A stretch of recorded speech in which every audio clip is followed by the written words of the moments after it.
back at Doris W. and Walter F. Johnson III Arena on the campus of West Virginia State University here at Institute, West Virginia for Day 3 of our Parmar Stores Shootout in the Big House. Thanks for joining us this morning on High School Game Day on the RSN Sports Network, powered by HD Media, as we get ready for game number 1 of the third day of action at West Virginia State University. Adam Rogers, happy to have you along with us this morning as we get ready for a single-A matchup in boys basketball between the St. Joe's Central Catholic Irish and the Wahama White Falcons. The Falcons come in one of the top 10 teams in Class Single-A, number 6 in the most recent AP poll, number 7 in the coaches poll. They come out today in their white uniforms and blue for the Irish. 8 minutes up on the clock, and we're about ready to get this third day underway here at West Virginia State University. Big thank you to our sponsors, Parmar Stores and Lester Raines Acura. As we get things tipped off and started. Tip-off won by the Irish. Long tip-out goes all the way to the streaking Grady Painter, and Painter lays it up and in.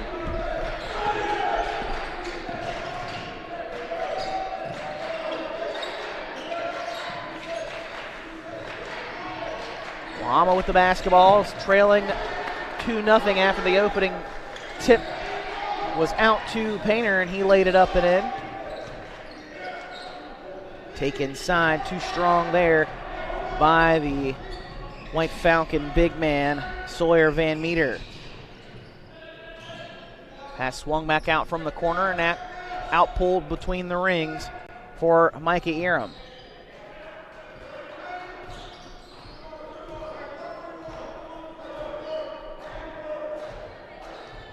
Irish setting up the offense now, nearly a minute into this opening quarter, leading by 2. Thought about the 3 for the second, now swung over into the right corner. Working against this zone defense from Wahama. Left corner, drives baseline, floater from just outside the paint is up and good from Eram. 4-0 Irish with the lead here in our first game of the day at West Virginia State. Feed down just outside the block, now working his way inside as Van Meter left it short. A little too soft on the touch there at the rim, and coming the other way quickly is Isaiah Sanders. Sanders floats one up from the right block and up and in. Sanders gives the Irish a 6-0 lead early on in this first quarter. White Falcons trying to slow the run down, feed inside to Van Meter again, can't get it off the glass. Irish clear it and come up the floor quickly. 2-on-2, spin to the basket. Eram with a nice take to the rim, lays it up and in off the glass on the right side, and a quick timeout by Wahama head coach Billy Sussman. 6:01 to go, opening quarter. We'll step aside for the quick break. With it, 8-0 Irish with the lead.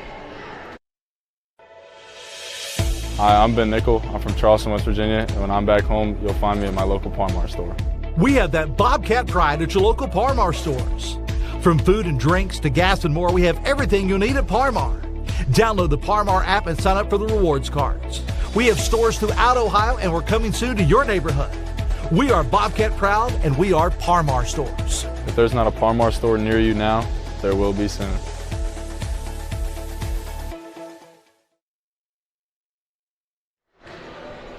Back here courtside, nearly 2 minutes into the opening quarter of the opening game of the third day of our Parmar Stores Shootout in the Big House. Happy to have you with us on High School Game Day on the RSN Sports Network, powered by HD Media. You see there on your scoreboard, the Irish lead 8-0 early on in this one. White Falcons looking for their first basket of the contest still. 0 for 3 from the field to start things. All 3 of those shots taken by Sawyer Van Meter. Senior forward. Now finally someone else takes a shot, and coming up short there is Wyatt Harris. Rebound tipped around and then controlled by the Irish, and they quickly come the other way. 3 left short on the left wing. Misses corralled by Van Meter, and now the White Falcon will head the other direction. Knifing his way to the basket and then dropping it off. Trying to find his teammate Hayden Lloyd there was Bryce Zussman.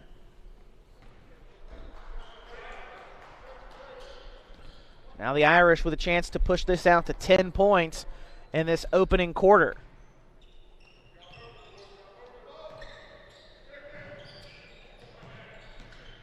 Irish working around the perimeter against the zone. Three-pointer left short again. May have been blocked partially on the way up.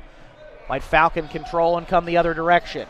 Three-pointer up, and it rattles in and out for Zuspan. Rebound tipped and taken by the White Falcon, so it'll stay on that end of the floor. Nice move inside, spinning through the lane, and a foul called on the way up. That will send Bryce Zuspan, the senior guard, to the free throw line to shoot a pair. That is the first foul on the Irish. Foul is called on Trey Bryant.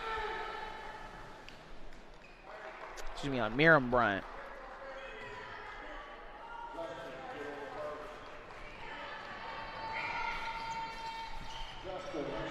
Two for two at the line for Zuspan, and that ends the scoreless start for the White Falcons. Trailing by 6 now, 8-2. Nearly halfway through this opening quarter. Irish swing over to the left side in the corner now. Baseline drive and dish off, looking for Gavin Poland. And I'm going to say that Painter stepped out of bounds on the way there, so turnover to the White Falcons. 8-2 our score in this opening quarter. White Falcons still looking for their first field goal of the quarter, though.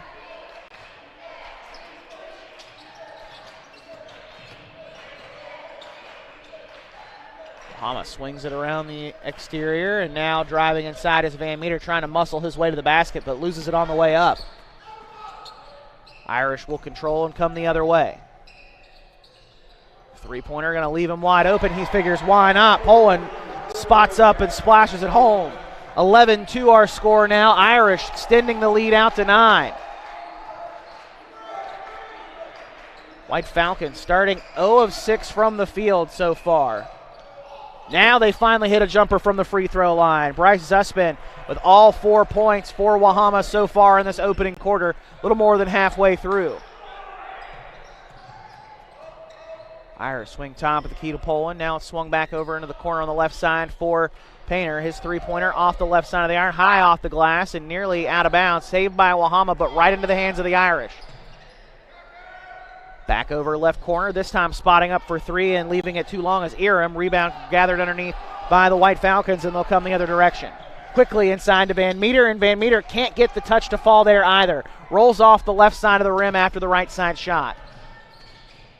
And an offensive foul called there on Iram. That will be his first personal foul, team second.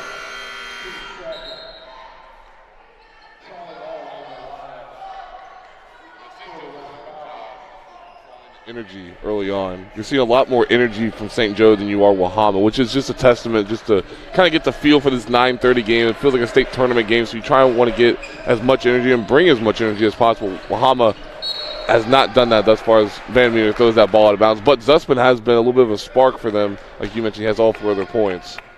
Second turnover for the White Falcons in this opening quarter. Adam Rogers, Taylor Kennedy joining us on this broadcast this morning. Now, good morning to you, sir. It is a good morning. Another great day of basketball here at West Virginia State University. And we've got one more day left in the tank still, plus 7 more games after today. It's an exciting week of basketball here as we get closer and closer to that state tournament in the Charleston Coliseum and Convention Center in just a few weeks for both the girls and the boys. Seems so far away, but also so close at the same time. It's amazing how fast time flies. Time has gone by pretty quickly in this opening quarter. A relatively quick-paced game in the opening 7+ minutes, or 5+ minutes. Can't do math this morning. It happens.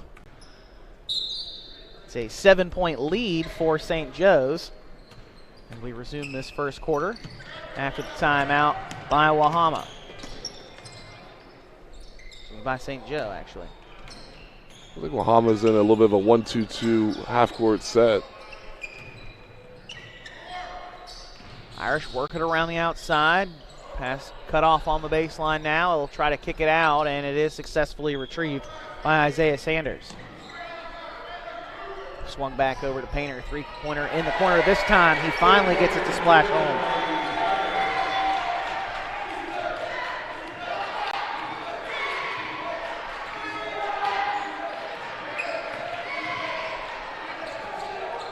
Floater not going to fall there for Zussman through some contact. And the Irish head the other direction with a 10-point advantage. Layup there missed by Poland, but rebound tipped all the way back out. Three-pointer now up and left too long there by Sanders, but putting it back up and in is Gavin Poland.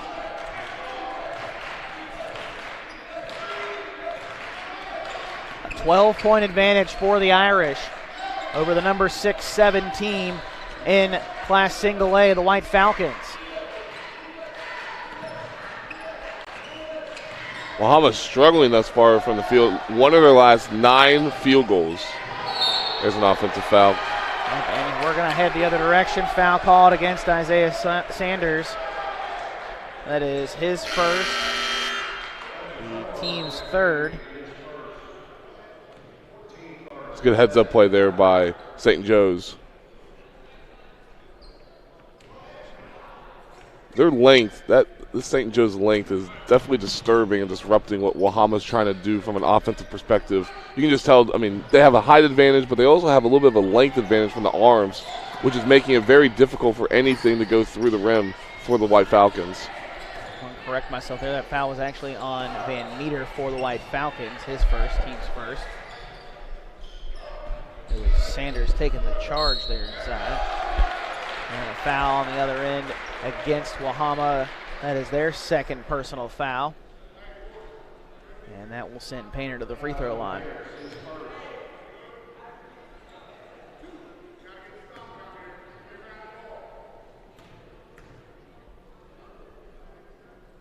Free throw up and good for Painter. He's now got 6 points in this opening quarter for the Irish. They've done a really good job of spreading their scoring out in this opening quarter. 18 points now, with 7 of them coming from Painter, 4 from Eram, 2 from Sanders, and 5 from Poland. White Falcons trying to end this field goal drought and scoring drought without one over the last 2:40 plus now, nearly 3 minutes. Zussman driving baseline. Step back jumper, no good off the left block. Long rebound tracked down and finally corralled by the Irish. Attacking the basket on the right side is Poland. He'll get to the rim, and he's fouled on the way up by David Hardwick. That's so difficult in transition when you're going one-on-one and you go up. The defender's always going to want to go down. You got to go straight up in that situation, because if not, they're going to call the foul every time like they did just there. Nice take there to the rim by Gavin Poland to draw the contact and the foul. First free throw up and good. Poland filling out the stat sheet pretty well so far in this opening quarter. 6 points, 3 rebounds, and a block in this opening quarter of action. Now give him 7 points in this first quarter. Poland's also the primary defender on Van Meter, and Van Meter is Wahama's go-to guy. And so far, Van Meter been held in check 0 of 5 from the field, and an offensive foul drawn on a charge. Van Meter with it with 5 seconds, driving inside, spinning through the lane, trying to kick it back out. 1 second, and the White Falcons unable to get a shot off before the buzzer expires. It's all Irish through the end of one. 20-4 over the White Falcons. We'll step aside for a quick break and then bring you back here inside West Virginia State University's arena for more high school basketball action on High School Game Day and the Parmar Stores Shootout in the Big House. Are you ready to unlock a future filled with remarkable pay, unbeatable benefits, and unparalleled satisfaction?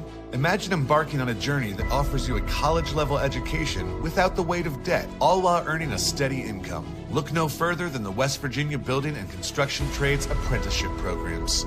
Join us, and together, let's build a future that's brighter and stronger. Go to actwv.org to apply today. The West Virginia Building and Construction Trades, where the future is forged. The HD Media Plus app is your ticket to see all the action on the hard court as it happens. Stamps banks it in! Stamps from 3! Download it today for free to your smartphone or TV so you won't miss another shot. For years, you've trusted us to bring the news to you. Now you can bring it with you wherever you go. Our best digital subscription offer yet. For just pennies a day, access all our exclusive content, from late-breaking news to local live stream sports to stories you can't see anywhere else. Subscribe today. Back inside Doris W. and Walter F. Johnson III Arena at West Virginia State University. Adam Rogers, Taylor Kennedy, happy to have you along with us today. It'll be White Falcons basketball coming out to start this second quarter. As we take a look there at the Irish on the defensive end of the floor after an impressive offensive performance for St. Joe's. An efficient first quarter for the Irish. 7 of 13 from the field, 2 of 6 from beyond the three-point line, and 4 of 4 from the free throw line, helping them take that 16-point lead into this second quarter.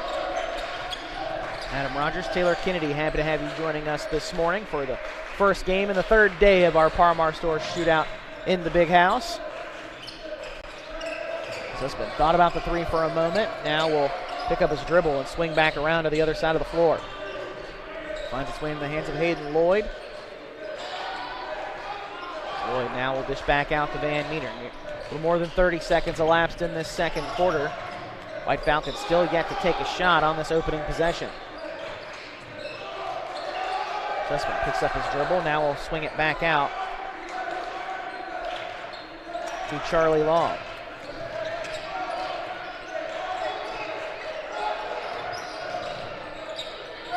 Zussman, jumper from the elbow on the right side is up and good. They wasted a whole minute on that opening possession. Good offense and good defense as well. One way to try to limit those possessions for the Irish after 13 shots in that opening quarter. Comes a deep three off the front iron, off the glass, no good. Poland underneath with the offensive rebound, and then a jump ball called on a tie-up underneath that will stay on this end of the floor with the Irish. Wahama not doing a good enough job on the defensive rebounding. They're not doing a good enough job of putting a body on somebody and boxing them out. You got to do that, especially with a team like St. Joe's, who's long. They like to get up, and they like to go after long rebounds. Of the 7 rebound attempts on this end of the floor, the Irish have taken 4 of those 7 off the offensive glass. So good work so far for the Irish in this first half, with a 12-4 total rebound margin in the game overall. Now Wahama's dropped back into a 2-3 after being a 1-2-2 in the first quarter. Drive baseline cut off, kick back out top of the key for Painter. Painter will now drive in, kick over to the wing for Eram. Low pass and unable to do anything with it. Now swung back to him. And now pass is tipped and stolen away by Zussman. He's got the full length of the court. Going to lay it up and in. Oh, almost laid it up and in. Thought he should have been able to have that one, but just lost his focus on the way up with that footsteps closing in from Eram. But on the offensive rebound, it swung out to the top of the key for Sawyer Van Meter, and he buries the triple. 3's better than 2, Adam. Yes, it is, as it cuts the deficit down to 11 now, 20-9. White Falcons trail with 5:44 to go on a moving clock in the second quarter. Attacking Van Meter, shot off the glass, won't fall that time for the Irish's Bryant. 5.5 to go now. The White Falcons with a chance to cut the deficit within single digits here. Van Meter swings it over to Lloyd. And an offensive foul called off the ball. That is the first on the White Falcons in this quarter, and the second on Sawyer Van Meter. Definitely not what you want to see if you're Wahama here early on in this first half.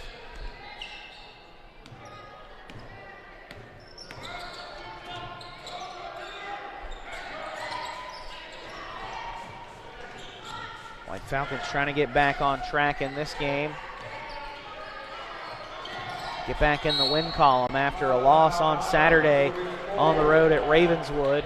A timeout taken by St. Joe's We're going to draw something up here with less than 5 to go in the half, leading by 11. We'll step aside for a break as well. We're back with more right after this on High School Game Day on the RSN Sports Network, powered by HD Media.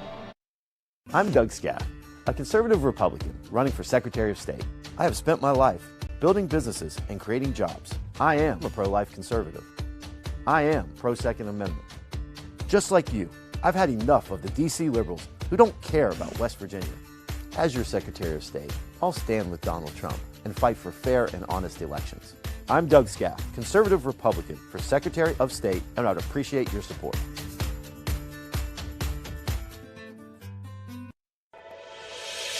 Hi, I'm Ben Nickel. I'm from Charleston, West Virginia, and when I'm back home, you'll find me at my local Par-Mar store. We have that Bobcat pride at your local Par-Mar stores. From food and drinks to gas and more, we have everything you'll need at Par-Mar. Download the Par-Mar app and sign up for the rewards cards. We have stores throughout Ohio, and we're coming soon to your neighborhood. We are Bobcat proud, and we are Par-Mar stores. If there's not a Par-Mar store near you now, there will be soon.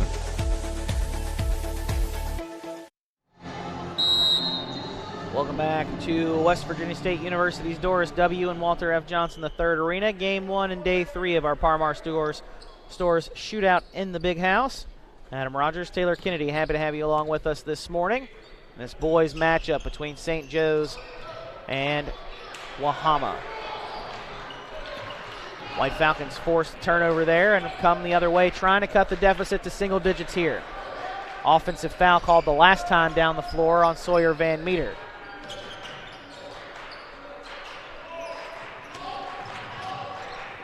Centering up now is David Hardwick, and now he'll pull back out and swing over to Van Meter. Aiden Young will now swing down toward the baseline for Van Meter. Kick back out for Young. Spot up 3. Off the left side of the iron, off the backboard, and into the hands of the Irish. And a long pass up the floor for Painter. Painter, though, left the layup short. Wahama comes the other way, halfway through this second quarter. Yet another chance to cut the deficit to single digits. Sussman gets a screen. Now we'll kick out to Van Meter. Van Meter driving toward the baseline. Cut off. Jumper from the baseline on the right side, just outside the block, is no good. Rebound is corralled by Miriam Bryant. Quickly into the right corner for Painter. And swung back out and worked over into the left corner. Thought about the 3, did Eram. Now it's swung back top of the key and to Painter in the right corner. Irish working against the zone now, get the shot opportunity that they like. Three-pointer rattles around and falls. Count the bucket. So foul occurs after the shot attempt. So the three-pointer is good for the Irish. That falls for Micah Eram. And then because the foul after the basket, the Irish get the basketball inbound to the left of their basket.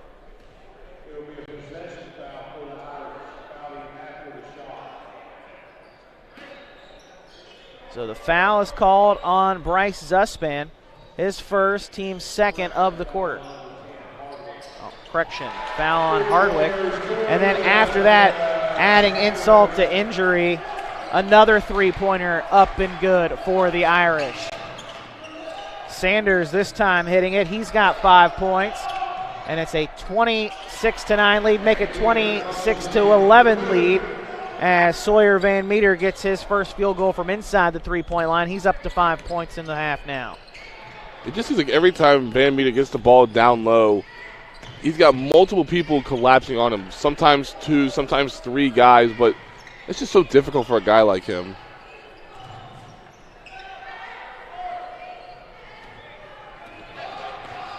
White Falcons head the other direction now. 2.5 minutes to go, first half. Feed inside, trying to find Van Meter, is stolen away by Poland. Now the Irish going to slow things down here. Just over 2 minutes to go until halftime. Leading by 15. Sanders swings to Poland. Left elbow into the corner for Painter. He'll drive inside, has it stolen away by Zusman. Driving down the left side, has it poked away initially, able to regather and lays it up and in from the left side. He's up to 8 points in the half now. Painter thought about the three for a second. Instead, will reverse to the other side. Poland left elbow, driving to the basket, and a foul called on a reach-in. That will be the third foul on the White Falcons. You look at Bryce Zussman thus far, 8 points, 3 of 7. The rest of the team, 2 of 10, 20% from the field. And both of those field goals have come from Sawyer Van Meter.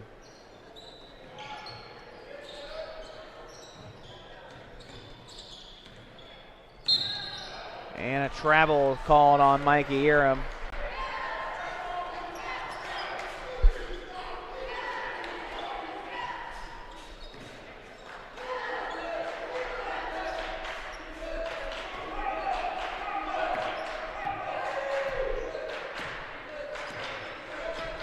White Falcons trail by 13. Setting the offense in motion. Van Meter cut off at the left elbow, loses his dribble.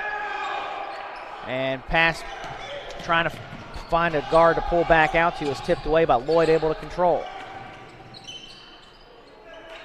Three-pointer from the left corner, left short by Zussman. And the Irish control and head the other direction now with 1 minute to go in the half. Iram, three-pointer from the corner, rattles around and out. Zussman with the rebound. Now a trap coming in the backcourt, and a foul called on St. Joe. That's only their first team foul of the quarter. Painter called for the foul, his first, team's first as well, as Taylor mentions. 52 seconds to go in the half.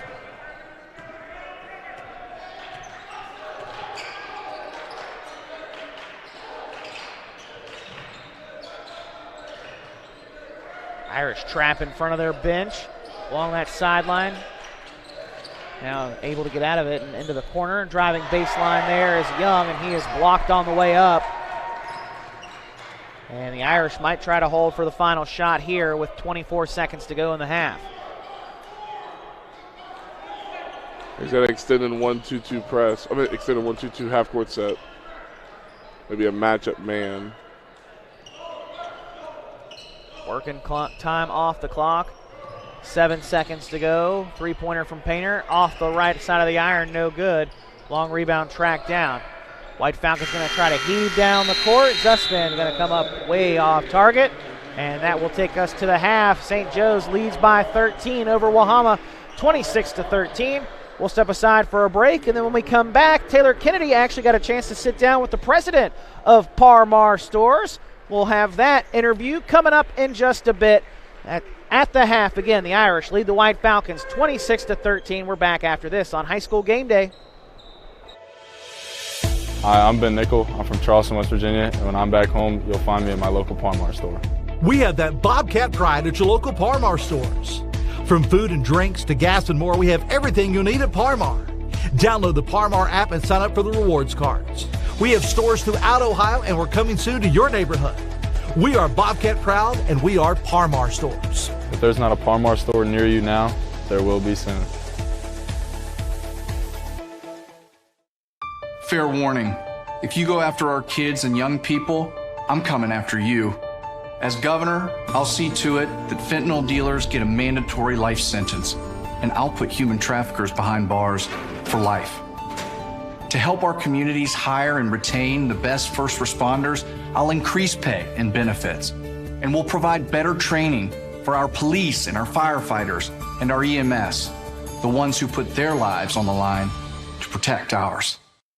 Are you ready to unlock a future filled with remarkable pay, unbeatable benefits, and unparalleled satisfaction? Imagine embarking on a journey that offers you a college-level education without the weight of debt, all while earning a steady income. Look no further than the West Virginia Building and Construction Trades Apprenticeship Programs. Join us, and together, let's build a future that's brighter and stronger. Go to actwv.org to apply today. The West Virginia Building and Construction Trades, where the future is forged. J.B. McCuskey is a lifelong West Virginian who has proudly served the state of West Virginia for years. He's running for Attorney General to keep fighting for our West Virginian values. Vote J.B. McCuskey for Attorney General on May 14th. For years, you've trusted us to bring the news to you. Now you can bring it with you wherever you go. Our best digital subscription offer yet. For just pennies a day, access all our exclusive content, from late-breaking news to local live stream sports to stories you can't see anywhere else. Subscribe today. I'm Doug Scaff, a conservative Republican running for Secretary of State. I have spent my life building businesses and creating jobs. I am a pro-life conservative. I am pro-Second Amendment. Just like you, I've had enough of the D.C. liberals who don't care about West Virginia. As your Secretary of State, I'll stand with Donald Trump and fight for fair and honest elections. I'm Doug Scaff, conservative Republican for Secretary of State, and I'd appreciate your support. The HD Media Plus app is your ticket to see all the action on the hard court as it happens. Sam banks it in! Sam's from three! Download it today for free to your smartphone or TV so you won't miss another shot.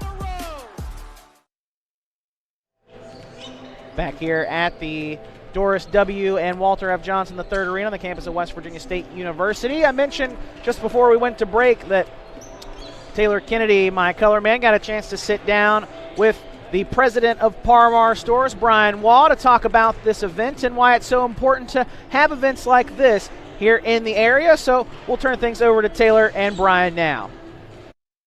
So Brian, 4-day event, lots of great action thus far, a lot of teams here. We've had some really great games and player performances as well. Just kind of walk me through the benefits that Par-Mar gets out of this, doing this for 4 days and really getting a lot of these teams statewide to come to Charleston. Well, you know, not every team that comes down here to play in this tournament will be able to make it to the state tournament. So that's one. So, you know, this, for some of these teams, this is their state tournament because they're not fortunate enough to be able to get out of their regional and come down here. And a lot of these teams that are playing are also in areas where we have stores across the state as well, too. So, you know, we try to support all the local communities and areas and schools that our stores are located in. And, you know, we're able, you know, glad to be able to get a lot of these kids down here that have never been able to come to Charleston before. What are some of the benefits that Par-Mar is wanting to get out of something like this to try and impact these high school communities? Look, I think we do this for the kids. You know, we appreciate all the accolades and, you know, banners and stuff that we have up, but, you know, we're fortunate enough to be able to support the schools where we have stores. And, you know, that's the benefit that we get. Game Changer came along this year. We went to 4 days, and, you know, the benefit they get to be able to come down and teach these kids, you know, on the one pill can kill and to staying away from opioids in our schools too. So, you know, it's a little bit of a collaboration between both of us this year and when we went to the 4th day. How important of a collaboration was that for you guys, with you guys still continuing to preach your message about high school sports, along with them trying to continue to preach their message to these high schoolers and even middle schoolers as well about the drug use here in the state of West Virginia? I think it goes hand in hand. Look, you know, drug use is, you know, it's no doubt in schools, that's where we got that, but it's also in everyday life as well too. So what they're trying to preach in schools, you know, we're trying to do the same thing, if you will, in the communities where our stores are located as well. Is this event going to go to 5 days? Well, you know, we got asked last year if it was going to go to 4. We've already been asked about if it's going to go to 5, and you just trumped that, if you will. But I will tell you, I think we've had 11 teams already that did not play in this tournament this year. They've already called the first 2 days about asking the dates for next year. So, you know, it remains to be seen. But I will say, you know, we usually finalize this thing within about a month after it ends. So, you know, but usually by the time the state tournament starts, we've already got what the schedule will be for now 2025. So we'll wait and see on that. And I will say this too: West Virginia State is just a great place to be able to work on this. You know, the collaboration we have with them here too. They're top-notch, first class, and you know, everybody from Coach Green and Louie and all of them that will tell you is that, you know, what makes this such a success is, you know, it's not just because of what we have on the outside being Par-Mar, but it's all of us collaborating on it, and that includes all the coaches, the teams, the staff here at State, and then our sponsors there as well. And finally, when you talk about just all the little pieces working together. It's almost like a well-oiled machine because it just seems like all these games just move through so swiftly. But then a lot of that's credited to the staff, the personnel that have been here, and just the people like Parmar and West Virginia State, the men's basketball team with the Yellow Jackets as well, and Coach Green, Coach Price as well, Louie. All these people involved, including yourself and your staff, none of this could be possible without everything. Just talk about how everything has been working so well together. Again, it's like a well-oiled machine for you all. Well, God's blessed us with good people that have a lot of basketball knowledge, and a lot of people that if they were able to put a tournament on, how they would like to run it.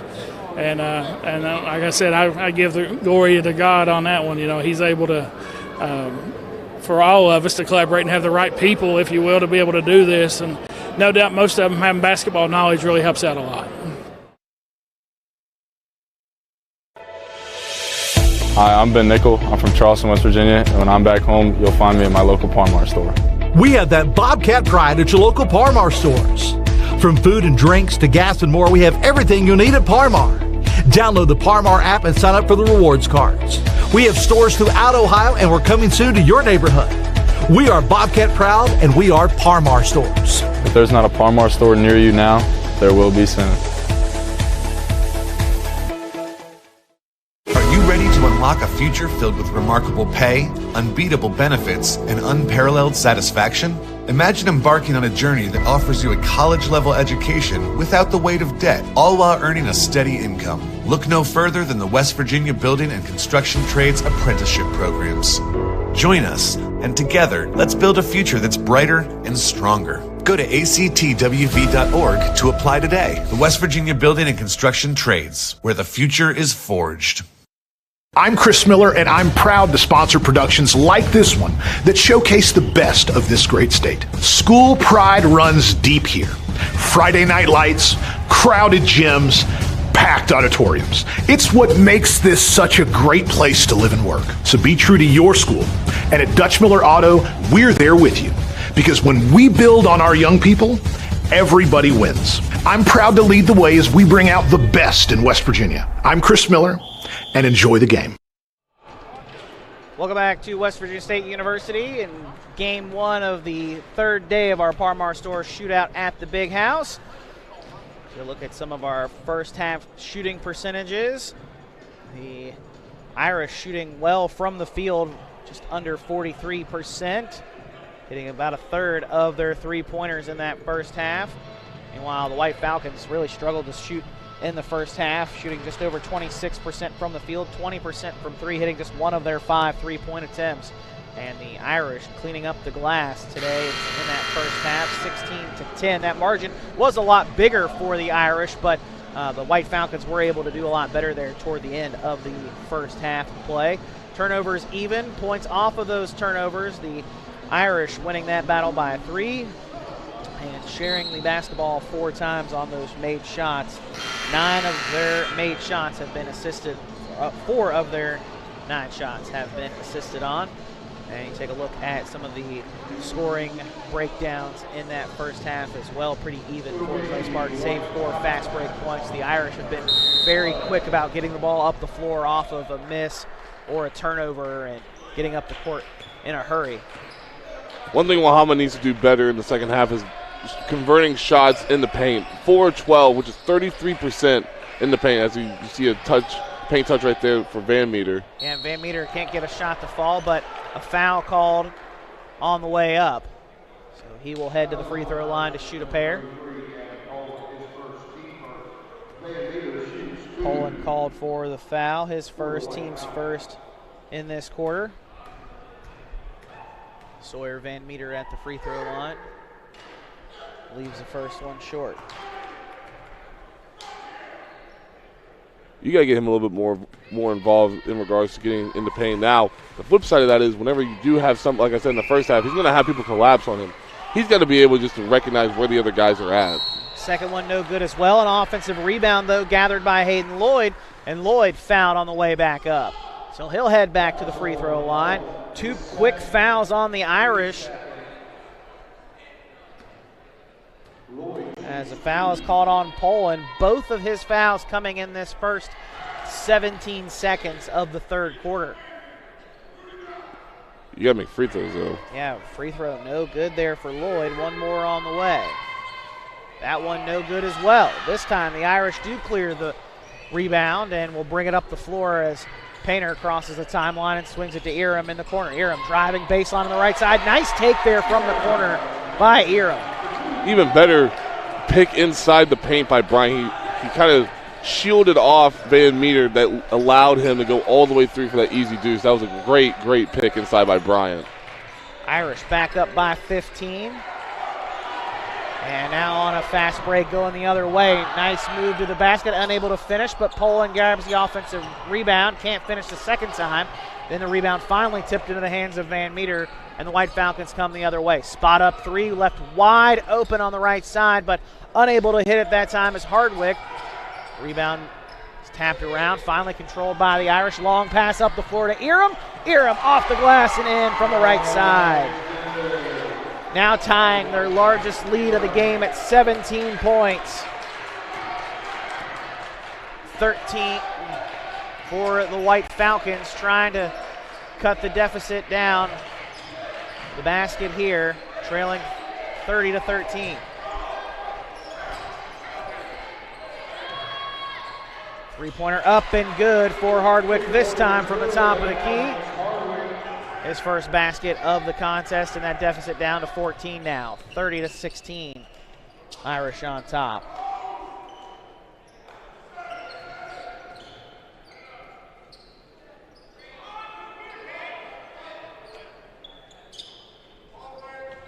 Irish working around the outside, trying to figure out a way to attack this zone.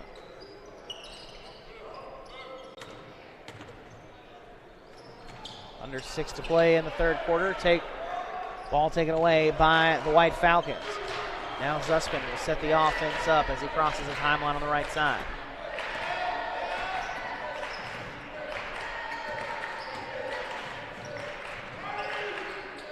Swing over to Hardwick.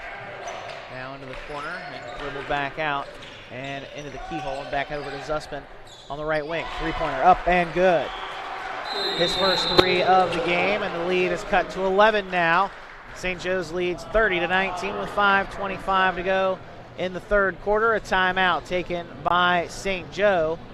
It will be a 30-second timeout. We'll keep you right here in the first game of our day at West Virginia State University.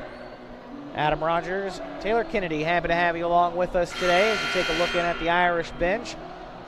Head coach Todd Maynard trying to get his team to pick up the intensity a little bit here. They've gotten up 17 and have allowed a quick 6-0 run by the White Falcons over the last minute plus.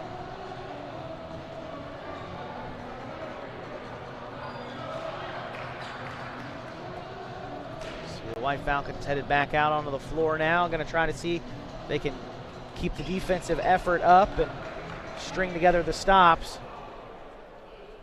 so they can get back in this game. Down by 11, 30-19. Muhammad is doing a better job both from a defensive and offensive perspective of just amping up the pressure and amping up the intensity, similar to what St. Joe was doing in the first half. Painter left wing with it, goes cross court, finds Sanders, and Sanders is called for a traveling violation. That turnover sends things back to the White Falcons. And the scoring drought for the Irish will continue. Sussman spot up from just inside the keyhole, right next to the right elbow, and he knocks it down. He's up to 13 points now for Wahama, and a block down low by the defense for the White Falcons, and they'll come the other way.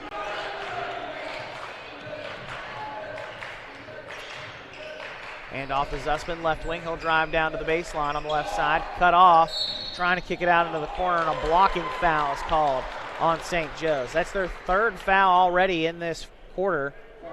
Had the first two within the first 17 seconds of the quarter. Both of those were on Poland. This one assessed to Isaiah Sanders. Van Meter with it in the right corner. Will dribble back out. Has the ball poked away on the floor. Poland after it for the Irish. Ball tapped away, and it'll be last touched by Aiden Young out of bounds, so it'll go to the Irish headed the other way. Amir's got to do a better job of being more aware. Obviously, when he gets that ball, he's always looking to drive. He's always looking to go downhill. But at that same time, you got to be more aware of where you are on the court. Eram on the wing, swings back over to Painter. Now to Poland, feet inside for Bryant. Bryant with a nice soft touch off the glass on the left side and in with the right hand. Back to an 11-point Irish lead, 32-21. Foul inside as Van Meter was on his way up. They're going to get that on Gavin Poland, his third. All of them here in this quarter. Team's fourth. So Wahama one foul away from being in the bonus for the remainder of the quarter as we are halfway through this third quarter of play as Poland will check out and will come Carter Woelfel. That's big. Poland's been the main guy, the guard Van Meter. Now who's going to guard him now? Steal off the inbounds by the Irish. Sanders feeds it to Eram. Eram can't finish, but Sanders is there to clean it up and put it back up and in. Back to a 13-point advantage for the Irish now.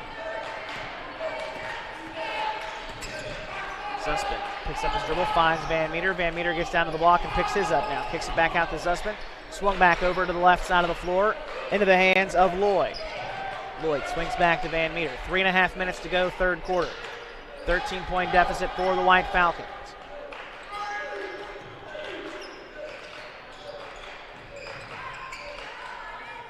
Irish bench trying to will their defense to get a stop here. Nice attack of the basket by Van Meter, but can't finish at the rim on the right side. Eram with it left side. We'll center back up to Painter.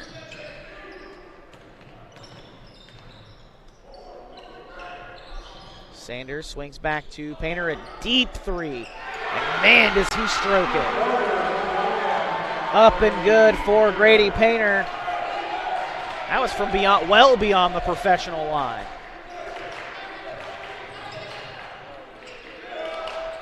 Long pass from the corner out to the wing, now into the right corner into the hands of Young. Young will reset and come back out to Hardwick. 2.5 to go, third quarter. 16-point advantage for the Irish. On a 7-0 run for St. Joe's. And it's finally ended as it hung on the back of the iron for what felt like an eternity. Bryce Sussman gets the layup to fall. He's up to 15 now for the game on 50% shooting from the field. 14-point advantage for St. Joe's. Just over 2 minutes, third quarter remaining. Good feed down to the baseline to find Eram from Painter. And then Eram is fouled and we'll head to the charity stripe.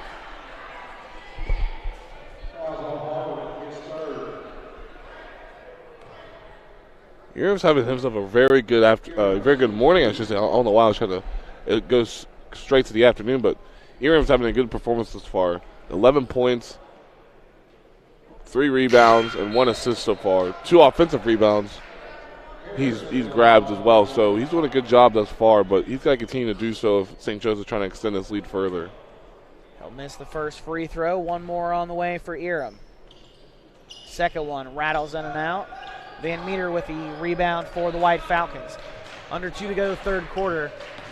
Wahama trying to cut the deficit down, possession by possession. Deep three that time for Hardwick, and he dials it up and drops it in. Deficit now to 11, 37-26. He's got to keep hitting shots for them to stay in this game. White Falcons got to keep stringing together those stops here.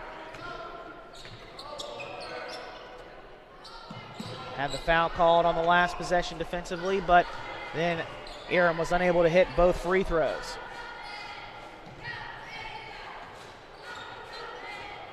Eram looking for some motion out of his teammates, trying to do something with it.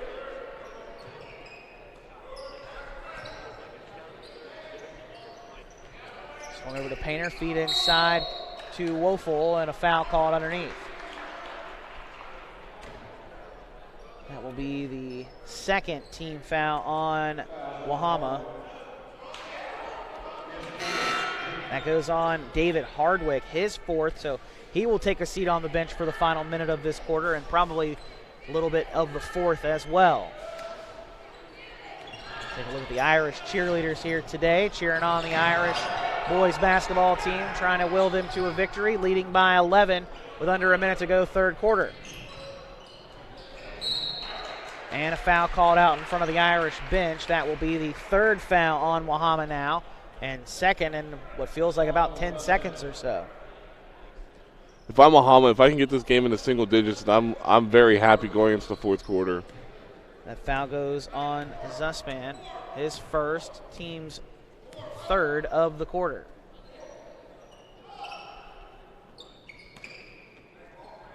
Wahama has won the scoring in each of the last two quarters after falling behind by 16 in the opening quarter. Slowly cutting that deficit down to 11 as it stands right now. Irish working time off the clock. 15 seconds to go in the quarter rather. Painter picks up his dribble, now pulls back out to Eram. 5 seconds to go in the quarter. Drive into the corner, Woeful kicks the three up, and it won't fall. Offensive rebound by Bryant, won't go back up and in either. And we head to the fourth quarter. Wahama again has cut the deficit down to 11, trailed by 16 at the end of the first, as many as 17 earlier in this quarter, but it's not given up fighting yet. We'll head to the fourth, down 11. We're back with more right after this on High School Game Day. J.B. McCuskey is a lifelong West Virginian who has proudly served the state of West Virginia for years. He's running for Attorney General to keep fighting for our West Virginian values. Vote J.B. McCuskey for Attorney General on May 14th. For years, you've trusted us to bring the news to you. Now you can bring it with you wherever you go. Our best digital subscription offer yet. For just pennies a day, access all our exclusive content, from late-breaking news to local live stream sports to stories you can't see anywhere else. Subscribe today. Hi, I'm Ben Nickel. I'm from Charleston, West Virginia, and when I'm back home, you'll find me at my local Par-Mar store. We have that Bobcat pride at your local Par-Mar stores. From food and drinks to gas and more, we have everything you'll need at Par-Mar. Download the Par-Mar app and sign up for the rewards cards. We have stores throughout Ohio, and we're coming soon to your neighborhood. We are Bobcat proud, and we are Par-Mar stores. If there's not a Par-Mar store near you now, there will be soon.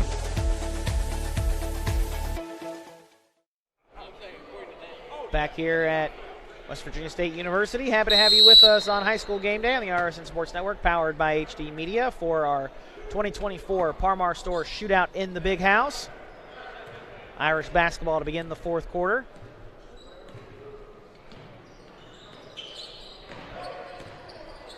Leading by 11, again led by as many as 17 earlier in the third quarter, but closed that quarter on a scoring drought without any points in the final nearly 3 minutes.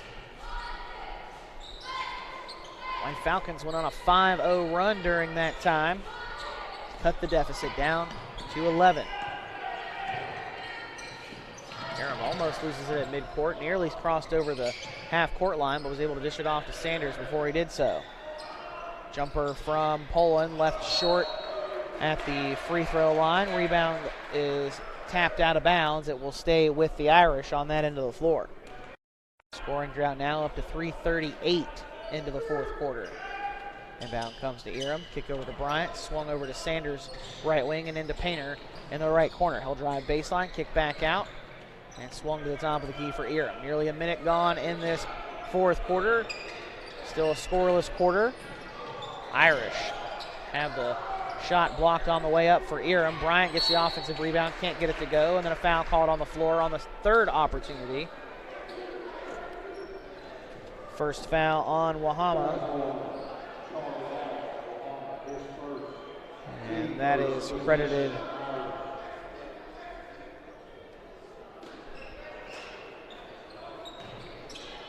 to Wahama. Again, we'll get the number here in just a second. Three-pointer from Sanders is no good.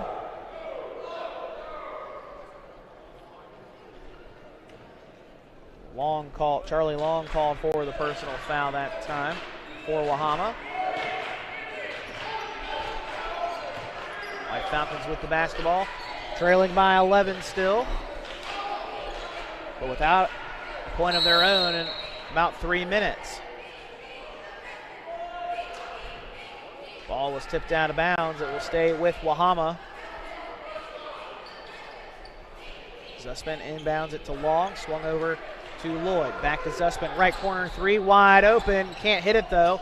Rebound grabbed by Bryant. Irish on a run out. Long pass up the floor. Finds its way into the hands of Grady Painter. And Painter lays it up and in. A nice feed from Isaiah Sanders. It's his 4th assist of the morning. Zuspin has it ripped away from him, but it falls right into the hands of Van Meter. Nearly 6 minutes to go in the contest. Feed back out to Zuspin. Swung over to awaiting Wyatt Harris, and he can't hit the three-point jumper. Pass up the floor finds its way into the hands of Bryant. Bryant dishes back out into the corner for Painter. Painter's three no good. Bryant with an offensive rebound attacks the glass. Can't get it to fall as his shot is blocked by Hayden Lloyd. Van Meter running the break now for the White Falcons. Swings it over to Zuspin, right wing. Back to Van Meter, top of the key. Van Meter into the paint. Has it ripped away from him by Eram. Eram slows things down now in the half court. Three-pointer up, and it rolls around and out, no good. Irish continue to struggle shooting from the field, just one of their last 11. They did end the drought a little bit ago, their scoring drought a little bit ago, but still struggling from the field. Timeout for the White Falcons. 5:21 to go in the 4th quarter. We'll keep you right here in this 13-point ball game between the Irish and the White Falcons. And this is just the first game of the day for us on day number 3. Coming up next, we'll have more boys basketball action to start our day. It'll be Roane County taking on Sissonville at 11 o'clock, and then 12:30 we'll have our first girls game of the day, just one of 2 girls action on the day. It'll be Doddridge County taking on Cameron, and then the boys Doddridge and Cameron game will take place right after that at 2 o'clock, and then that will do it for the morning session. Then the final game, girls game of the day takes place at 4 o'clock. The first game of the afternoon session pits Morgantown against George Washington. Also have 3 boys games to close the day out. Cabell Midland and Capital, Webster County, Tug Valley, and Martinsburg Wesley Christian rounds out our day's action for day number 3. Getting ready to start the game back up between St. Joe's and Wahama. White Falcon basketball as we resume the 4th quarter. Adam Rogers, Taylor Kennedy, happy to have you along with us today on High School Game Day on the RSN Sports Network, powered by HD Media. Zuspin left wide open for 3 on the left wing, but can't knock it down. Rebound is grabbed by Eram. Quickly up the floor to Sanders, and Sanders lays it up and in. Isaiah Sanders runs the floor, get up the court, and gets the basket off the assist from Eram. Feed down inside for Hardwick. He can't finish though.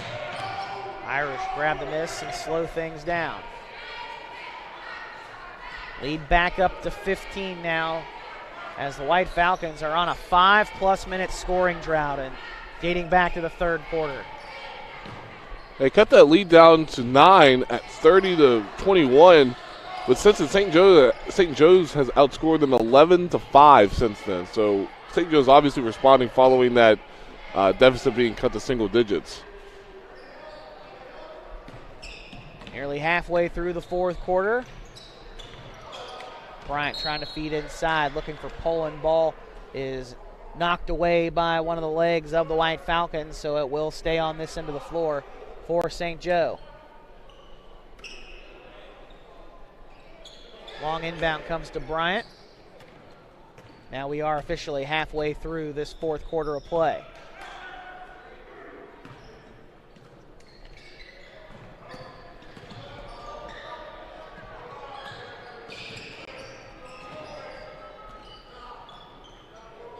Irish working it around the outside. Painter with it on the right wing. One pull back out between the rings. To the top of the key, and will be quickly trapped and then dish off to Sanders. Sanders dumps it off for Poland. Poland on the right side dumps it off for Sanders, and Sanders puts up the jumper from just outside the paint. Back up to a 17-point lead now for St. Joe, tying their largest lead of the game for the second time tonight. White Falcons were able to cut it to 11 not too long ago, but still on a scoring drought. And off the offensive rebound, a jump ball called. It will stay on this end of the floor.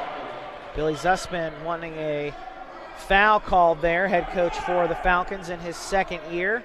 What a tremendous job he did last year, too, by the way, Taylor. I haven't talked about that. In his first season as the head coach of this high school program at Wahama, took them to the state tournament for the first time in 53 years. Had a first-round exit, but the fact that they got there for the first time in 53 years was a huge accomplishment for that coaching staff. And we talked yesterday, Adam, about the youth program. That definitely got a lot of people excited in that community. I mean, you saw such a great turnout from the Wahama community at the state tournament.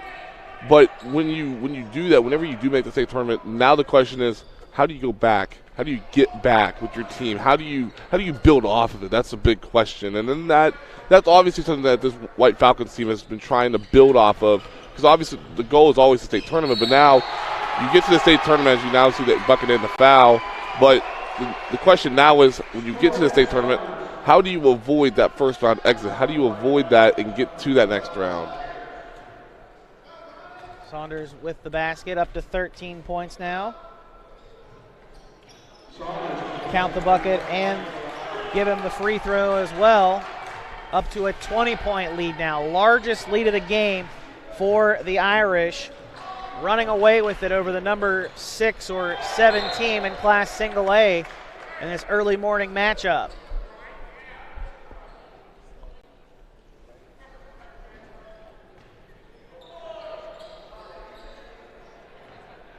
Still White Falcon basketball after it went out of bounds. Just over 2 minutes to go in the contest. Feed goes inside to Van Meter. Van Meter muscles through the defense there and gets a shot to go up and home. He's up to 7 points now, and that finally ends a scoring drought for the White Falcons. Went all the way back into the third quarter, nearly 8 minutes plus.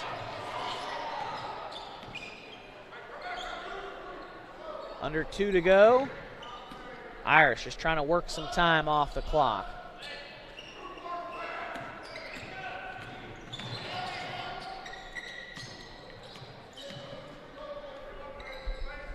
Working it out near midcourt again, just trying to take as much time off the clock as the White Falcons will allow them.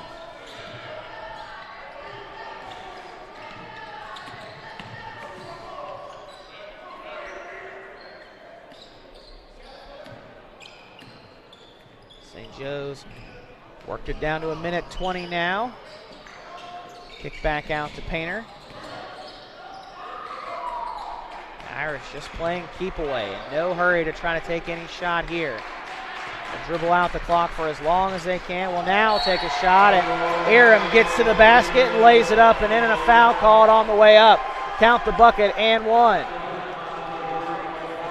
Back-to-back and one opportunities for the Irish, as he's now up to 13 points. Free throw up and good. First free throw make of the day. He's got 14. Ties the team lead with Sanders.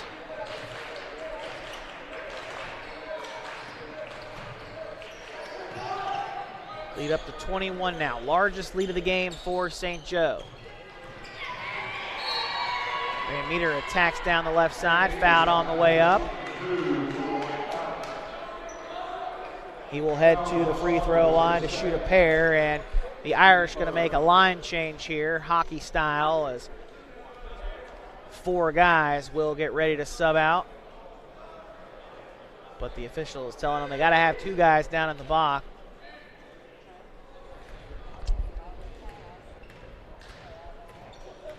Bahama also going to make a line change as well.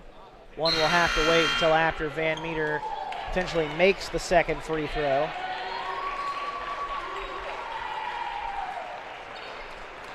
Carter Woelfel into the game, as well as Tucker Watts, Braden McDowell,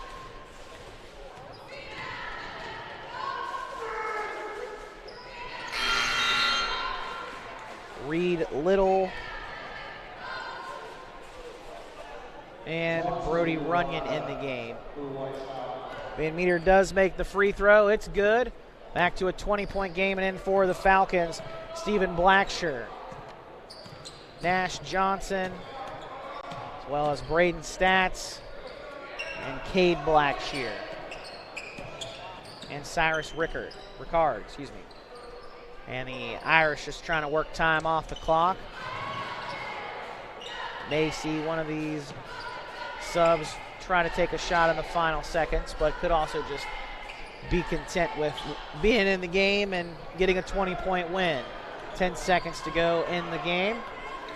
And yeah, it looks like they're just going to dribble out the rest of this clock. A great win for St. Joe's.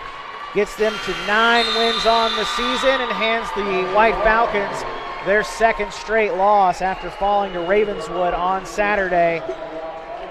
Nice upset victory for the Irish over the White Falcons, winning by 20, 49-29 in our first game of the day, as we take a look at some of the shooting numbers in this contest as well. Look at that rebound discrepancy, Taylor. 35-19, the Irish clear up the glass today, including 15 offensive rebounds for St. Joe's. And off of those 15 offensive boards, had a total of 9 second chance points. Would have liked to see more than that, but 35 total rebounds for the Irish today. What a great job for St. Joe's. That really helped propel them to the win today. Yeah, you talk about that. I mean, we talked about in the first half, 16-10 rebound advantage was given to St. Joe. They rebounded them 19-9, out-rebounded them 19-9 in the second half. So much better job by Huntington St. Joe to get things done on that end of the floor, and both on the glass. Take a look there at the victorious Irish. Again, 20-point win for St. Joe over Wahama in our first game in day 3 of the Par-Mar Stores Shootout in the Big House. We'll step aside for a little bit, and then when we come back, we've got another boys basketball matchup for you. It will be the Sissonville Indians taking on the Roane County Raiders. That's coming up in a little bit. We'll be back here for more high school basketball action on High School Game Day for the Par-Mar Stores Shootout in the Big House after this.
Welcome back to West Virginia State University for game number 2 in day 3 of the Par-Mar Stores Shootout in the Big House.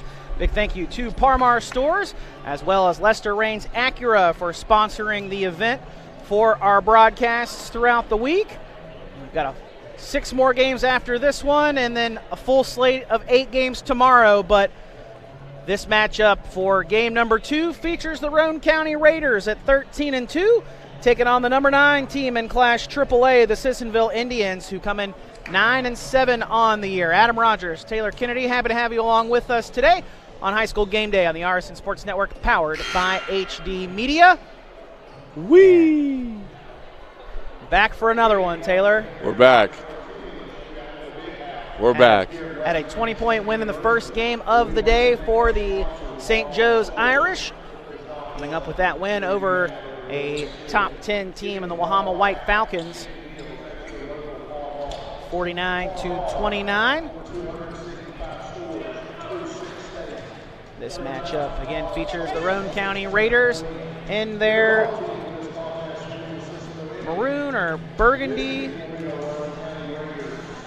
jerseys. Not sure which color it is specifically. It looks more maroon to me. Let's go maroon. Yeah. With the white for the Indians. Indians are the home team. They'll go from right to left in this first half. Indians will control the tip, and it is won by Max Moore. They'll hand off to Ethan Taylor, and they'll set the offense in motion. Swung over to Dylan Casto. Casto inside the keyhole. Back out to Jake Wiseman. Feed over into the right corner for Wiseman. Off a bounce pass from Ethan Taylor. Three-pointer no good. Raiders get the rebound. Nick Taylor will control it and will set things up for the Raider offense.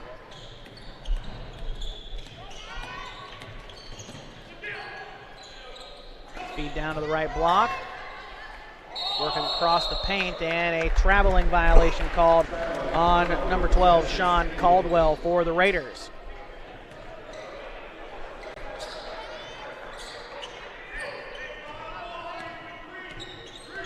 Indians come the other direction, still searching for our first points in today's contest.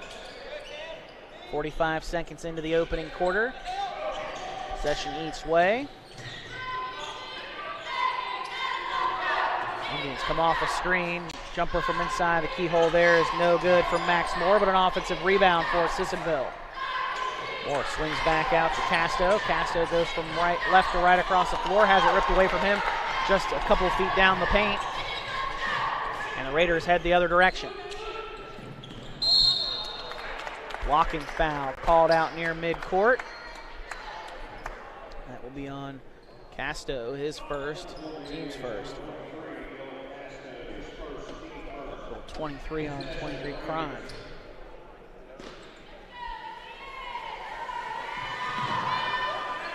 Inbound comes into the backcourt, finding its way into the hands of Nick Taylor. Still looking for the opening score of this one. Minute and a half into it nearly. Three-pointer up, and it rattles in and out.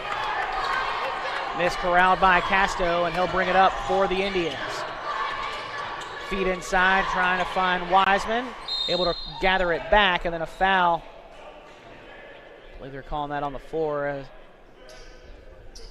It will be a foul against the Raiders. Their first is Nick Taylor's first as well.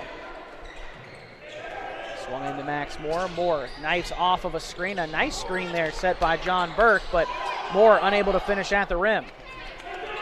Came really tight off of that screen to knife through the lane there to get to the basket. Didn't put enough on it to finish on the layup.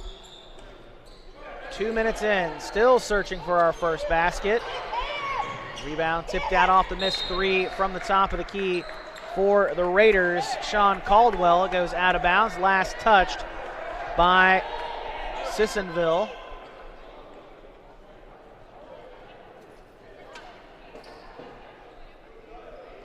So we'll stay with the Raiders. Indians don't necessarily agree. I don't think the officials quite knew for sure, but they are going to stick with Raider basketball. I think the first points are like in an old Western. Whenever you see that, the sign, wanted or missing, we're missing those first points, we're missing this person or whatever it is. It's almost like like a money reward. Reward needs to be put out saying, hey, you get the first basket, you get rewarded. Still searching for our opening basket. Rebound tipped and last touched by the Raiders, out of bounds. You seem like a fan of Westerns. More of a sci-fi guy. I can see that. 2.5 minutes in, still searching for the first basket. And there it finally comes, knifing his way down the baseline is the senior guard, Ethan Taylor. Taylor puts the Indians on top, 2-0. I found it. I found the first points. Where's my reward? I think Ethan Taylor is the one that gets the reward there after the nice drive down the baseline. Touché. On the other end, three-pointer from the right corner is up and buried. Dropping it in is Sean Caldwell. The senior knocks it down from the right corner and gives Roane County a 1-point lead. Then quickly the other way, Casto tries to match, can't hit the three. Rebound comes down to Roane County's Nick Taylor. He was actually falling down, was able to keep his dribble alive, and then passed it off to his teammate, Cam Cumston. Cumston kicks it into the corner, wide open from the left corner this time is Caldwell. He can't hit, and a rebound is grabbed by Wiseman, and the Indians head the other direction now. Three-pointer is too long on that shot from Wiseman, but a rebound tipped back and saved by John Burke. Three-pointer now on the left wing. Too much on that shot there from Casto, but another offensive rebound for Burke.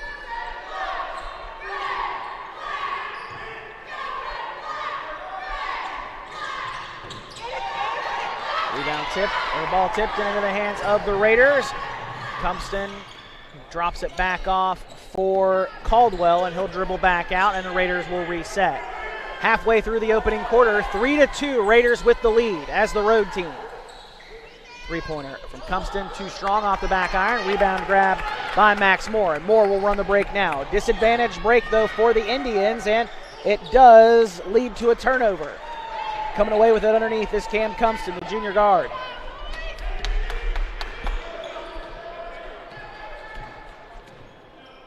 Both teams struggling from the field to start this one. A combined 2 of 13 from the field for the Raiders and Indians.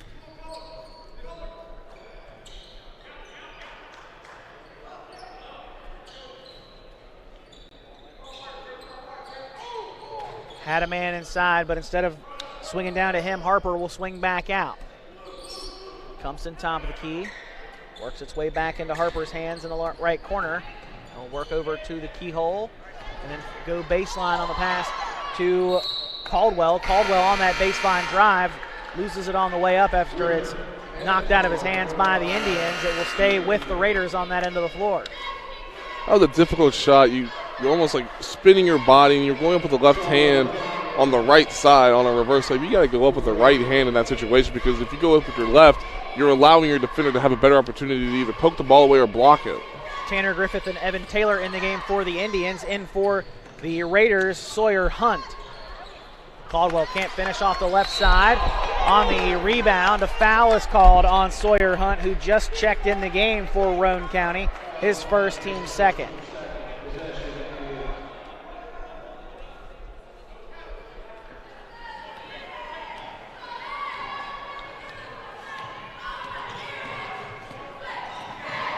We've had more turnovers than we've had made shots in this game. Combined made shots. Another missed shot there from the corner for Dylan Casto, and the Raiders and Indians both continue to struggle. Ball nearly turned over there, but Cumston able to maintain possession. Floats, knifes his way to the basket, can't get the floater to fall. Almost had the offensive rebound, but the Indians come away with it. Nice pass there from Evan Taylor, or at least nice idea, trying to feed it into the pocket of Tanner Griffith. It's knocked away out of bounds. It will stay with the Indians, though, with a chance to take back the lead here. And both teams struggling. Sissonville 0 from the field over the last 3:09 without any points in that same span. Nearly the same thing for Roane County, 2:49. Three-pointer left it short, misgathered by Taylor. I should say Nick Taylor for the Raiders. competing Taylors in this matchup between Roane County and Sissonville. An offensive foul called off the ball on a screen set by the Raiders. There are a lot of Taylors in this game. Especially you. Really? Crazy. What a coincidence. What a coincidence. Foul called on Sean Caldwell, his first. Who would have thought? Team's third for Roane County. Here's another one of those Taylors. Ethan Taylor with it, kicks it out to Evan Taylor, and then swung over to Tanner Griffith.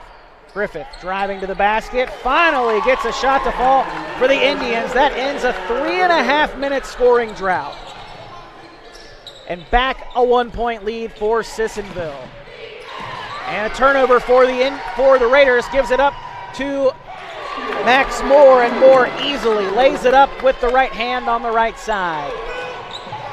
And another turnover right there in the right place. Max Moore can't finish though. After some contact underneath by Cam Cumston.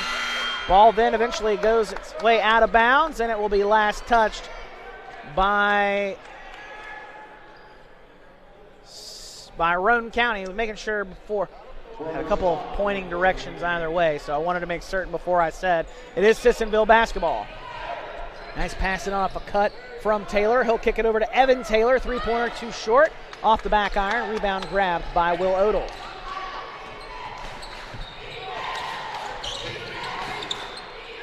Raiders able to get out of the press. Cumston with it on the left side. Finds Odell, top of the key. Works its way over into the near side hands of Preston Green. Feed was inside and lost by Shea Harper. Attacking the basket there is Casto. Left the floater short on the fadeaway. And Odell grabs the rebound, and the Raiders head the other direction, trying to cut into the lead now. Down 3 with 35 seconds to go in the quarter. Teams combined shooting 4 of 23 from the field, with 9 total turnovers in this game, as Taylor mentioned earlier. And there's another miss, but Sawyer Hunt grabs his own miss, then kicks out into the corner. Three-pointer up and good for Shea Harper. Harper hits the 3, and we're tied 6-all. 6 seconds to go in the quarter. Ethan Taylor fights his way to the basket, and a jump ball called. Good hands in there by the defense of the Raiders to not draw a foul and force the jump ball and send it the other way.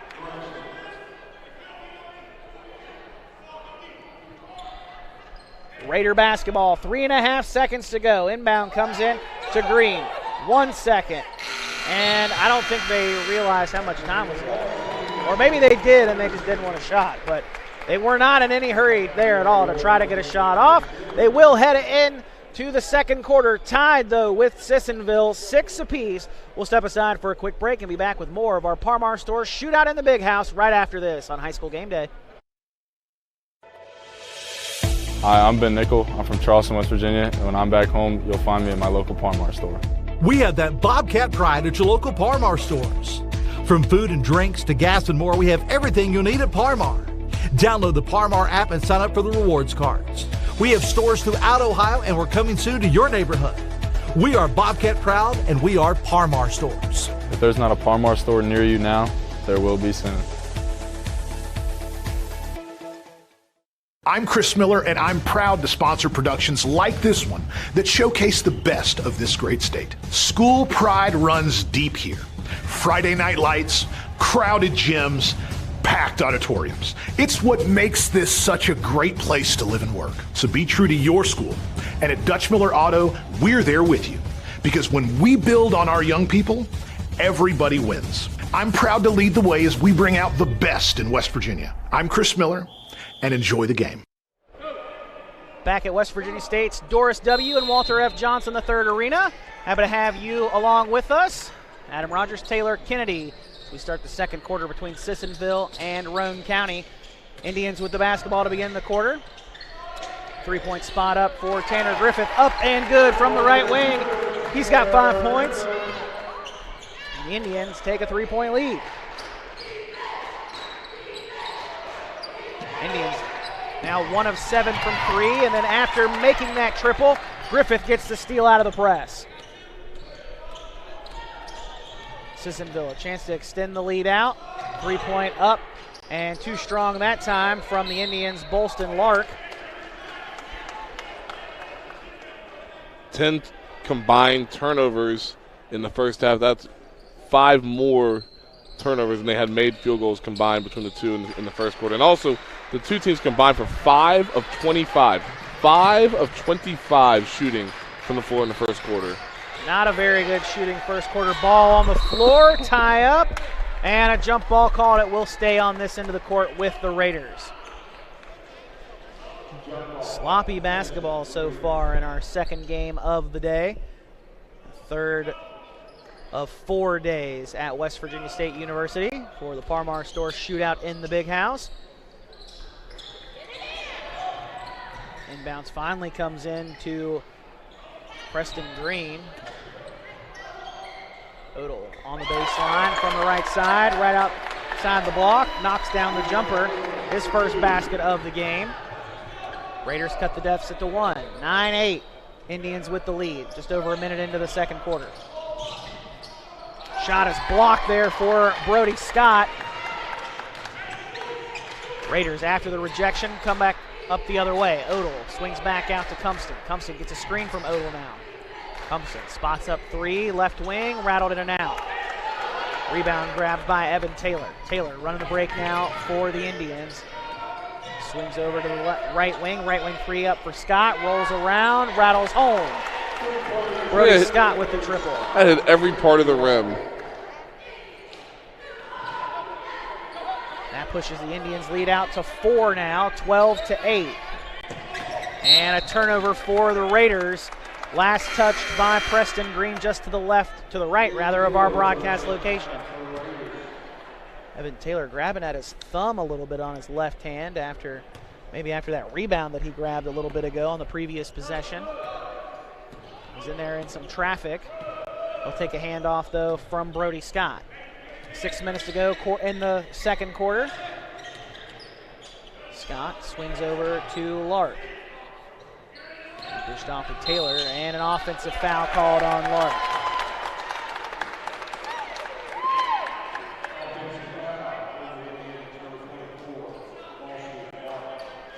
It's his first personal foul, team's first of this second quarter.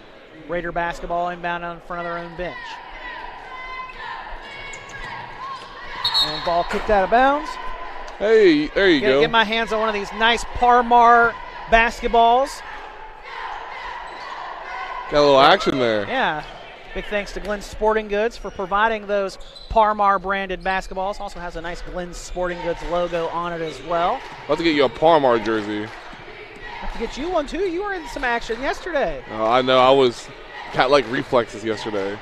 Having to protect the monitors. Oh, absolutely. Somebody's got to do it. Good feed inside, but unable to finish there is Nick Taylor. But cleaning up the offensive glass is Sawyer Hunt. Hunt has his first basket, and the Raiders are back within 2. 12-10, Indians with the lead. Feed inside to Lark, and Lark lays it up and in off the right side. Good penetration there by the Indians. Griffith gets the assist on the basket for Lark. Ball is knocked out of bounds. It will stay with the Raiders. A couple of subs come in. Number 33, Luke Michael, the junior forward. Center checking in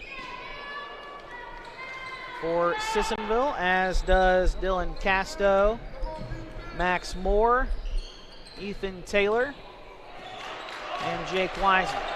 Line change for the Indians.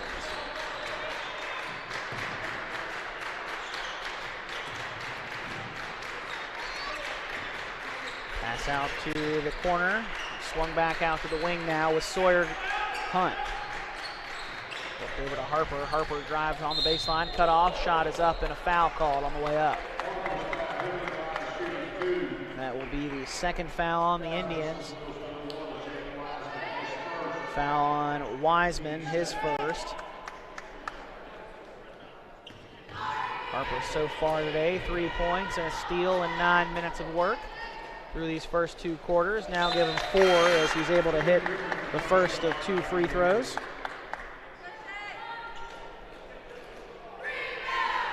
free throw on the way as Cumston checks out. Back in is Nick Taylor. Second free throw up and good. So count the basket for Harper. And then a foul called on the floor after the shot on Luke Michael, it sounds like. His first, team's third. Michael, who's missed some time this year due to a leg injury, making his return back to action today for the Indians. Trying to feel out that foot and see how it feels at game speed. Picked up a foul there within his first minute of play. You can tell that foot's still bothering him. Yeah, definitely going a little gingerly on it. Trying to feel it out, like I said, in game play. Rebound comes right to him, then has it ripped away from him. Plays good defense, though, after he has the steal, as Sawyer Hunt's unable to hit the jumper on the fadeaway. Taylor cutting through the lane, and a blocking foul is going to be called. I believe they're going to get that on Nick Taylor for the Raiders. Yes, that will be Nick Taylor. That is his second. Team's first, though, of this quarter, just halfway through the second period. Let's take a look at Ethan Taylor. Free throw up and good for the senior guard. He's up to 3 points now to go along with his 2 rebounds, one on the offensive and defensive side. One of a handful of football players on this Sissonville basketball team. Second free throw, no good. His brother Evan Taylor and Jake Wiseman, key contributors on that Sissonville football team over the last few years.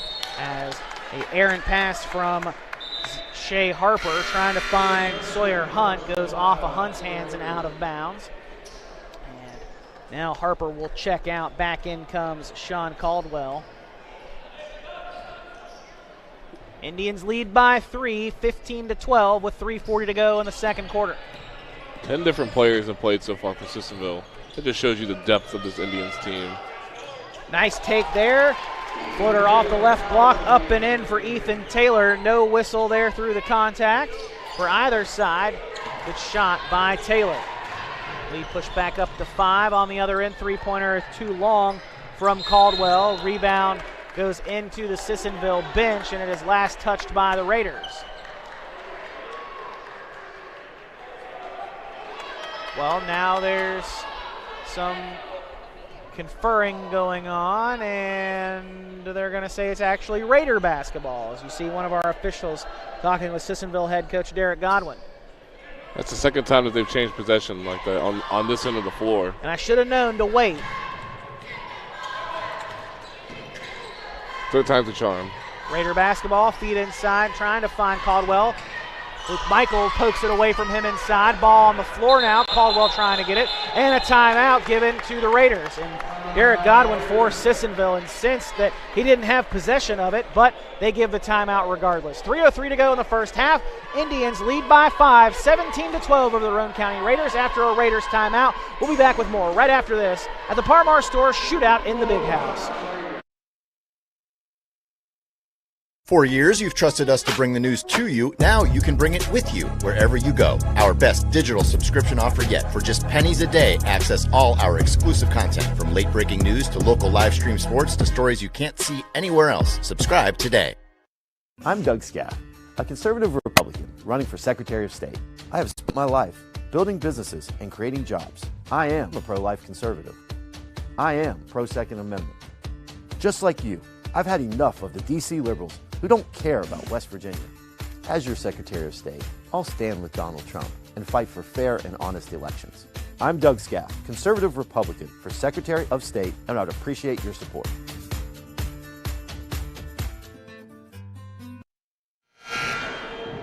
Taking a look over there at the Indians cheerleaders for Sissonville, coming to cheer on their squad to a victory today, trying to get their 10th win of the season, and a pretty good Sissonville contingent here today as well. A relatively short drive there from Sissonville here to Institute. It's always good to see students get let out of school to come cheer on their team during the school day. Had a pretty decent crowd of St. Joe's Irish students here earlier this morning, and their 20-point win to start our day off against the Wahama White Falcons. Caldwell on the baseline on the right side, attacking against Luke Michael inside. Gets to the basket, but can't finish off the left side. Misses, corralled by the Indians, and they come gunning the other way. Ethan Taylor, finds it way over to Griffith. Griffith goes from right to left. Now cuts his back into the keyhole. Kick back out to Ethan Taylor, and they'll reset the offense.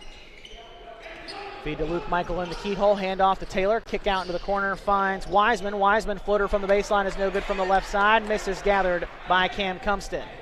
Now the point guard for the Raiders will set things in motion with 2:20 to go.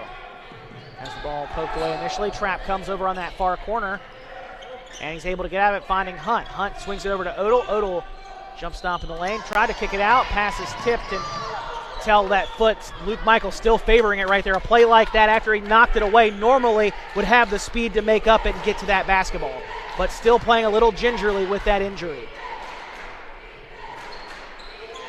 Talked to him before the game and said that he was still just trying to feel it out, and that's why he was out on the court dressed today after missing some time due to that injury to his leg.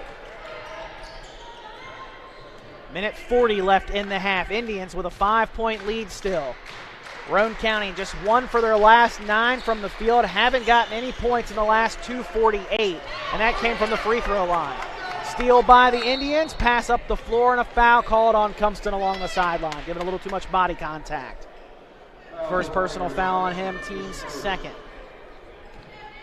You got to be impressed with the way that Tanner Griffith has played so far for the Sissonville team.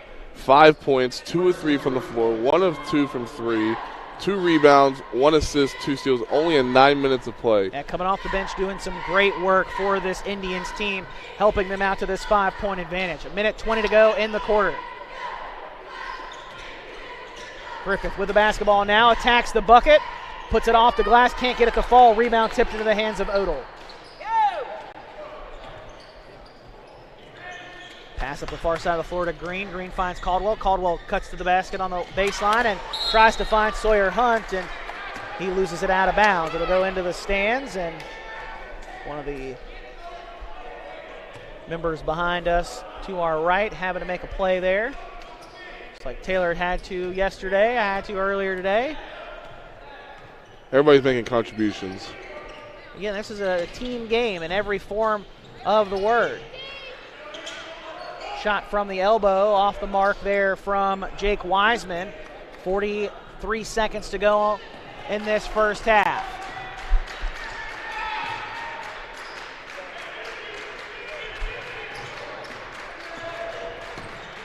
Raiders working it around the outside. 30 seconds to go in the quarter. Green swings over to Odell. Odell thought about it for a second.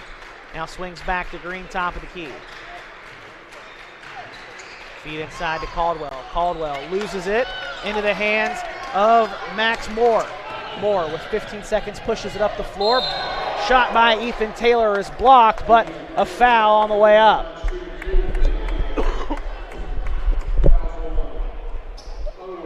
That foul is on Will Odell, his first, team's third.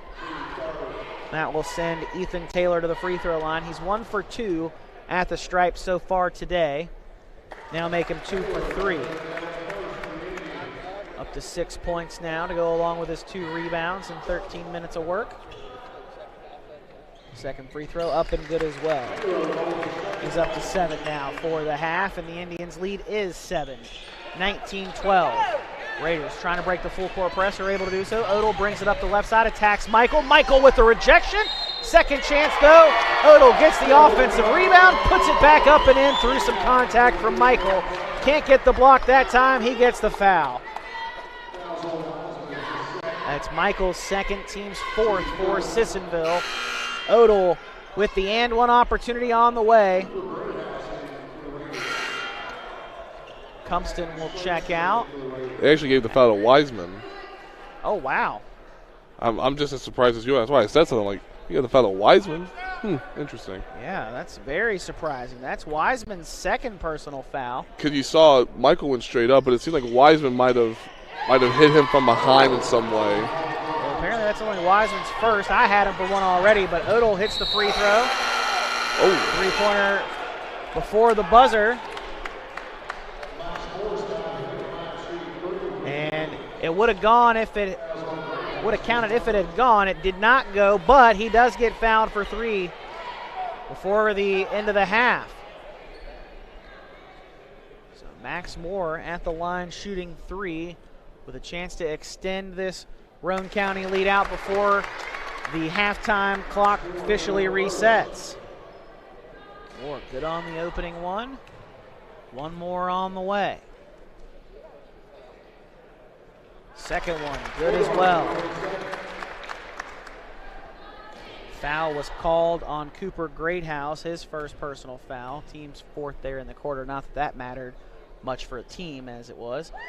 As it's a perfect 3 of 3 trip for Max Moore.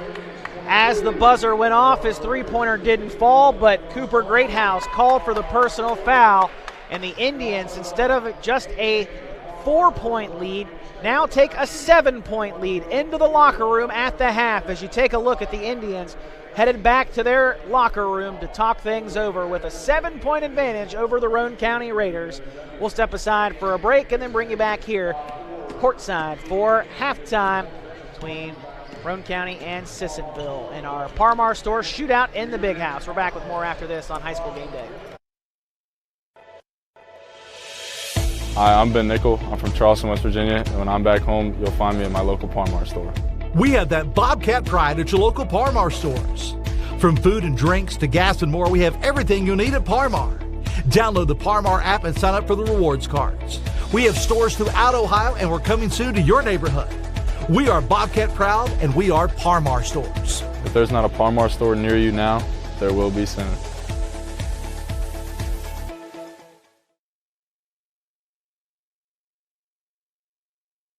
Are you ready to unlock a future filled with remarkable pay, unbeatable benefits, and unparalleled satisfaction? Imagine embarking on a journey that offers you a college-level education without the weight of debt, all while earning a steady income. Look no further than the West Virginia Building and Construction Trades Apprenticeship Programs.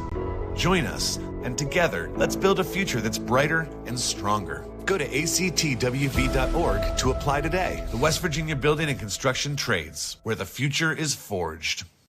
I'm Doug Scaff, a conservative Republican running for Secretary of State. I have spent my life building businesses and creating jobs. I am a pro-life conservative. I am pro-Second Amendment. Just like you, I've had enough of the D.C. liberals who don't care about West Virginia. As your Secretary of State, I'll stand with Donald Trump and fight for fair and honest elections. I'm Doug Scaff, conservative Republican for Secretary of State, and I'd appreciate your support. The HD Media Plus app is your ticket to see all the action on the hard court as it happens. Sam banks it in! Sam's from 3! Download it today for free to your smartphone or TV so you won't miss another shot. Fair warning, if you go after our kids and young people, I'm coming after you. As governor, I'll see to it that fentanyl dealers get a mandatory life sentence, and I'll put human traffickers behind bars for life. To help our communities hire and retain the best first responders, I'll increase pay and benefits. And we'll provide better training for our police and our firefighters and our EMS, the ones who put their lives on the line to protect ours. For years, you've trusted us to bring the news to you. Now you can bring it with you wherever you go. Our best digital subscription offer yet. For just pennies a day, access all our exclusive content, from late breaking news to local live stream sports to stories you can't see anywhere else. Subscribe today. I'm Chris Miller, and I'm proud to sponsor productions like this one that showcase the best of this great state. School pride runs deep here. Friday night lights, crowded gyms, packed auditoriums. It's what makes this such a great place to live and work. So be true to your school. And at Dutch Miller Auto, we're there with you. Because when we build on our young people, everybody wins. I'm proud to lead the way as we bring out the best in West Virginia. I'm Chris Miller, and enjoy the game. Hi, I'm Ben Nickel. I'm from Charleston, West Virginia, and when I'm back home, you'll find me at my local Parmar store. We have that Bobcat pride at your local Parmar stores. From food and drinks to gas and more, we have everything you'll need at Parmar. Download the Parmar app and sign up for the rewards cards. We have stores throughout Ohio, and we're coming soon to your neighborhood. We are Bobcat proud, and we are Parmar stores. If there's not a Par-Mar store near you now, there will be soon.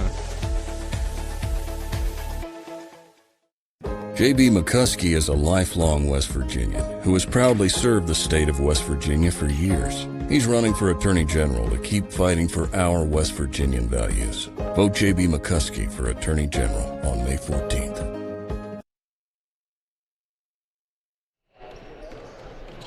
Taking a look at Brian Shepard with West Virginia State University, putting in some hard work here at halftime, getting the basket to our left fixed. The light there for the buzzer on the backboard, that was an issue at the end of the half, so they had to take the basket down and work on it. And looks like everything should be good to go now for that. Great job by him and all the volunteers with this event. They do a fantastic job of helping this event go each and every day. If it weren't for the volunteers that do this event, and for our sponsors like Par-Mar, Lester Raines, Acura, Glenn Sporting Goods, Game Changer, a lot of different people involved to help make this event a success. And again, the volunteers definitely help make this go. And we can't give enough credit to the West Virginia State men's team for running the concession stand back there as well every day. And they have a game later today to play as well against Frostburg State. That's a hike. Going from here to Frostburg, that's not an easy trip to make. So, between practicing and running the concession stand and the game today, those guys are definitely putting in some great work. So big kudos to them and big thanks to them for all that they do to help make this event such a top-notch event. As we take a look at some of the stats from our first half between Roane County and Sissonville, both teams shooting under 30% from the field, but the Indians shooting better than the Raiders are. The Raiders are a little bit better from three and are cleaning up the glass at a higher clip than Sissonville, but it is the Indians who lead after one half of play. As you take a look at some more statistics from the first half, the Raiders more turnovers, and that led to 8 points off of those 12 turnovers from the Raiders for Sissonville. And assists marginally different there, 3 for Sissonville, 2 for Roane County. Look at Sissonville getting out on the fast break, though. 8 points out in transition. The Raiders have gotten the 8-0 advantage in second chance opportunities, but other than that, Sissonville is dominating the points battle in the comparative categories and leads by 7 after one half of play. And that's thanks to a foul that was called on a 3 at the buzzer, where Max Moore then steps to the free throw line with no time remaining in the half and knocks down all 3 free throws at the line to make it, instead of a 4-point advantage, this 7-point lead. A good half at stretches for Sissonville in the first half, and that's why they have that 7-point lead, Taylor. Yeah, absolutely. I mean, you're seeing different things happen in this game. Obviously, it's been a little bit good, been bad, it's been ugly at times, but overall, I think both teams are really just trying to get a feel for the score. Again, we keep mentioning that, but it's just very valid when you do play in a venue like this on the campus of West Virginia State University. This is a bigger court, a lot bigger than what they're used to. The margins are a lot different. It's wider, it's longer in length, so you're having to deal with it a lot differently. The big thing is that Sissonville's doing is that full court pressure that you're seeing them use and play, it's disrupting what Roane County is trying to do offensively. And whenever you do throw an effective full court pressure, then you are going to disrupt what a team's going to want to do, because Roane County is going to want to get up and down the floor, but Sissonville is not having any of that. And I think that's kind of why this full court pressure has worked, is they know that it's a longer court, so if they want to go long, they got to make the long passes, and they're going to have somebody back there. So that press has definitely been really effective for Coach Godwin and his crew. And for the Raiders, I feel like they need to have better shot selection overall. Rushing a lot of shots and taking 9 threes in the first half. Have made not 2 of them, but some really poor rush shots for the Raiders in that first half. Down by 7. About 7 minutes to go until the start of the second half. And before we were talking about the statistics from the first half, we talked about how big the volunteers and the sponsors are to help make this event happen. And Taylor got a chance to sit down with the major sponsor of this event, Par-Mar Stores. The president of Par-Mar, Brian Wall, got a chance to talk with Taylor earlier here this week and talk about how important of an event this is and why they feel the need to support events like this. So here is now Taylor, joined by Brian Wall, president of Par-Mar Stores. So Brian, 4-day event, lots of great action thus far, a lot of teams here. We've had some really great games and player performances as well. Just kind of walk me through the benefits that Par-Mar gets out of this, doing this for 4 days and really getting a lot of these teams statewide to come to Charleston. Well, not every team that comes down here to play in this tournament will be able to make it to the state tournament. So that's one. So, this, for some of these teams, this is their state tournament because they're not fortunate enough to be able to get out of their regional and come down here. And a lot of these teams that are playing are also in areas where we have stores across the state as well, too. So, we try to support all the local communities and areas and schools that our stores are located in. And, we're able, glad to be able to get a lot of these kids down here that have never been able to come to Charleston before. What are some of the benefits that Par-Mar is wanting to get out of something like this to try and impact these high school communities? Look, I think we do this for the kids. We appreciate all the accolades and, banners and stuff that we have up, but we're fortunate enough to be able to support the schools where we have stores. And, that's the benefit that we get. Game Changer came along this year. We went to 4 days, and, the benefit they get to be able to come down and teach these kids, on the one pill can kill and to staying away from opioids in our schools, too. So, it's a little bit of a collaboration between both of us this year and when we went to the 4th day. How important of a collaboration was that for you guys, with you guys still continuing to preach your message about high school sports, along with them trying to continue to preach their message to these high schoolers and even middle schoolers as well about the drug use here in the state of West Virginia? I think it goes hand in hand. Look, drug use is, it's no doubt in schools, that's where we got that, but it's also in everyday life as well, too. So what they're trying to preach in schools, we're trying to do the same thing, if you will, in the communities where our stores are located as well. Is this event going to go to 5 days? Well, we got asked last year if it was going to go to 4. We've already been asked about if it's going to go to 5, and you just trumped that, if you will. But I will tell you, I think we've had 11 teams already that did not play in this tournament this year. They've already called the first 2 days about asking the dates for next year. So, it remains to be seen. But I will say, we usually finalize this thing within about a month after it ends. So, but usually by the time the state tournament starts, we've already got what the schedule will be for now 2025. So we'll wait and see on that. And I will say this too: West Virginia State is just a great place to be able to work on this. The collaboration we have with them here too. They're top-notch, first class, and everybody from Coach Green and Louie and all of them that will tell you is that what makes this such a success is. It's not just because what we have on the outside being Par-Mar, but it's all of us collaborating on it, and that includes all the coaches, the teams, the staff here at State, and then our sponsors there as well. And finally, when you talk about just all the little pieces working together, it's almost like a well-oiled machine, because it just seems like all these games just move through so swiftly. But then a lot of that's credited to the staff, the personnel that have been here, and just the people like Par-Mar and West Virginia State, the men's basketball team with the Yellow Jackets as well, and Coach Green, Coach Price as well, Louie. All these people involved, including yourself and your staff, none of this could be possible without everything. Just talk about how everything has been working so well together. Again, it's like a well-oiled machine for you all. Well, God's blessed us with good people that have a lot of basketball knowledge, and a lot of people that if they were able to put a tournament on, how they would like to run it. And like I said, I give the glory to God on that one. He's able to, for all of us to collaborate and have the right people, if you will, to be able to do this. And no doubt most of them having basketball knowledge really helps out a lot. Back at West Virginia State University, about 2 minutes until the start of the second half. Delayed start to the second half due to that basket on the near side that you can see there on your screen. On the left-hand side, having to have the lighting fixed for the backboard with the buzzer.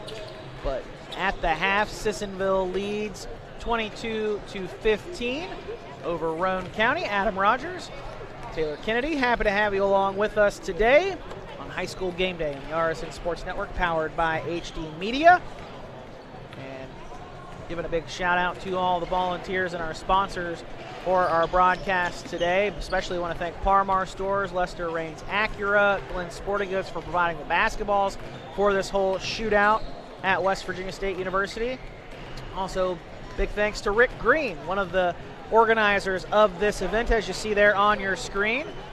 Chatting it up with public address extraordinaire Jason Smith, as Coach Green and head coach Mick Price of the Ravenswood Runnin' Red Devils help organize this event each and every year, and they've done a bang-up job since it originated in Charleston at the Coliseum and Convention Center to now being up here at West Virginia State University. Brian Shepard also does a fantastic job with this event as well, with his stats and with keeping things all in line with the music and everything else that he does here to create a great atmosphere at West Virginia State University. It's a great event from top to bottom because of everybody involved with this event. As you take a look there at Brian Shepard in his yellow jacket gear, He doesn't get enough credit, in my opinion. he really does not. I mean, the stats that we use, you don't get live stats for high school basketball games. And for him to create not really a platform, but him to create a system and an algorithm to create this stats broadcast that we use for this event, it's really, really great, just because we kind of give the audience a little bit more of a perspective and a little bit more feel for what's happening, other than this person scored this many points or grabbed this many rebounds or they're shooting this on the floor. We don't really talk much about the points off turnovers or the fast break points or anything like that. So I think I give a lot of credit to Brian, what he's been able to make for this event. Couple of offensive rebounds after a missed shot and then a block, and now Max Moore puts up a three and buries it. Got fouled on a triple before the end of the half, made all 3 free throws. This time makes the three-pointer there from the field. Then off the inbound steal, and score is up and good for Jake Wiseman. Wiseman finally into the scoring column. Indians lead is up to 12 now, 27-15. Raiders break the press. Odell jumper off the back of the iron, no good. Pushing it up the floor quickly are the Indians. Getting to the baseline on the left side and putting a shot up is Dylan Casto, and he'll be fouled on the way up. He'll shoot 2 after the first team foul on Roane County. That is the second on Cam Cumston. Casto held scoreless in that first half, but gets the first of his 2 free throws to fall there.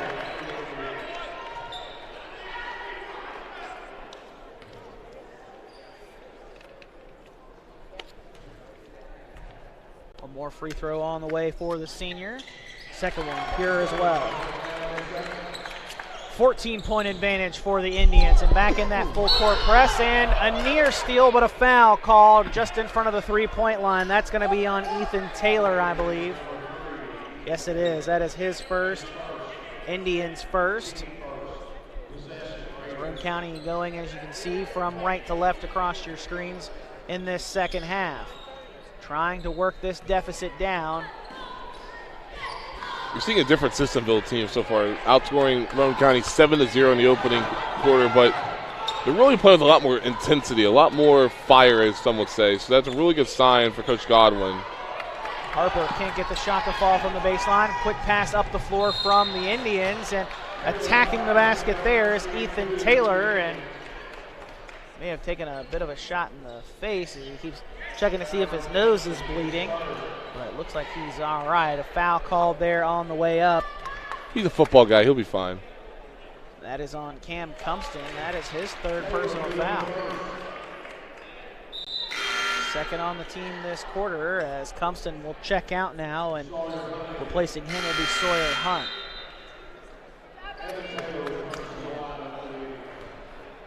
Evan Taylor set to check in for his brother Ethan. If Ethan can make the free throw, he's unable to do so. But offensive rebound is grabbed by Jake Wiseman. And yeah, they are going to send Taylor over to the bench.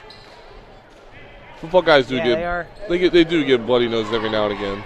And he did kind of get popped. I think the ball came and hit him in the face. It did, yeah. So, yeah, I mean, got kind of a hard hit. Either. Yeah, that's not a good feeling at all. He takes a seat on the bench in favor of his brother, Evan.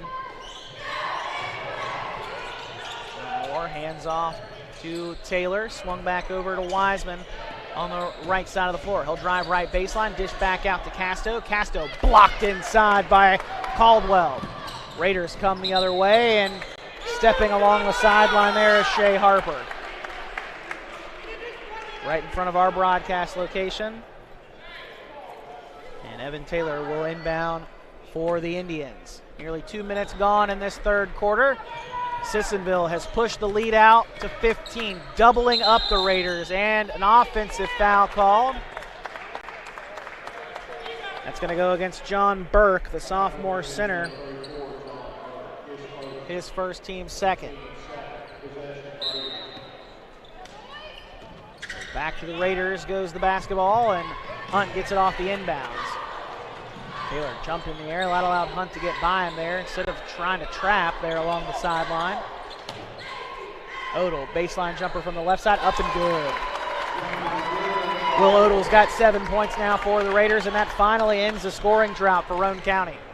Good job by Roane County recognizing that Sissonville is a little bit of a scrambled defense there. Nice high arcing shot for Dylan Casto, his first field goal of the day. He's got 4 points.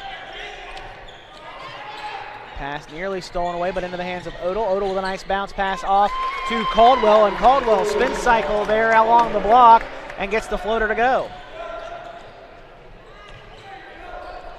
Three-pointer from the left wing, no good.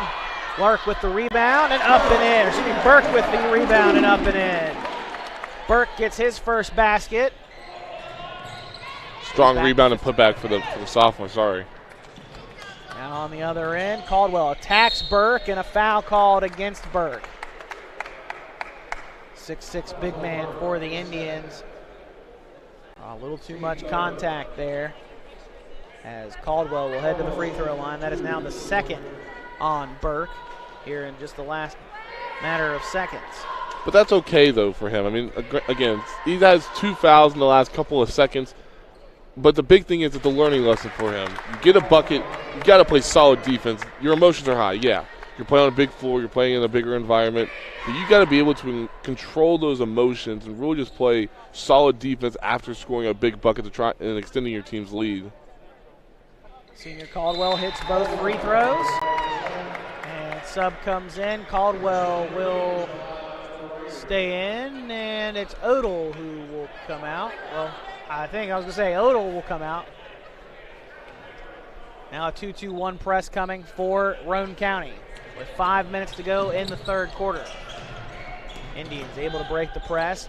Evan Taylor with it, swings it over to Moore. Moore top of the key, working against Taylor. Three-pointer up from Jake Wiseman, and Wiseman drops it in from the left wing.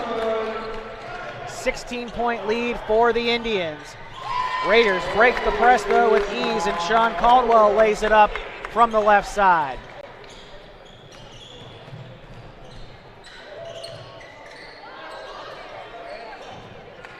Casto can't get a shot to fall. Thought he was fouled, but whistle stays silent. Hunt swings over to Nick Taylor. Down 14 are the Raiders with 4 minutes to go in the third. Pass kicked out to Nick Taylor. Taylor driving in, has it poked away from him. Wiseman comes away with it, up the floor to Evan Taylor. Taylor stops, pops from just outside the paint area. Can't hit it, and Caldwell grabs the miss. Rebound is hit from behind from Sawyer, and it is last touched by Dylan Casto. Ethan Taylor back in the lineup for the Indians as it will be Casto and Burke checking out. A little bit of a smaller lineup here for Coach Godwin. Quicker and more agile potentially for the Indians. That helps whenever you play a full court man-to-man. Here comes some press. Gets it over to Hunt, feed down inside to Caldwell. Caldwell with a nice soft touch there from the right side, just outside the block, and he'll lay it up. He's got 11 points now for the Raiders. Back within 12. Three-pointer up, no good, no foul. Despite Max Moore falling to the ground after the three. Ball goes out of bounds after it went long, and it will be Raider basketball.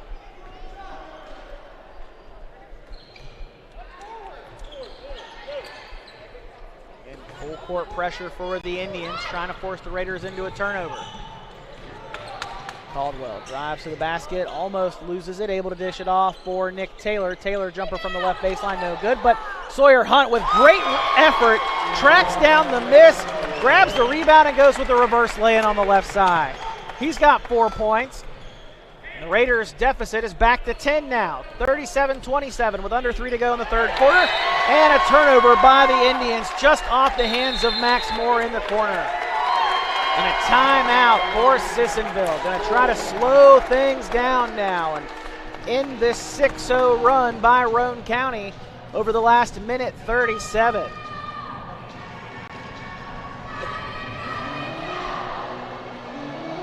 Indians lead at 10 after the Raiders have again gone on this 6-0 run in the third. Taking a look there in at the bench. Head coach Derek Godwin instructing his Indians. Meanwhile, on the other side for the Raiders, Matt Peary talking with Roane County, trying to keep their offensive momentum going here over the last stretch.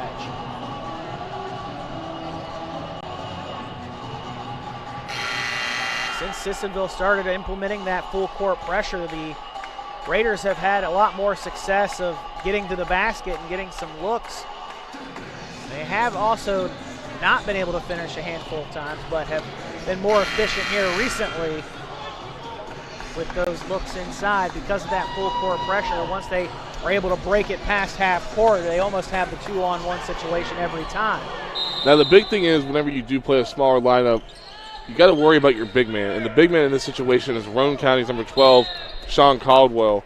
And he's been doing a good job so far of getting that ball down low and really being effective regardless of who's on him. So you just saw the floater on one of the last possessions, but expect him to be more involved with the smaller lineup.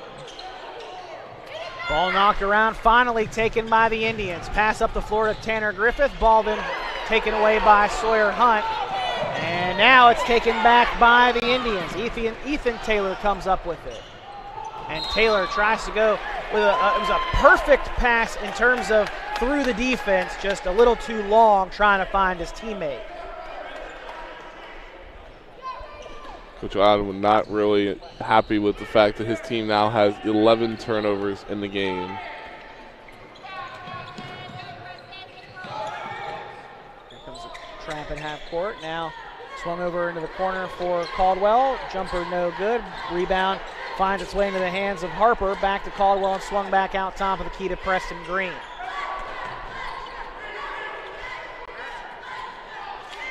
Ten-point game in the third quarter.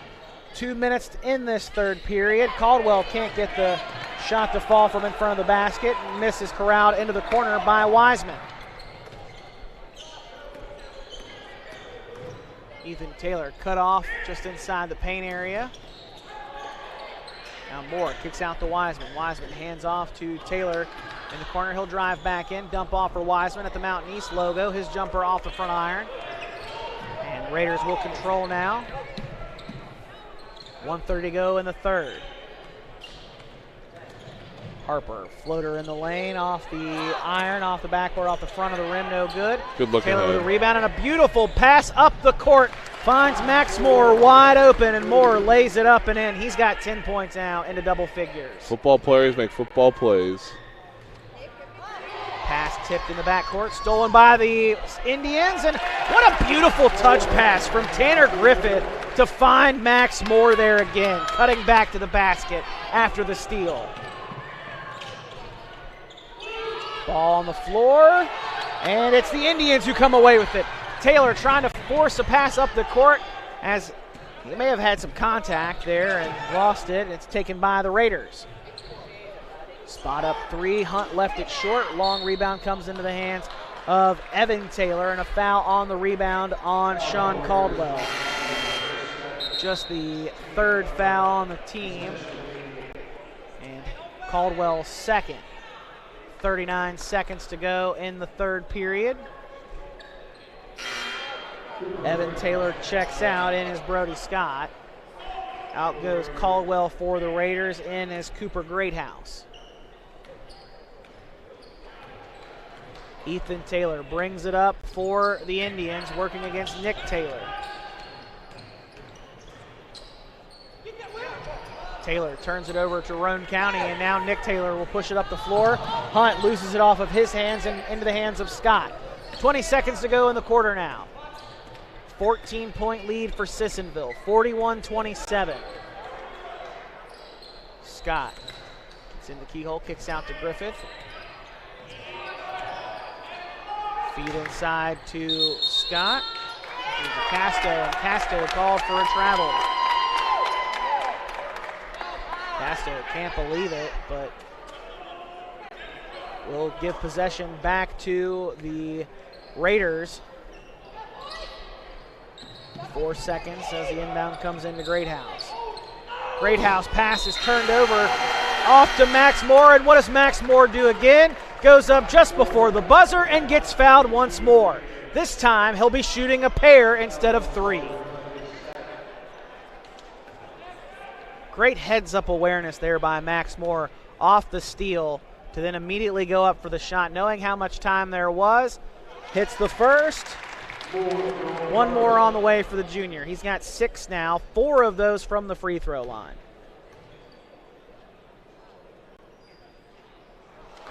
Second one is no good.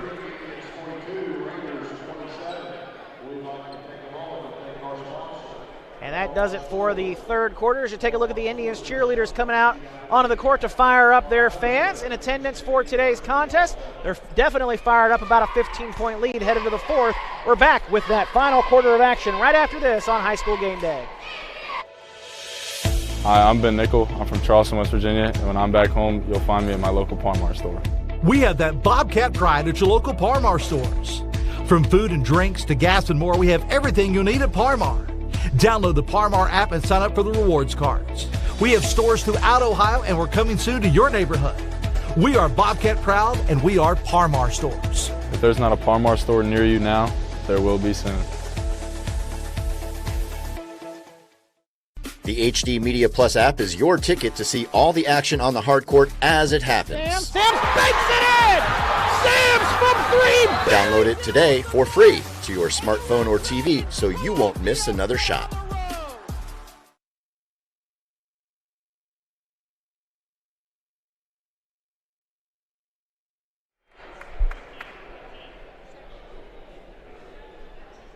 Getting ready to start the fourth quarter between Roane County and Sissonville. Adam Rogers, Taylor Kennedy, happy to have you along with us. Raider basketball beginning the fourth quarter, down by 15. Trying to end a 3+ minute scoring drought on this possession. Hunt feeds inside to Odell. Odell attacks the basket and can't finish. Rebound around and is off of Roane County, so it will head the other direction. Sissonville basketball.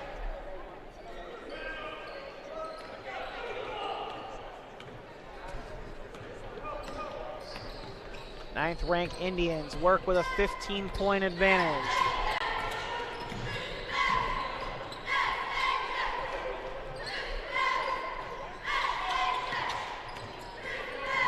Moore kicks into the corner.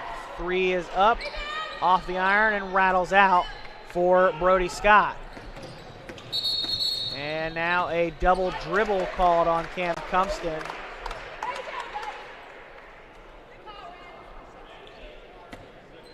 Another turnover for the Raiders. That is now number 22 for Roane County.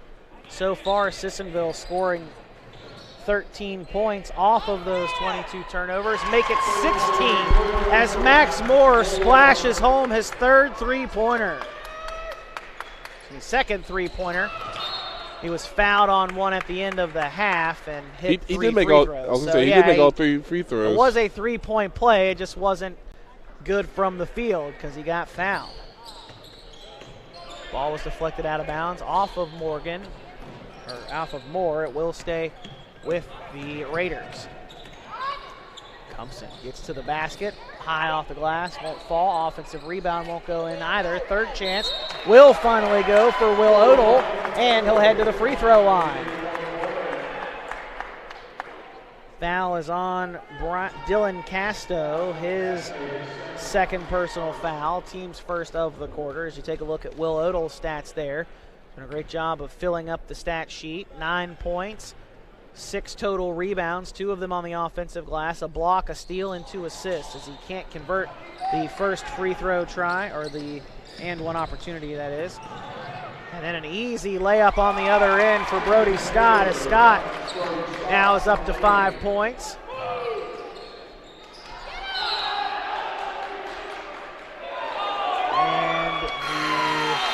And the Indians step out of bounds. They're going to say Casto's foot on the line, so it will give it up to the Raiders.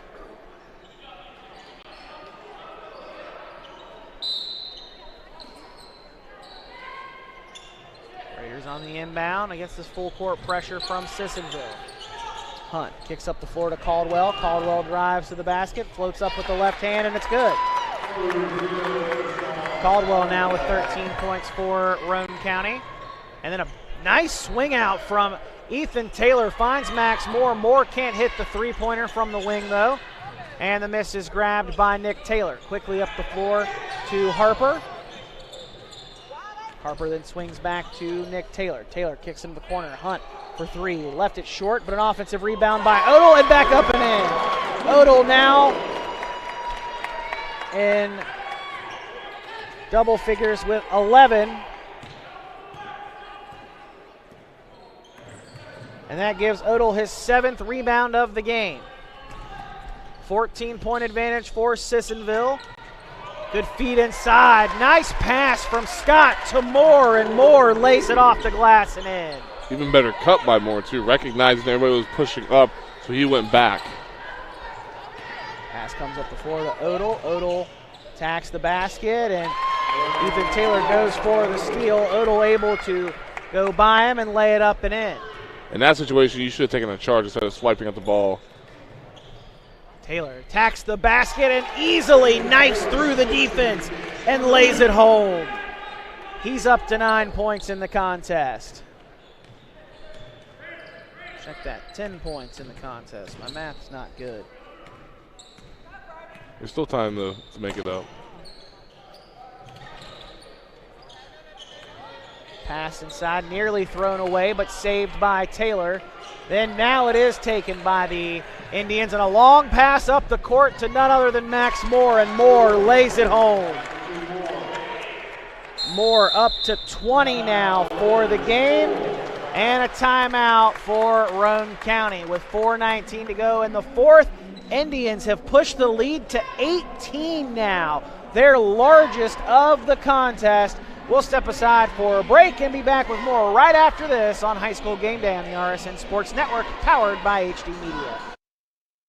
I'm Doug Scaff, a conservative Republican running for Secretary of State. I have spent my life building businesses and creating jobs. I am a pro-life conservative. I am pro-Second Amendment. Just like you, I've had enough of the D.C. liberals who don't care about West Virginia. As your Secretary of State, I'll stand with Donald Trump and fight for fair and honest elections. I'm Doug Scaff, conservative Republican for Secretary of State, and I'd appreciate your support. The HD Media Plus app is your ticket to see all the action on the hard court as it happens. Sims banks it in! Sims from 3! Download it today for free to your smartphone or TV so you won't miss another shot. J.B. McCuskey is a lifelong West Virginian who has proudly served the state of West Virginia for years. He's running for Attorney General to keep fighting for our West Virginian values. Vote J.B. McCuskey for Attorney General on May 14th.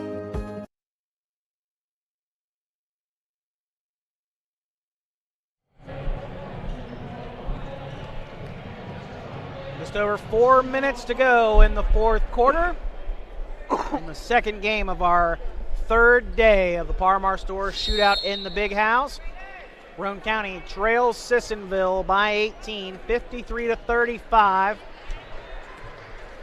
Roane County basketball out of the full timeout by the Raiders. Green on the right wing, and a foul called on Scott. Ref almost didn't call that foul. To give credit to where credit's due, this small ball lineup that Coach Godwin's throwing out there for Sissonville has been very effective. They've been able to get long rebounds or even just main rebounds that are underneath the basket and then run out. And see right there as well, that's just a credit to this lineup. I mean, if you would have had a bigger guy out there, it would have probably been a little bit different, not entirely. But with the small lineup, they're able to kind of be there with their guards, even their big man for that matter. So that's a really good job by Sissonville being in the small ball lineup and still being effective. They forced 20, well not they, but the whole team has turned over the Raiders 24 times. Yeah, got that 24th one there off the inbounds over on the far side of the floor after a 5-second call. But unable to do anything with the turnover on the offensive possession, and back come the Raiders. Hunt picked up his dribble and nearly turns it over. Odell able to save possession, though, for the Raiders. And this time, Hunt does throw it away. You see how far back they started that offense after he lost that basketball? And literally at the logo. Was nearly touching the mid-court stripe with his heels. Yeah. Very good defense. Taylor with a nice crossover move on Nick Taylor. Swung in the corner to Griffith, now back out to Scott. Scott kicks to Casto, top of the key three, rolls around and out, but there's an offensive rebound for Ethan Taylor. Taylor trying to feed it over to the cross court to Scott, and looks like they're doing injury time because Dylan Casto is hobbling after he shot that three-pointer at the top of the key earlier in the possession for the Indians. No foul was called. You might be able to hear some of the fans behind us saying that should have been a foul call. And 50-50. yeah, it's one of those questionable calls either way. And I also don't envy the refs wearing the zebra stripes. I know I would not want to be in their situation making calls throughout some of these high-intensity games. Three-point jumper left short that time for Michael Taylor.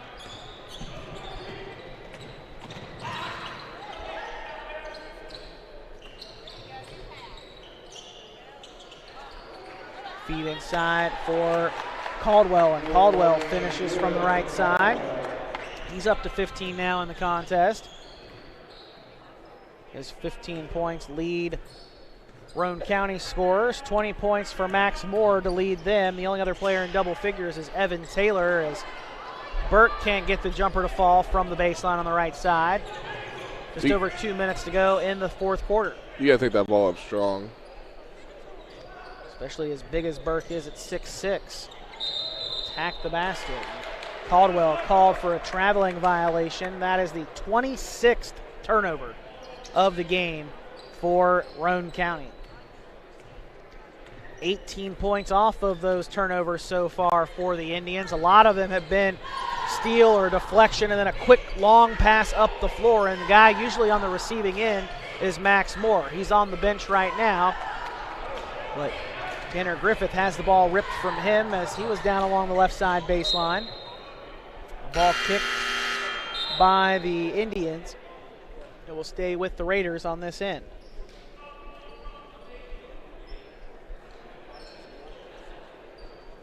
Indians lead by 16 despite not having scored for the last 2:40. Feed inside to Caldwell. Caldwell can't finish. Good defense there by John Burke underneath.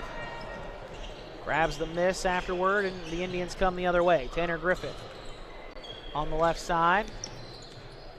Swings to Scott. Scott drives down the middle, and a traveling violation. We'll send it back to the Indians. Back to the Raiders.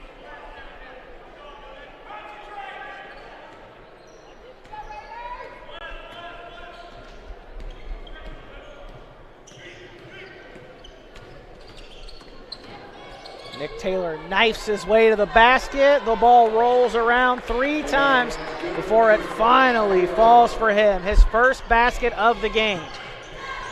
A minute to go and change in this fourth quarter. Offensive rebound had for a moment by John Burke, but unable to get 2 hands on it and control it. It goes out of bounds, last touched by the Indians with 62 seconds to play. Deficit down to 14 for Roane County, but this one might be a little too late for the Raiders to try to come back and win this one, especially moving so slowly offensively. And when you turn the ball over like that, definitely not going to have the opportunity to try to come back in this one. 27 turnovers will not cut it in a game like this. Scott kicks out to Griffith. Griffith gets a screen from Burke and buries the 3. He's got 8 points now. 2 of 3 from beyond the arc. Reverse lay-in take there by Caldwell. Fouled on the way up. Stops the clock with 28 seconds to go in the contest. Burke's got to be able to cut that guy off. He's got to be able to cut off Caldwell whenever he goes baseline.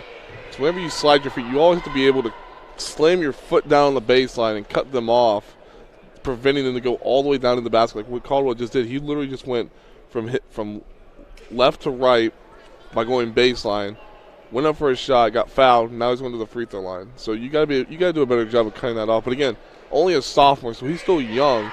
You got to be able to know that whenever you do play in more high-intensity games moving forward. Second free throw is good for Caldwell after missing the first. 28 seconds to go, a 16-point lead for the Indians.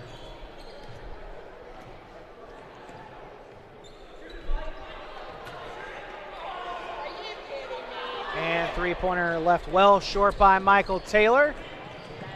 10 seconds to go in the contest. Green thought about the 3, takes a step inside, jumper no good. Odell grabs the offensive rebound.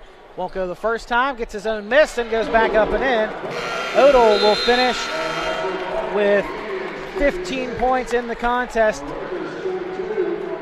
just behind Sean Caldwell with 16. But the Raiders still fall 56-42 to Sissonville. And the Indians had a great performance in this second half. Really, those 2 middle quarters were the difference. 19-6, Sissonville wins the second, and 20-12, they win the third, and that's how they ultimately win by a total of 14 points in this one as we take a look at the shooting percentages. And for the Raiders, a tough day shooting it for Roane County. Yeah, 17-50 in a game. I mean, whenever you do not shoot the ball well, only shooting 34%, and you commit 27 turnovers, not a recipe for success. Also, fantastic job by Sissonville. 21 points off of those 27 turnovers. And then also, we talk about sharing the basketball, 11 assists on 20 made baskets. So a really good overall team outing for the Indians. Look at the comparison here in our scoring. Bench points goes the way of Sissonville. Second chance the way of Roane County. Points in the paint even. But look at the fast break number there, 22-0.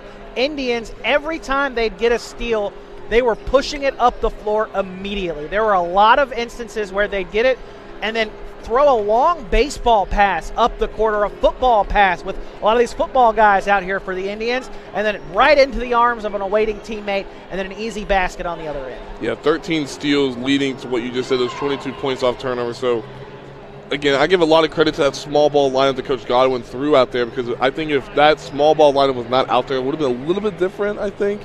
But with that it may have been a little different with Luke Michael out on the floor for the Indians, who's still coming off that injury. Played a little bit in the first half, but then sat for the second half. We could tell that it was still bothering him a little bit with that foot injury he's dealing with. Yeah, and then you also deal with Burke as well. You had some other guys out there trying to play the big position like Lark as well. But whenever you do get into these situations, you got to be able to be very effective defensively. I think that small ball line kind of gave them that spark, that juice per se, and that allowed them to kind of extend that lead and really hit their final stride there. Again, the Indians come away with the win over Roane County, 56-42. And that does it for the second game of our third day and our Parmar Store Shootout in the Big House. Coming up next, we've got a Doddridge County Cameron doubleheader. The girls will feature first, and then the boys, who are sitting up in the stands watching the Lady Dragons and the Lady Dogs warm up. They'll be on at 2 o'clock for the final game of our morning session. Taylor will have the call of both of those matchups. That's all coming up for you here in about 16 minutes or so on High School Game Day. But that will do it for game number 2 between Sissonville and Roane County. Again, Indians with the win over the Raiders by 14. We'll be back in a little bit here on High School Game Day on the RSN Sports Network, powered by HD Media.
Tinley Paw, Peyton Trent, Marley Sias, Destiny Berryman, Ashley Cheeseman, Brooke Burnside, Peyton Curry, Aaliyah Williams, Shylin Wolford, JC Lipscomb, Kimberly Adams. I need to get that name right. Akaya. Yeah, I didn't get that right.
Anybody home?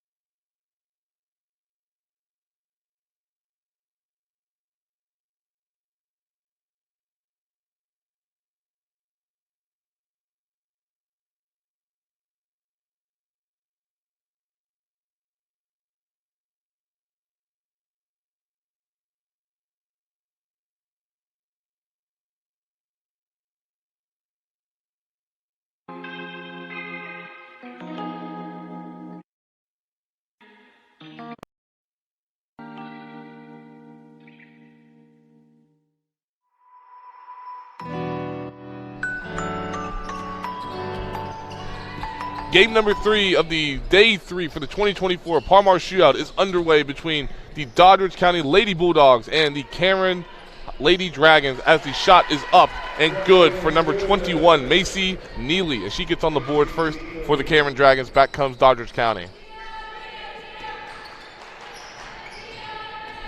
Ball left side by Tinley Paul, backdoor down to number 14, Allie Cheeseman. She scores for her first 2 of the game. We're knotted up at 2 apiece here as we have just passed the 7.5-minute mark.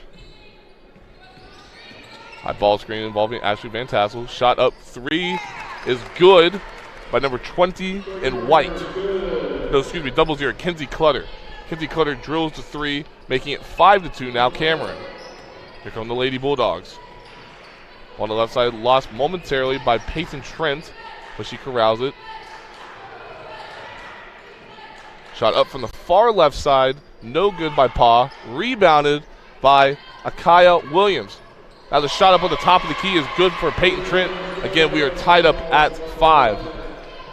A really big matchup today involving 2 top 6 teams as Cameron checks in number 1 in the latest Associated Press Class Single A poll with 9 first place votes, while Doddridge County checks in number 6 in that same poll. As a ball down all the way into the basket as Neely's shot no good. Rebound Bulldogs, back comes Doddridge County. As we are tied up at 6 here in the early goings of game number 3. Williams, high post. Hands the ball off to Paul. Paul will put up a 3, no good. Rebound corralled by number 11, Peyton Trent. And Trent gives Doddridge County the 7-5 lead. Van Tassel down low, strong 1 dribble, up and good for Ashlyn Van Tassel.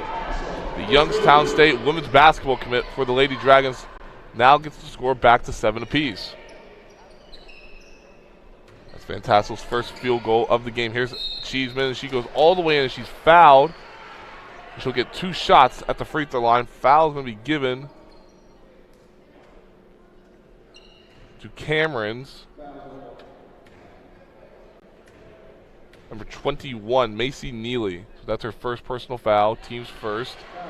As Cheeseman's first free throw is good for her 3rd point of the contest. First free throw made for Cheeseman. Second shot up is good. Bulldogs are now up 9-7. Here comes Cameron. Clutter all the way down. Great bullet pass all the way down to the far right block as she finds Ashley Dobbs, and Dobbs scores for 2. Again, we are tied up at 9. What a block by Ashlyn Van Tassel as Trent tried to go all the way down north and south, but Van Tassel right there swats it away. And here comes Cameron trying to get the lead back. Clutter all the way down, kicks it out. Here's a Macy Neely 3 from NBA range, no good. Rebounded by Trent. Back comes Doddridge County, 3-on-1. She sends the ball left side. Layup up, no good by Doddridge County. Rebound Van Tassel. She go 1-on-1. She is going north and south. Nobody's stopping her. Her shot up, no good. Rebound batted around. Rebound corralled by Doddridge County now. Here comes Cheeseman. Cheeseman will go all the way in. Her shot no good, and she is fouled and will head to the free throw line as Kinsey Clutter went 1-on-1 with Cheeseman. Cheeseman was fouled on her shot up, and she will head to the free throw line. So Allie Cheeseman will go to the free throw line again. Her shot up is good, so she's now a perfect 3 for 3 at the free throw line for Doddridge County so far. Macy Bertram will enter, and Emily Dobbs will head to the bench with 4:51 left in the first quarter as Cheeseman's second shot up is good. Here comes Cameron on their fast break.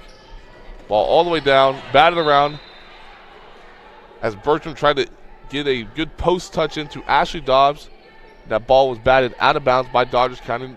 Possession will remain with the Lady Dragons as the Bulldogs are up 11-9 with 4:45 left now. Clutter far right side, sends the ball inside to Van Tassel. She loses the ball, but she steals the ball back. Here's Clutter right inside the three-point arc, and her shot, nothing but the bottom of the net for Kinsey Clutter. We are now tied up again at 11 apiece. Clutter with 5 early points for head coach Holly Pettit. Cheeseman, top of the key. She'll go all the way in. Her shot no good. Rebounded by Van Tassel. Van Tassel now has 3 rebounds.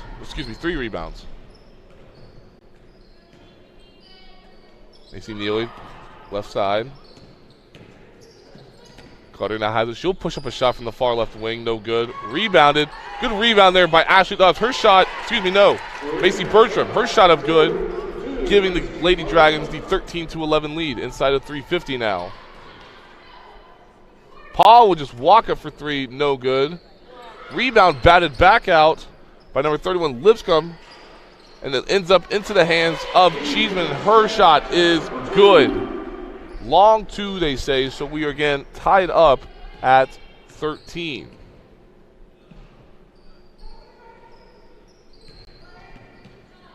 Clutter thought about a 3. Sends the ball inside to Dobbs. Dobbs shot no good, rejected by Paul. Into the hands of Lipscomb. Now Neely steals the ball on the left side, and she'll get the ball inside the Clutter. Clutter will go north and south, kicks the ball back outside. Here's a 3-pointer by Ashley Dobbs. Her shot no good. Rebound Van Tassel. Van Tassel wanted to go back up. She's surrounded by a bunch of Bulldogs. She sends the ball back up to Clutter. Clutter's 3 good from the left corner. How do you like Kenzie Clutter now? 8 points in the contest so far. As Macy Neely steals it and scores. Cameron now up 18-13. 16-13. And we'll have a timeout called. I was right, 18-13. And we are getting a timeout here from Lisa Cheeseman, the head coach of Dodgers County. With 2:38 left, Cameron leads 18-13.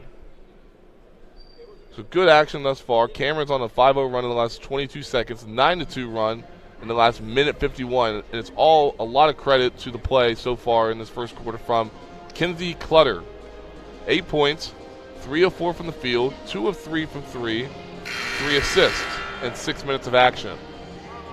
Next closest scorer is Macy Neely. 4 points, 2 of 4 from the field, 0 of 1 from 3, as you now see the Dodgers County bench following the quick timeout by Coach Cheeseman. They break out. Allie Cheeseman leading the Lady Bulldogs in scoring. 8 points, 2 of 3 from the floor, 4 of 4 from the free throw line in 5 minutes of action. A lot of good stuff so far here in the early goings. Dodgers County with 3 early turnovers. As Williams will get a shot up over Van Tassel is good. Akaya Williams, her shot's good for her first field goal and points of the contest. 18-15 now in favor of Cameron. Carter gets a high ball screen from Van Tassel. Her 3-pointer from the top of the key, no good. Rebound Van Tassel. Van Tassel's shot is good. Bucket and the foul for Ashlyn Van Tassel. The 6'3" senior center for head coach Holly Pettit. And Van Tassel gets her fourth point of the contest, and she'll head to the line for the very first time this afternoon. Again, as I said, Van Tassel, a Youngstown State women's basketball commit. Her free throw's no good. Rebounded Peyton Curry. And we'll have a foul called on Macy Neely. She tried to apply some pressure on Curry, but did a little bit too much, and she picks up her second personal foul, team's third.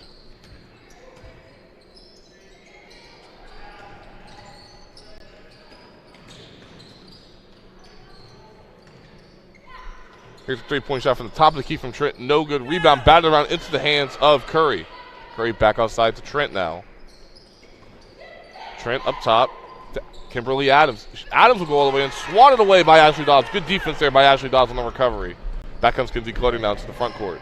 She sends the ball right wing to Macy Neely. No good. Rebound Van Tassel. Rebounded, and she is fouled. So Ashlyn Van Tassel will head back to the free throw line for her second and third free throw opportunities. She has 6 rebounds in the contest, 3 of which have come on the offensive glass. As you see her stats right there, 4 points, 6 rebounds early on, and 1 block, and she is now 0 of 2 from the free throw line. As Emily Dobbs re-enters the game, sending Macy Bertram to the bench. With 1:32 left, Cameron's still up, 20-15. Second shot good for Van Tassel, her first made free throw of the contest. Now a 6-point lead for the Lady Dragons, 21-15.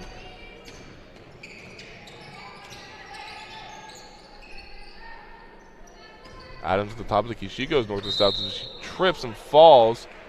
They're going to call a foul there on number 13 in white, Ashley Dobbs. So Cameron wearing the all white with the gold and blue numerals and blue and gold outlining. Gold outlining, blue numerals. Dodgers County.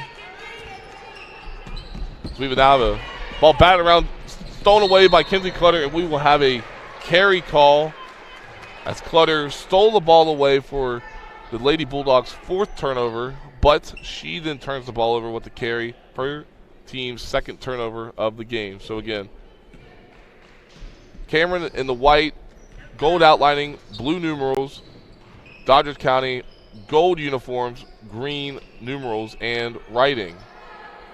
You see the slashes down the right and left side of their jersey, and all green. Here's Adams, right side. Try to make a pass, but Emily Dobbs is right there. Turnover, Dodgers County. Here's a shot right side from Ashley Dobbs. No good. Rebounded by Lipscomb. And we now have a tie-up, just a hair outside the Cameron paint. The jump ball was called. Possession arrow is pointed towards Dodgers County's possession. So 39.6 seconds left in the first quarter. Cameron's up 21-15 as Bertram re-enters the game as Macy Neely heads to the bench. Neely with 4 early points for Cameron.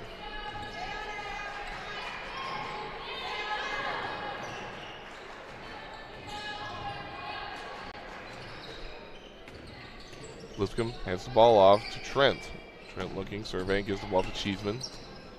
Cheeseman guarded closely by Emily Dobbs. Cheeseman will go all the way inside. Her shot no good. Rebound batted around, corralled by Williams eventually, and she sends the ball back out with 8 seconds left. Trent sends the ball inside to Williams. Williams thought about the spin, no. Sends that ball out now to Lipscomb. Lipscomb to Adams. She doesn't realize that there's still time on the clock, and that's how we will end the first quarter of action here in game number 3 for day number 3 of the 2024 Par-Mar Shootout inside Doris W. and Walter F. Johnson III Arena on the campus of West Virginia State University. We'll be right back, and we'll have second quarter action inside the arena. The HD Media Plus app is your ticket to see all the action on the hard court as it happens. Download it today for free to your smartphone or TV so you won't miss another shot. Download the Par-Mar app and sign up for the rewards cards. We have stores throughout Ohio, and we're coming soon to your neighborhood. We are Bobcat proud, and we are Par-Mar stores. If there's not a Par-Mar store near you now, there will be soon. I'm Doug Scaff, a conservative Republican running for Secretary of State. I have spent my life building businesses and creating jobs. I am a pro-life conservative. I am pro-Second Amendment. Just like you, I've had enough of the D.C. liberals who don't care about West Virginia. As your Secretary of State, I'll stand with Donald Trump and fight for fair and honest elections. I'm Doug Scaff, conservative Republican for Secretary of State, and I'd appreciate your support.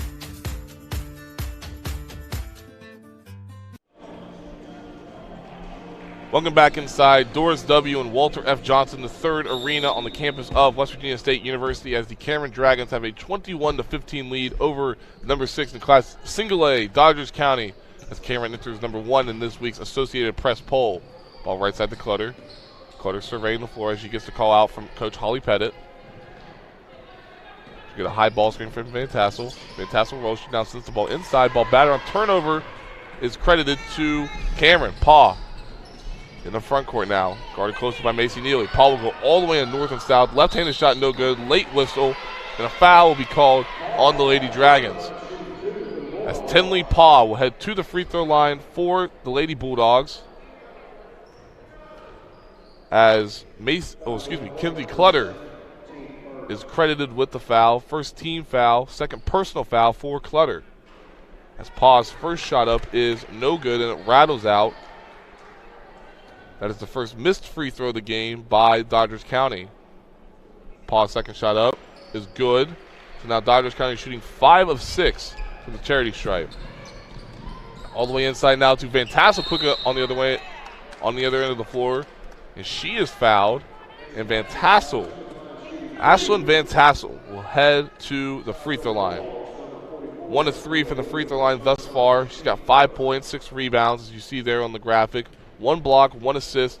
3 of her rebounds are coming on the offensive glass, and she is now 1 of 4.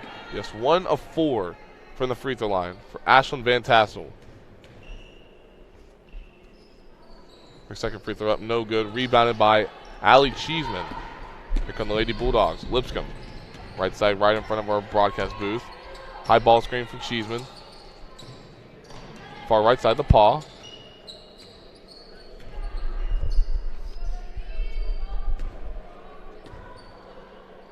Cheeseman now left side to Trent.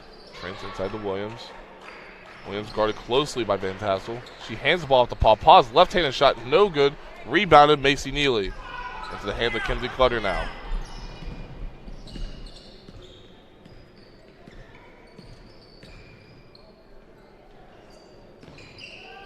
Clutters sends the ball inside to Tassel. Van Tassel sends the ball left side to Macy Neely, but her shot's no good.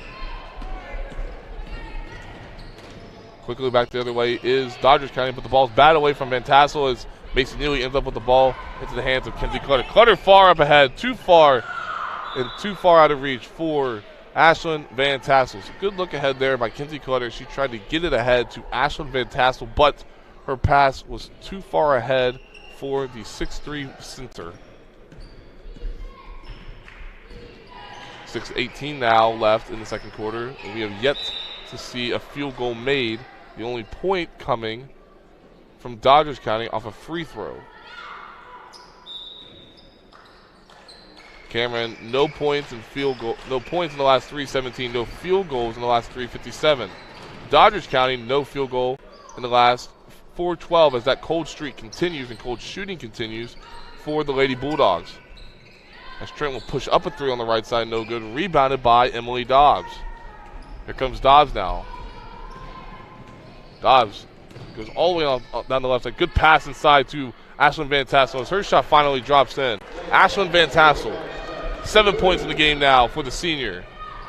Good pass there by Emily Dobbs. Here's Allie Cheeseman. She's fouled on the way up by Macy Neely. And so Allie Cheeseman will head back to the free throw line.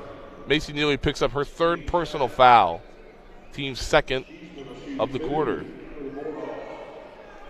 So Macy Neely, if you remember a few years back in the state title game, Macy Neely had arguably one of the best shots in state tournament history. As you see there, Allie Cheeseman connects on her first of 2 free throws.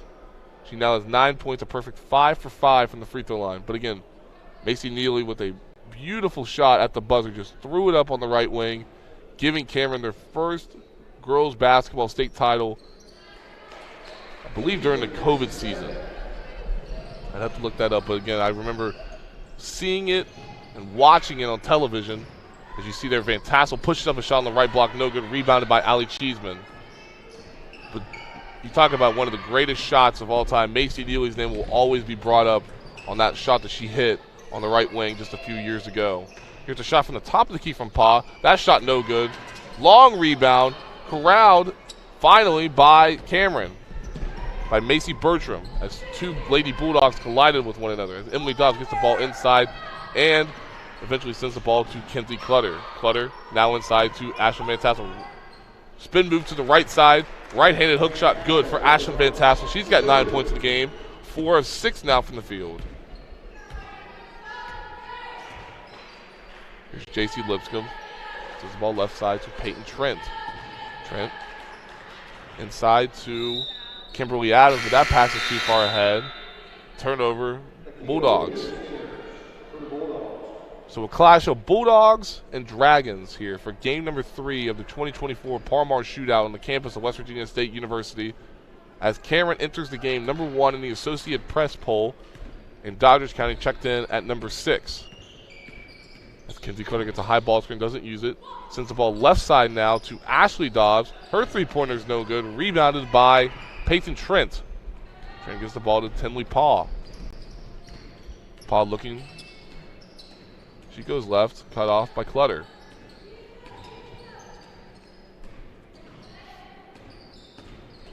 little bit of weave action there from Dodger County. As Trent goes up, no good. Rebounded by Akai Williams. She gets her second field goal of the game, her fourth point of the contest. It's now 25-20 Cameron inside of 4 minutes now. Van Tassel, right block, sends the ball back up to Kinsey Clutter. Her shot up is no good. Rebounded Adams. Adams will bring it into the front court. Now gives it to Trent. Trent will go all the way in. Passes too high for Williams. Another turnover there. That is the 8th Dodgers County turnover of the contest.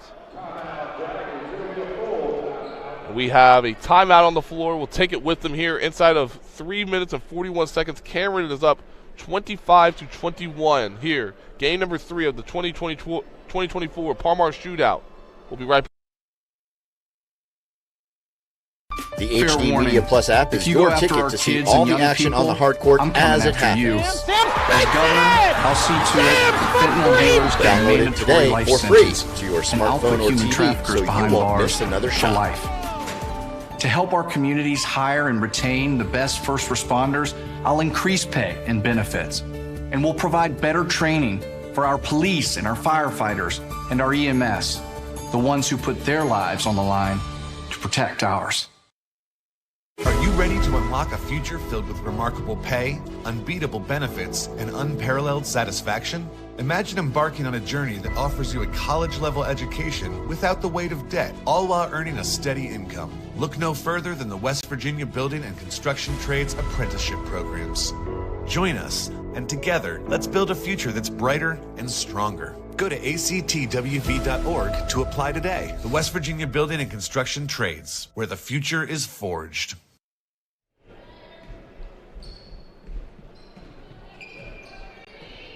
Second quarter action here. Cameron leading 25-20 as Ashlyn Van Tassel muscles up a shot, no good. Rebounded Van Tassel, and she is fouled on her way up. She will head back to the free throw line for her 6th and 7th free throw attempts of the contest. That is Adams' second personal foul, team second. As you see Van Tassel's numbers thus far, 9 points, 7 rebounds, and you see in that second line, all ones. 1 block, 1 steal, 1 assist, now 2 free throws made for the senior. She's got 10 points now. Van Tassel, second shot up is good. She's now 3 of 7 from the charity stripe.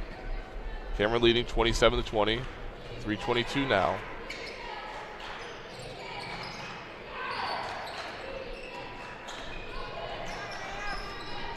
Here's a drive by Paul. She's fouled on the way up, and she'll get a 2-shot opportunity. So good drive there by Tenley Paul, recognizing where the defense was at. She goes north and south, and she was fouled on the way up by Ashley Dobbs. That's her second personal foul, team's third. So Paul will get 2 shots here with 3:13 left, as her first shot is no good. Just the second missed free throw as a team from Dodgers County. Paul's second shot up is nothing but the bottom of the net. 27-21 now. Ball left corner to Bertram. Bertram back up top to Emily Dobbs.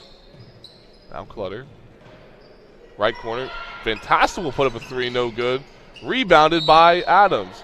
With a foul called as Ashley Dobbs was tied up with Kimberly Adams. And that is Ashley Dobbs' second personal foul, team's 4th. Inside of 3 minutes now. Excuse me, her 3rd personal foul.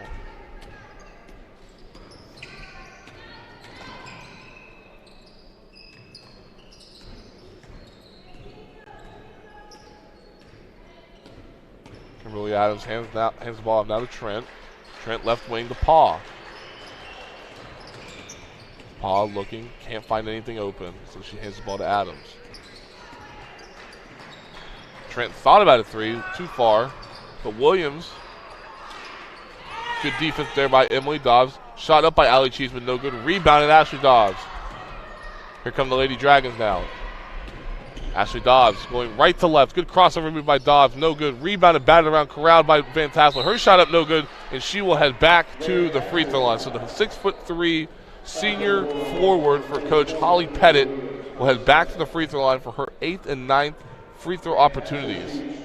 She now has 5 offensive rebounds, 8 total in the game. Van Tassel, 11 points. Her first shot up, no good.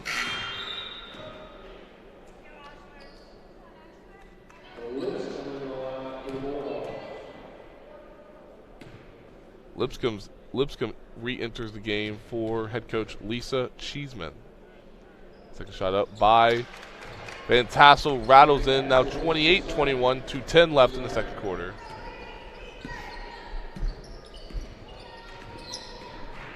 There's a drive by Lipscomb. She tried to pass it up. Now it's in the hands of Adams. Her shot on the right block is good. 28-23. Coach Pettit not pleased with that defensive effort. Ball inside to Van Tassel. She sent the ball back out to Clark. She thought about a 3. She'll pull up from the free throw line, no. Pass down low to Van Tassel. Her shot up from the right block, good over Williams. So Ashlyn Van Tassel, 14 points in the contest. She leads all scorers here with a minute 36 before half. Kimberly Adams back towards center court. She finally can give the ball up to Trent. Trent skips the ball left side into the hands of Paw. Thought about a 3, no. Into the hands of Lipscomb, guiding traffic.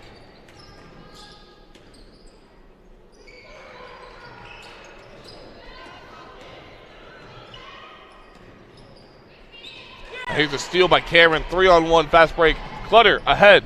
Emily Dobbs, her left-handed shot is good. Emily Dobbs gets the bucket. Her first field goal and points of the contest. We have a 30-second timeout on the floor with 59.8 seconds left. A shot by Emily Dobbs extending the Lady Dragons lead to 9, 32-23, leading to a quick 30-second timeout by Cameron. Quick look at the numbers now. Doddridge County 9 turnovers compared to Cameron's 4. Cameron has converted 11 points off of those 9 turnovers. So good job by the Lady Dragons getting into the front court and advancing the ball all the way in to the bucket.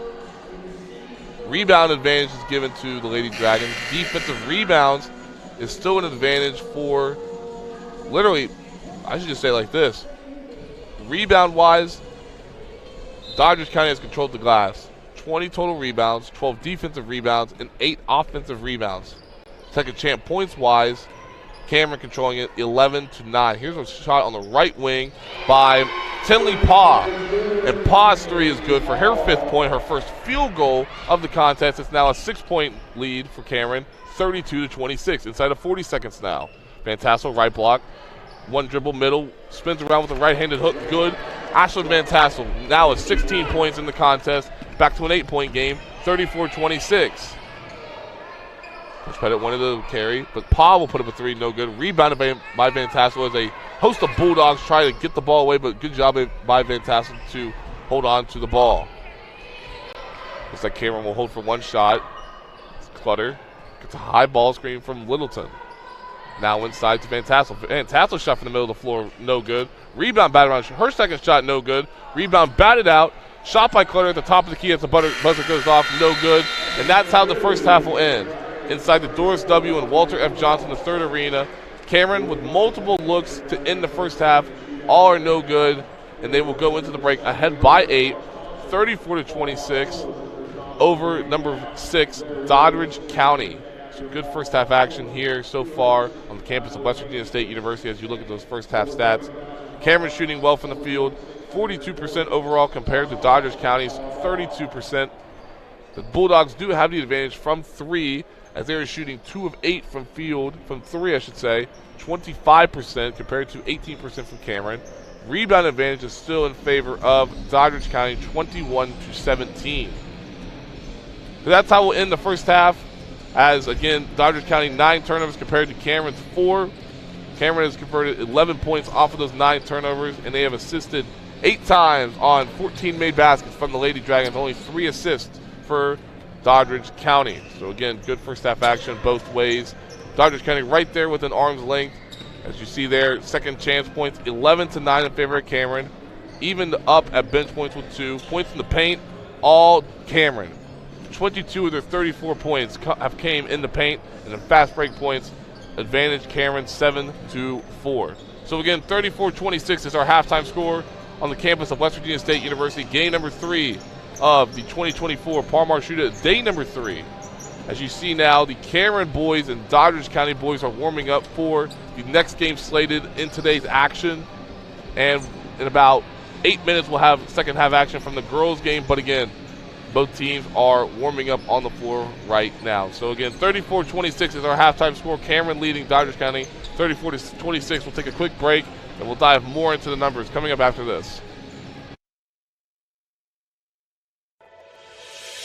Hi, I'm Maddie Mace. I'm from Parkersburg, West Virginia, and when I'm back at home, you can find me at my local Par-Mar store. We have that Bobcat pride at your local Par-Mar stores. From food and drinks to gas and more, we have everything you'll need at Par-Mar. Download the Par-Mar app and sign up for the rewards cards. We have stores throughout Ohio, and we're coming soon to your neighborhood. We are Bobcat proud, and we are Par-Mar stores. If there's not a Par-Mar store near you now, there will be soon. I'm Chris Miller, and I'm proud to sponsor productions like this one that showcase the best of this great state. School pride runs deep here. Friday night lights, crowded gyms, packed auditoriums. It's what makes this such a great place to live and work. So be true to your school. And at Dutch Miller Auto, we're there with you. Because when we build on our young people, everybody wins. I'm proud to lead the way as we bring out the best in West Virginia. I'm Chris Miller, and enjoy the game. Are you ready to unlock a future filled with remarkable pay, unbeatable benefits, and unparalleled satisfaction? Imagine embarking on a journey that offers you a college-level education without the weight of debt, all while earning a steady income. Look no further than the West Virginia Building and Construction Trades Apprenticeship Programs. Join us, and together, let's build a future that's brighter and stronger. Go to actwv.org to apply today. The West Virginia Building and Construction Trades, where the future is forged. I'm Doug Scaff, a conservative Republican running for Secretary of State. I have spent my life building businesses and creating jobs. I am a pro-life conservative. I am pro-Second Amendment. Just like you, I've had enough of the D.C. liberals who don't care about West Virginia. As your Secretary of State, I'll stand with Donald Trump and fight for fair and honest elections.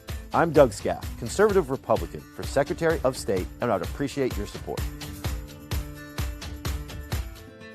For years, you've trusted us to bring the news to you. Now you can bring it with you wherever you go. Our best digital subscription offer yet. For just pennies a day, access all our exclusive content, from late-breaking news to local live stream sports to stories you can't see anywhere else. Subscribe today. Fair warning, if you go after our kids and young people, I'm coming after you. As governor, I'll see to it that fentanyl dealers get a mandatory life sentence, and I'll put human traffickers behind bars for life. To help our communities hire and retain the best first responders, I'll increase pay and benefits, and we'll provide better training for our police and our firefighters and our EMS, the ones who put their lives on the line to protect ours.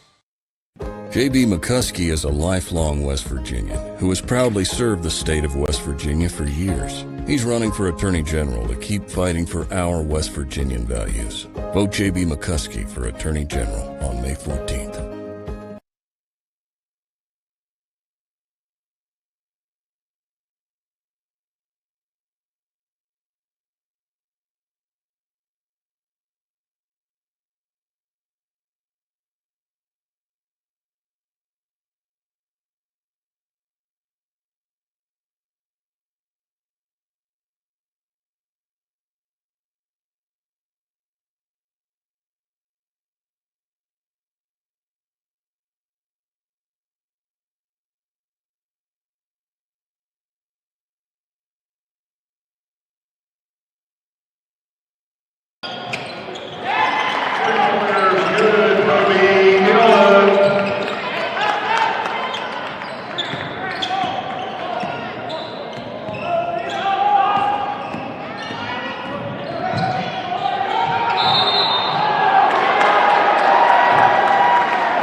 Welcome back inside Doris W. and Walter F. Johnson, the third arena on the campus of West Virginia State University. Day number 3, the 2024 Parmar Shootout. Game number 3, featuring number 1 in Class Single A, Cameron against number 6, Doddridge County. Cameron entering today's game with a 14-5 record, winners of 3 straight. And on the flip side with Doddridge County, 15-4 overall, winners 4 of its last 5 contests. So a really good game thus far. Cameron with an 8-point advantage at the break, 34-26. A couple of things. When you look at the shot chart, first thing that pops out to me, Cameron, 11 of 21 in the painted area, 6 of 10 right around the basket. So shooting 50% in the paint, 100% outside of that paint in regards to inside the arc, and they're shooting 2 of 11 from 3, so 18% from 3, 100% mid-range wise, and then 11 of 21 for 50%. You add all that together, Cameron shooting 14 of 33 from the field. On the flip side for Doddridge County in the paint, 5 of 14, which equals 36% in the painted area for the Lady Bulldogs, 3 of 10 outside or away from the basket, 2 of 4 right around the basket area. Mid-range wise, 1 of 3 from mid-range, and then 2 of 8 from 3. So 2 of 8 from 3 in the first half for the Lady Bulldogs. So again, Cameron with an 8-point advantage, 34-26, as we were about 45 seconds away from the start of the second half.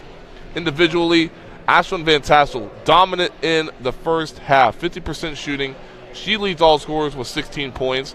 She went 4 of 9 for the free throw line, 9 rebounds, 6 offensive rebounds. As you see there, the Doddridge County bench individually, Allie Cheeseman with a team high 10 points, 2 of 5 from the floor, 6 of 6 from the free throw line, 2 rebounds in 13 minutes of action for head coach Lisa Cheeseman. Again, Doddridge County 15-4 on the season, winners of its last 4 of its last 5. So Doddridge County with some work to be done here in the second half. Again, down 8, 34-26, as both teams are finished warming up and getting done with the final word from their coach to start the second half.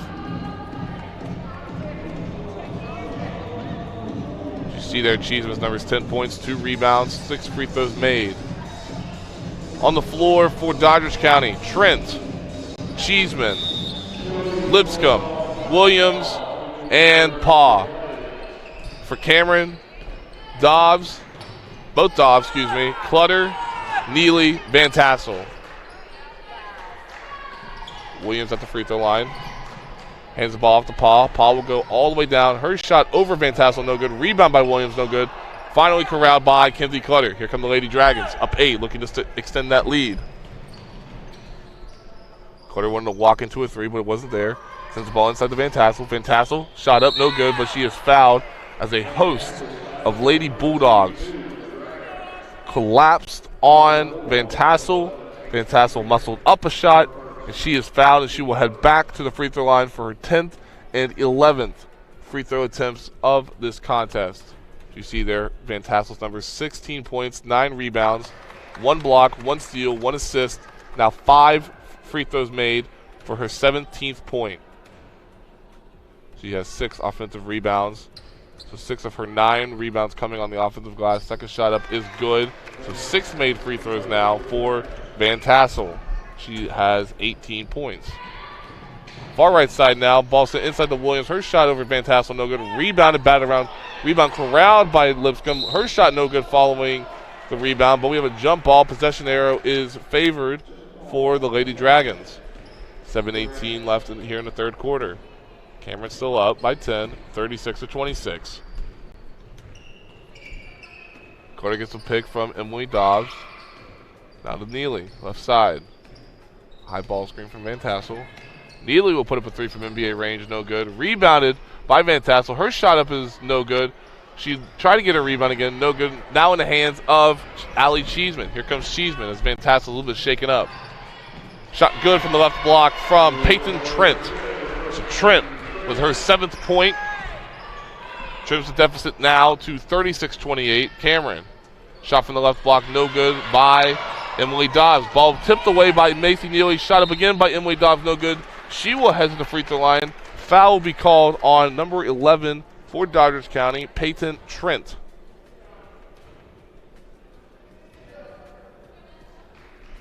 So Trent picks up her second personal foul, sending Emily Dobbs to the free throw line. Dobbs with 2 points, 1 rebound, and she misses her first of 2 free throws. 2 steals, 1 assist, and 14 minutes of action.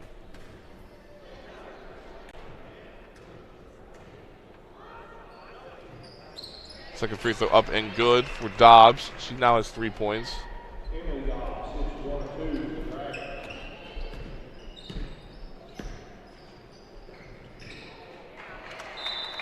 So Lipscomb tried to get a pass to Peyton Trent, but her eyes looked away from the ball. Ball slipped through her hands. Turnover, Doddridge County.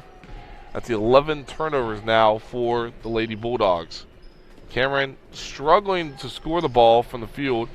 0 of 6 now make it one of their last 7 field goals of Macy Neely slices through, and she gets the bucket for the Lady Dragons. She's got 6 points in the game, 3 of 8 from the field. Lead is now 11, 39 to 28. We'll have a quick tie up, but a timeout is called as JC Lipscomb was surrounded by 2 Cameron defenders.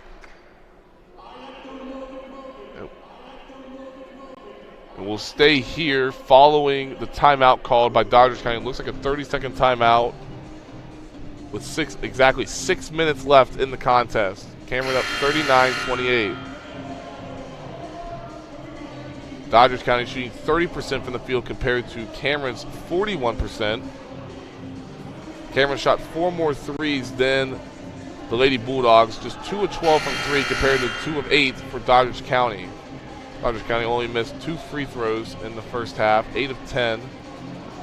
Cameron is now 7 of 13 from the foul line in the game. 9 assists for Cameron on 15 made baskets.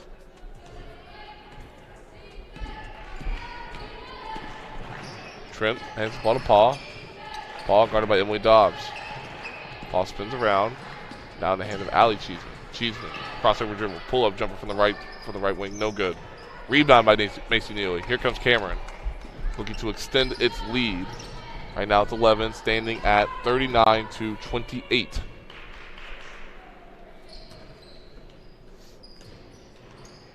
Neely sends the ball to the left wing to Clutter. Clutter's doing no good. Rebound, Van Tassel. Van Tassel tries to get through. No, but a tie-up between her and Allie Cheeseman. So good job by Allie Cheeseman. Van Tassel brought the ball down, allowing Allie Cheeseman to be right there to tie the ball up for the jump ball possession given to Doddridge County, down 11.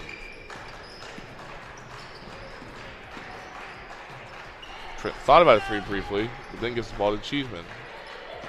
Cheeseman keeping her head up, trying to figure out where to go. She'll go all the way in on Kenzie Clutter. Her shot no good. Rebound by Ashlyn Van Tassel. Here comes Kenzie Clutter now. Clutter sets the ball left corner to Macy Neely, who drills the 3. Her first three of the game finally goes in for her 9th point. It's now 42-28. Cameron. Here's Allie Cheeseman. Cheeseman will go all the way in. Her shot no good, but foul called on Ashlyn Van Tassel. So Van Tassel will pick up her first personal foul, team's first, inside of 4:41 now. So Allie Cheeseman will head back to the free throw line for her 7th and 8th free throw attempts. As you see the graphic there, 10 points so far, 4 rebounds, make it 7 made free throws for her 11th point. She's 2 of 7 from the field. Again, 7 of 7 from the charity stripe. 4 rebounds for Cheeseman. Her second shot up is good. Kimberly Adams will check into the game, giving Cheeseman a breather.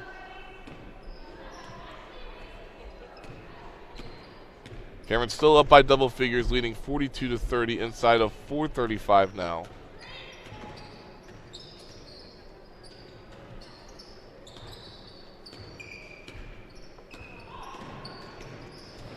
Here's a drive by Emily Dobbs. Her shot no good. Rebounded by Neely.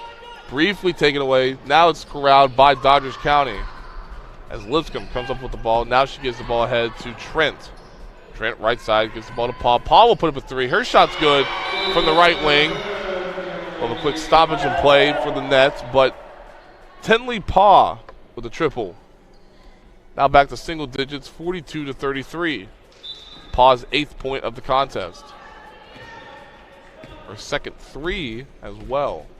She's now shooting 2 of 6 from long distance. Clutter going one-on-one with Paw now. Thought about going downhill, but got cut off. Now the ball is the left wing to Dobbs. Dobbs skip pass to Neely. Neely inside to Van Tassel. Van Tassel spin move. Shot good from the right block for Ashlyn Van Tassel. She's now at 20 points. 7 of 14 from the field.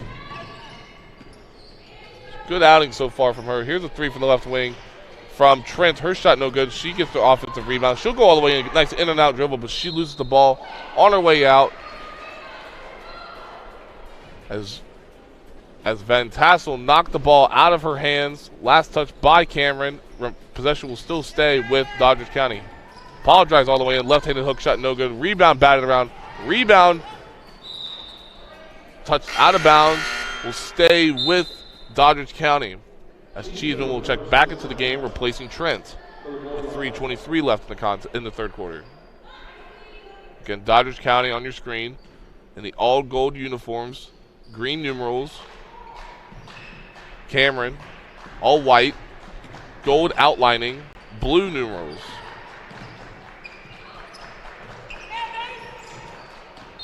Here's Paw. Now she's fouled by Macy Neely. So Neely picks up her 4th personal foul, sending Macy Bertram to the scorer's table, and she'll check in for the junior.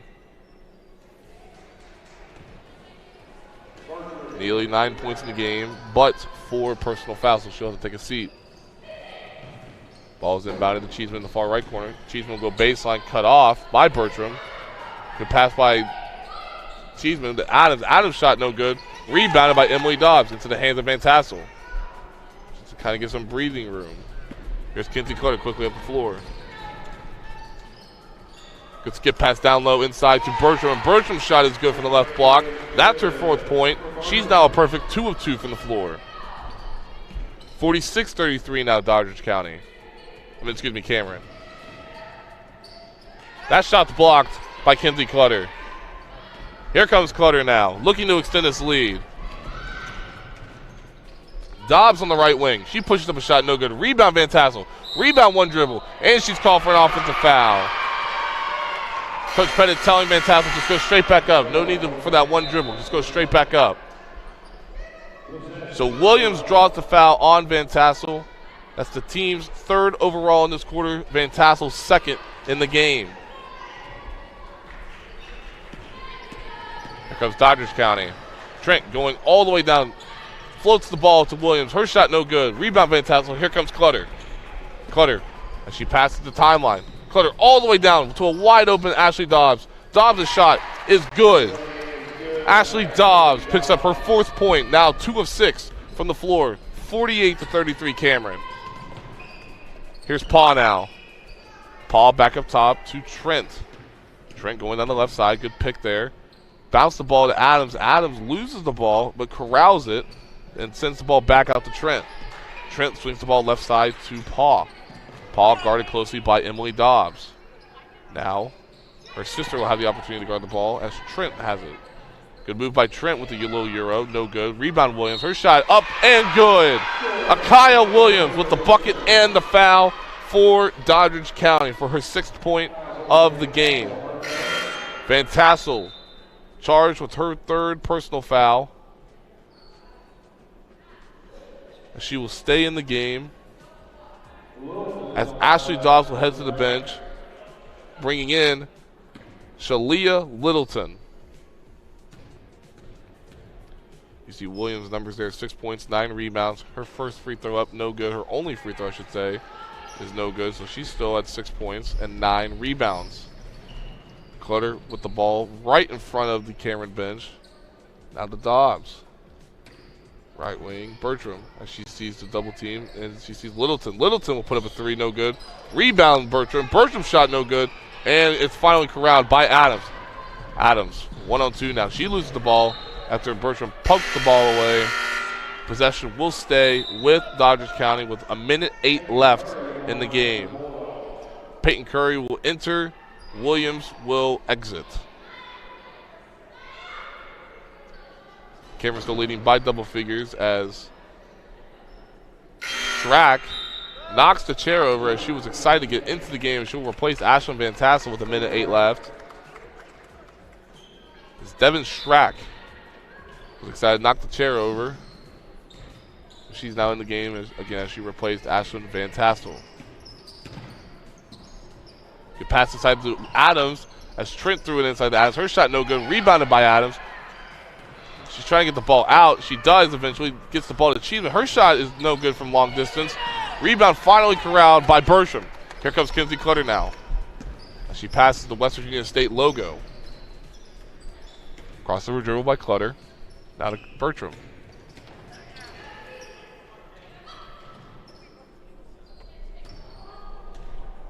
Bertram wanted to skip the ball to Emily Dobbs, but it was not there. That door was closed. Inside of 25 seconds now. 48-35 Cameron. Clutter pushes up a three from the top of the key. No good. Rebounded by Trent. Here comes Trent now. Long pass ahead to Cheeseman. Her shot up is good. Allie Cheeseman, 14 points in the game. 3 of 9 from the field. Clutter's shot from half court off the left side of the backboard is no good. That's how we win the third quarter of action here from the campus of West Virginia State University. Cameron leading 48-37 heading into the fourth quarter of play. We're back after this from the 2024 Palmar Shootout, the Shootout in the Big House.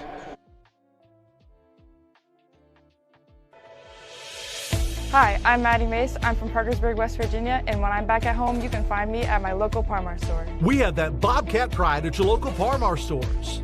From food and drinks to gas and more, we have everything you'll need at Parmar. Download the Parmar app and sign up for the rewards cards. We have stores throughout Ohio, and we're coming soon to your neighborhood. We are Bobcat proud, and we are Parmar stores. If there's not a Parmar store near you now, there will be soon. I'm Doug Scaff, a conservative Republican running for Secretary of State. I have spent my life building businesses and creating jobs. I am a pro-life conservative. I am pro-Second Amendment. Just like you, I've had enough of the D.C. liberals who don't care about West Virginia. As your Secretary of State, I'll stand with Donald Trump and fight for fair and honest elections. I'm Doug Scaff, conservative Republican for Secretary of State, and I'd appreciate your support.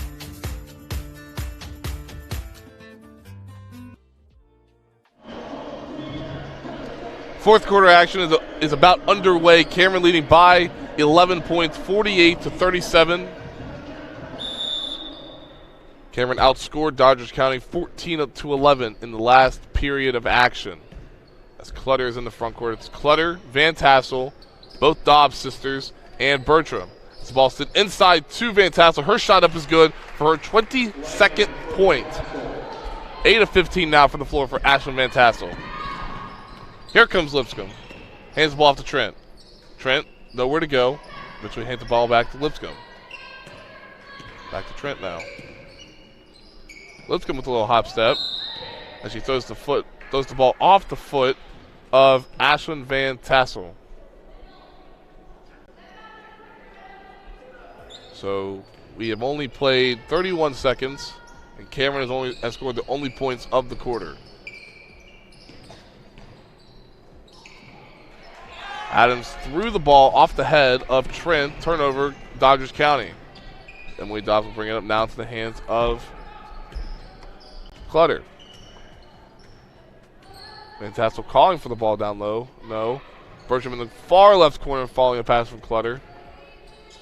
Clutter will end back with the ball. Pass down low into Bertram. Her shot up is good. Great pass from Kinsey Clutter inside to Macy Bertram for her 6th point of the contest. 52-37. Trent pushes up a shot from the free throw line. That's good with the floater. Good push-up shot there from Peyton Trent. Trent now has 9 points in the game. Van Tassel down low, no good. Rebound Van Tassel. Her shot up with the second attempt, no. And she just hit, and she just says, I got to make the easy shots. Got to make the easy shots. But she's been good down there so far. 10 offensive rebounds, as you see there. 10 offensive rebounds. 16 total in the game. She's got 22 points and 2 blocks. Good game so far from the senior. First free throw up is good for her 7th made free throw and her 23rd point for Ashlyn Van Tassel, a Youngstown State women's basketball commit. Second shot up, no good. Rebound eventually into the hands of Kimberly Adams. Here come the Bulldogs. Paul with the ball. Paul left wing to Trent. Trent will put up a 3 from the left corner, no good. Rebound Van Tassel. Here come the Lady Dragons now. Emily Dobbs up the head to Bertram. Bertram sends the ball back. Top of the key. Here's Kenzie Carter for 3. It's good. Great ball movement there by the Lady Dragons with Kenzie Carter ending it with a triple. She's now 3 of 8 from 3. 11 points. 56-39 as we head inside of 6 minutes in the contest. Allie Cheeseman is at the scores table waiting to check in.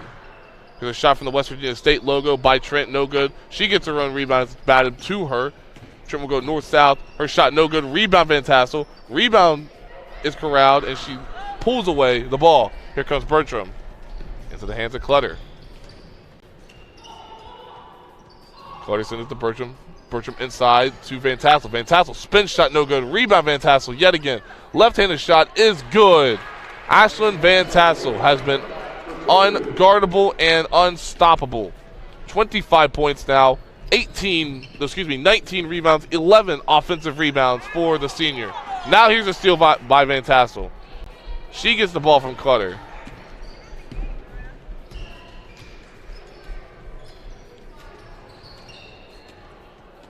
Clutter gets the high ball screen. Clutter will go all the way. Her shot from the right block, no good. Rebound Van Tassel. Her shot's no good. She'll head back to the free throw line. How do you like Ashlyn Van Tassel? Make it 12 offensive rebounds for the 6'3" senior forward. She's got 25 points, 7 of 13 from the free throw line. And now she has 20 offensive rebounds. Just a walking 20-point, 20 rebound machine as her first free throw is up and good for her 8th made free throw. She now has 26 points in 26 minutes of action. How do you like that?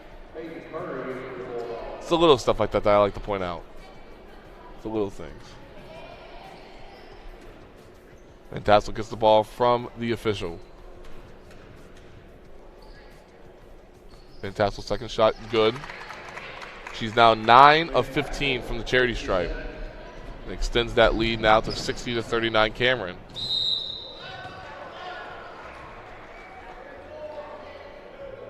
And on the other end, Van Tassel will be credited with the personal foul. That's her 4th, team's first, as we have passed the 5-minute mark here of the 4th quarter. As Tinley Paw heads back to the free throw line. Her first shot up is good. She's got 9 points.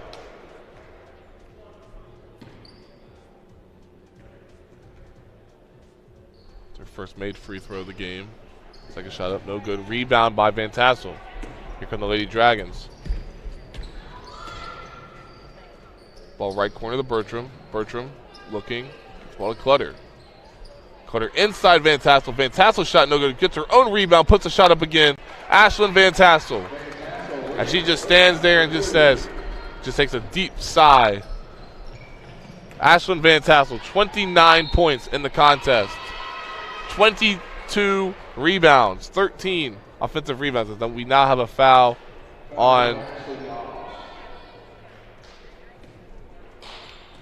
Cameron, sending Peyton Curry to the free throw line. Ashley Dobbs is credited with the foul, her 4th. As the first shot up by Curry is no good. Curry 2 rebounds, one of which was an offensive rebound in 4 minutes of play. Her second shot up is good as it drops in for Curry. 62-41. Neely, right side. She drives in on Adams. No. Clutter. She'll push up a 3 from the top of the key. That's off. Rebounded by Kimberly Adams. As the ball sails past the head of Peyton Trent. Turnover, Doddridge County. 14 turnovers now for the Lady Bulldogs.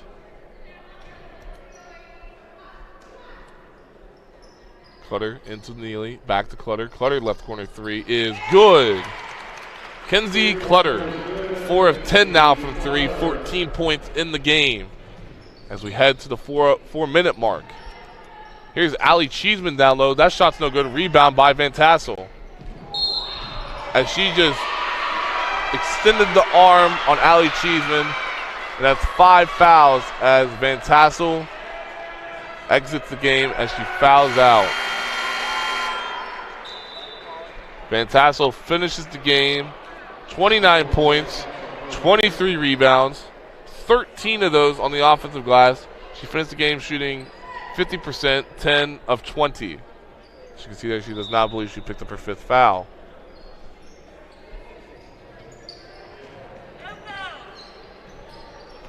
Ball left side now to Lipscomb. She'll go in. No.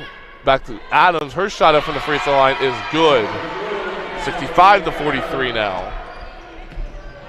Adams with her 4th point of the game. Here's a shot from the right corner from number 1, Bertram, for the 68th point for Cameron. 68-43 now. Bertram now has 9 points. Paul looking where to go. Now gives it to Lipscomb. Lipscomb all the way in. Scoop shot good. JC Lipscomb. Lipscomb gets her first field goal and points of the contest.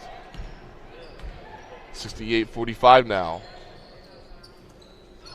Here's Littleton on the right side. Got cut off by Adams. Clutter. Surveying. Gets a high ball screen. Gets a matchup she likes. There's the ball into Littleton. Littleton scoop shot no good. Rebound batted around. And possession will go to Dodgers County. As Peyton Trent re-enters the game, sending Kimberly Adams to the bench. Inside of 3 minutes now. 68-45 still Cameron.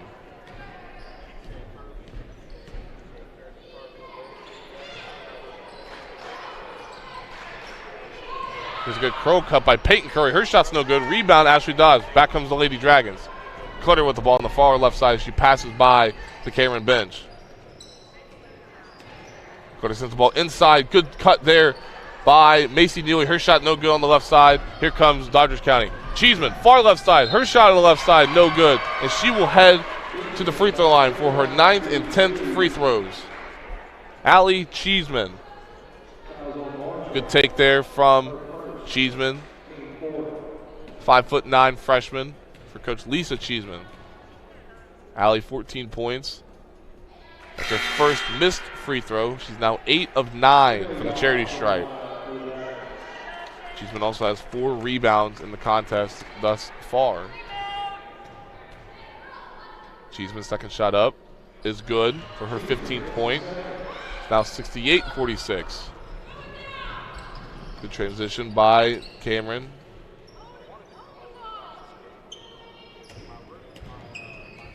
As Coach Holly Pettit wants her team to slow the ball down.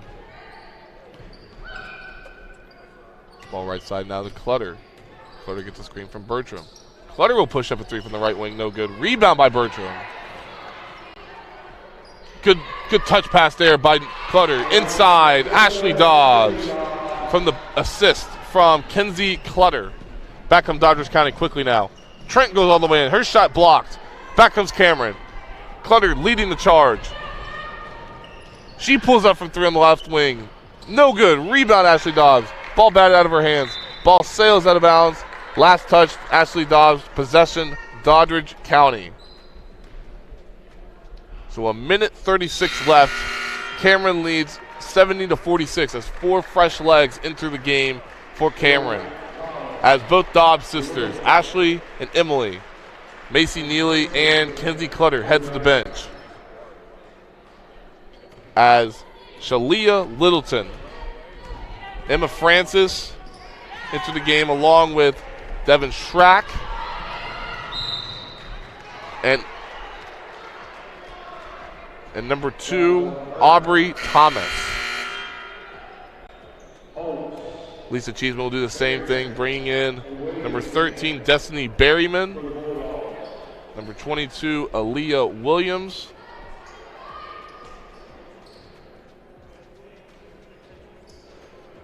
Turnover, Cameron right there. But now Dodgers County turns the ball over. Bertram goes up, shot no good. Rebounded by Francis. Skip ball left side to Thomas. Back up top to Bertram. Bertram down low, inside to Littleton. She's fouled on the shot on the way up, and she will head to the free throw line. So with 1:11 left, Shalia Littleton will head to the free throw line for her first and second free throw attempts of the contest. Littleton's first shot up, no good. Cameron now 10 of 18 from the free throw line. Littleton's second shot up is good, so she splits the pair, making it 71-46. Cameron. In this class single A top 6 matchup, as Thomas just stripped the ball away from Paw. Now she loses the ball on the other end of the floor. It'll stay with the Lady Dragons. Inside of a minute now.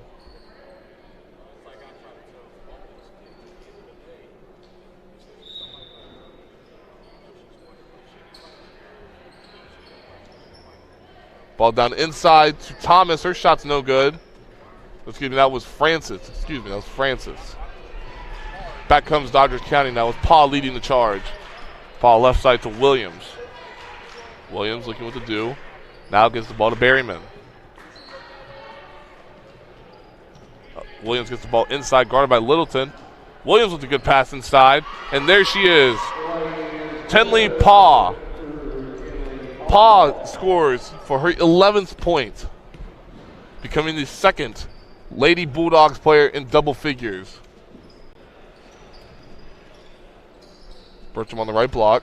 Good pass inside there to Thomas. Thomas' shot's good. 73-48. Inside of 10 seconds now. Paul to Williams. And Berryman puts up a shot at the buzzer, no good. And that's how the game will win. Cameron advances to 15-5 on the season. Class Single A's #1 team picks up their 4th straight victory by defeating Dodgers County 73-48. That hands Dodgers County its second loss in 6 games. So a good win there from Cameron. Lots of great individual performances. Good team performance overall from the Lady Dragons as they pick up their 15th victory of the day. As you look at the field goal percentage now from Cameron. Cameron shot 42% from the field, compared to 30% by Dodgers County. 3-point percent, almost even. Cameron 26%, Dodgers County 25%. Rebounds-wise, advantage Cameron. They did not have the advantage in the first half. So Cameron with the rebound advantage, 42-40. Turnover-wise, Dodgers County 15-7. Cameron had 22 points off those 15 turnovers, and Cameron assisted 19 times on 28 made field goals. So good job there, distributing the basketball from the Lady Dragons. So Cameron, second chance points. Cameron 21-11 advantage. Ben's points 10-5. Points in the paint. The Lady Dragons lived in the paint. 38 of their 73 points came in the paint compared to Dodgers County's 20 fast break points, Cameron 12, and Dodgers County 9. And there she is, Ashlyn Van Tassel. I mentioned her that she is a Youngstown State women's basketball commit. She finished the game with a game-high 29 points, finished 10 of 20 from the field, 9 of 15 from the free throw line. She finished with 23 rebounds, 13 of which coming on the offensive glass. So a fantastic game for Ashlyn Van Tassel. She certainly has a bright future ahead of her. So again, that's your final. Cameron 73, Dodgers County 48. Cameron moves to 15-5 on the season. They have won 4 straight games now. Dodgers County drops to 15-5, and they have lost 2 games in their last 6 games. So Class Single A's number 6 team loses, drops to 15-5 on the season. So now you see 2 new teams warming up, and guess what? They're the same teams that we just saw, but guess what? Different genders. The boys team now.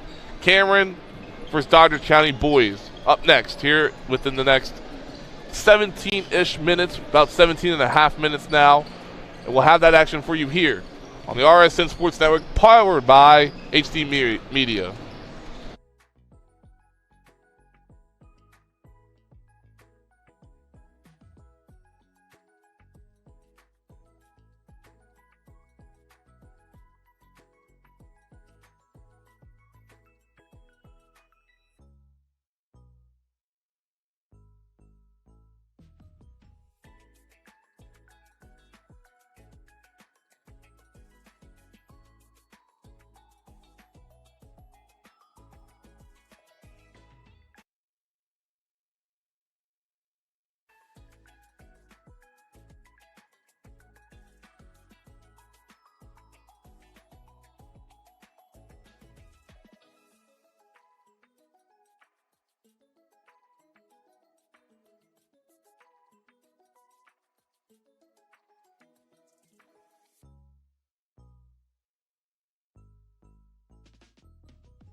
We are moments away from game number 4 here from the 2024 Palmar Shootout. Day number 3, yes, the Wednesday schedule features the game number 4 slate between Cameron and Doddridge County.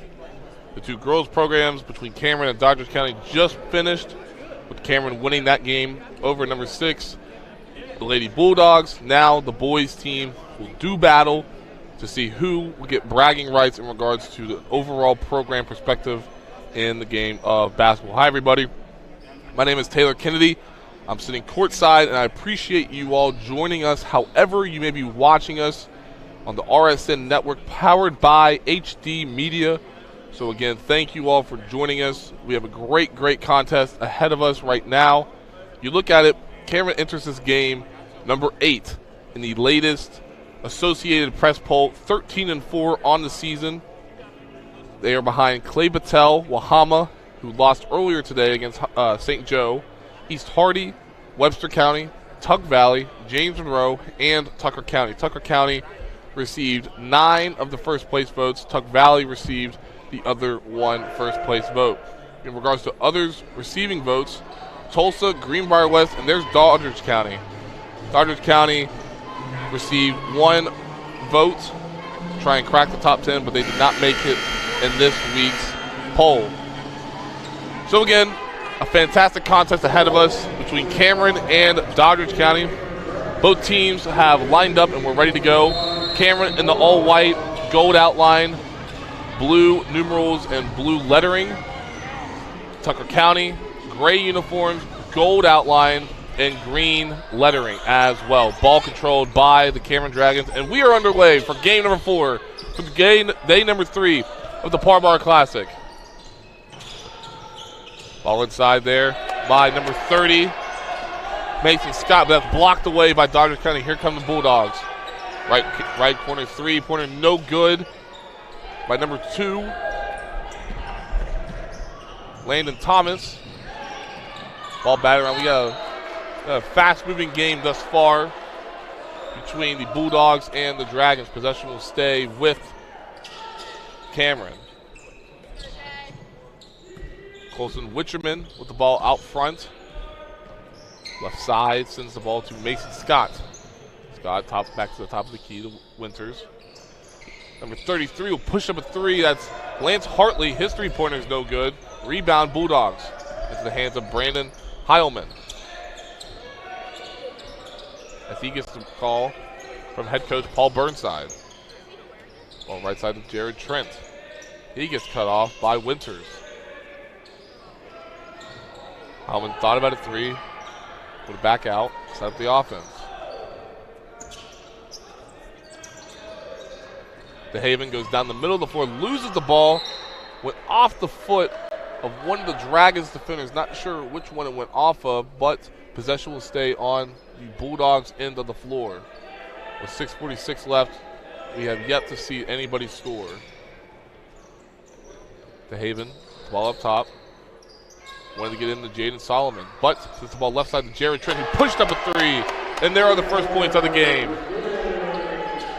Doddridge County leads 3-0 as they set up with their full court man-to-man pressure. Kohler McCauley brings the ball past half court. Down 3 for his team. Scott thought about 3, and he'll go all the way. We'll have a foul called, an offensive foul called. It'll be charged to Mason Scott. That will be his first personal foul, team's first, with 6:22 left here in the opening quarter of play. As Cameron goes full court pressure, similar to Doddridge County. As Trent across the timeline. Trent thought about a 3. Now in the hands of Thomas. Thomas, good backdoor cut there. With an extra pass to Solomon. Solomon, no, stripped away. Turnover. Now Doddridge County has the ball. Ball left side. Here's a 3 from Heilman. His shot up, no good. Rebound batted around. Rebound controlled by Lance Hartley. Here comes Cameron now on the left sideline. That's Scott. Scott with the ball. Corner to Winters. They reset the offense with Witcherman with the ball in his hands as he gets a play call from head coach Tom Hart. Winters out. McCauley. McCauley's 3, no good. Rebound Witcherman. Wichman wants to go back up. His shot rimmed around, no good. Another offensive rebound for Cameron. That shot up is good for Lance Hartley. He'll have a chance for an old-fashioned three-point play with 5:25 left. Score is now 3-2 Bulldogs. That ends a 2-minute and 33-minute drought for 2-minute 33-second drought for Cameron. Score is now knotted up at 3 apiece.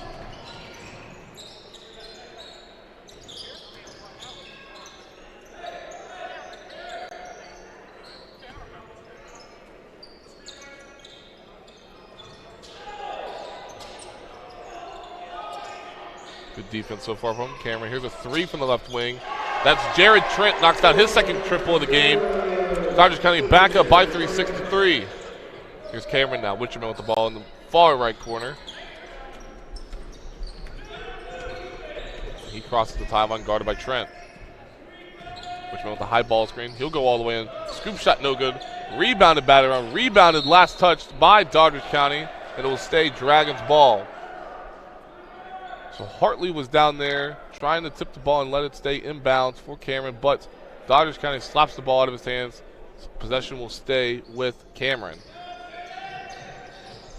There's a shot right in front of the West Virginia State logo from Colton Winters. He scores his first points of the game, 6-5 Dodgers County. Bulldogs looking to get something going here. Inside of 4 minutes and 20 seconds now with a 1-point lead, 6-5. Here's Heilman. His shot, his pass is rejected by Lance Hartley. Possession will stay with Bulldogs with 4:15 left now in the first quarter.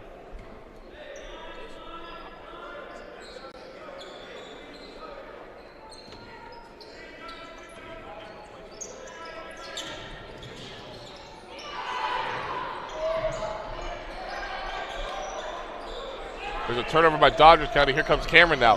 That pass is intercepted by Trent. As Wicherman trying to get the ball ahead, but Trent intercepted the pass.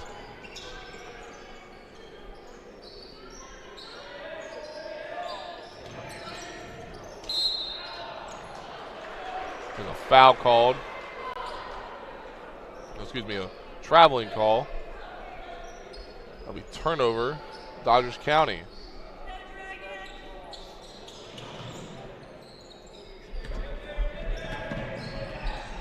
Ball all the way ahead into the left wing for Cameron.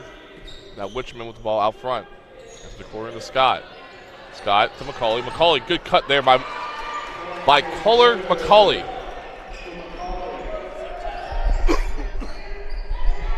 Makes it 7-6 Dragons. Trent, heat check, no good. Rebounded by Heilman. Heilman push-up shot, no good. Rebounded by Lance Hartley for Cameron. Here come the Dragons now, up 1.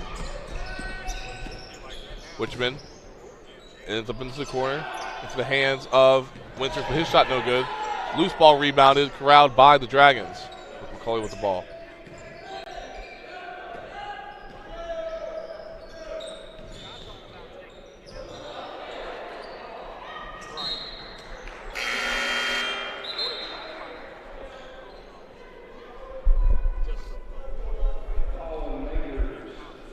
Substitution as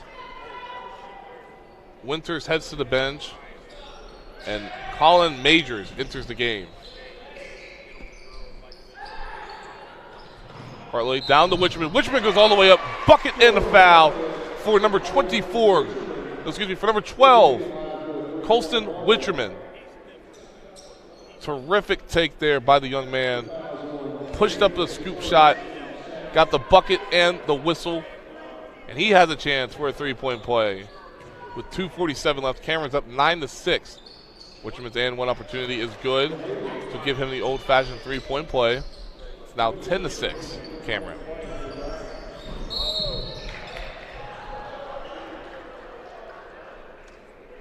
So a foul called on Wicherman. That's his first personal foul, team's second. As McCauley will head to the bench. Bringing in 0-0, Trey Estel.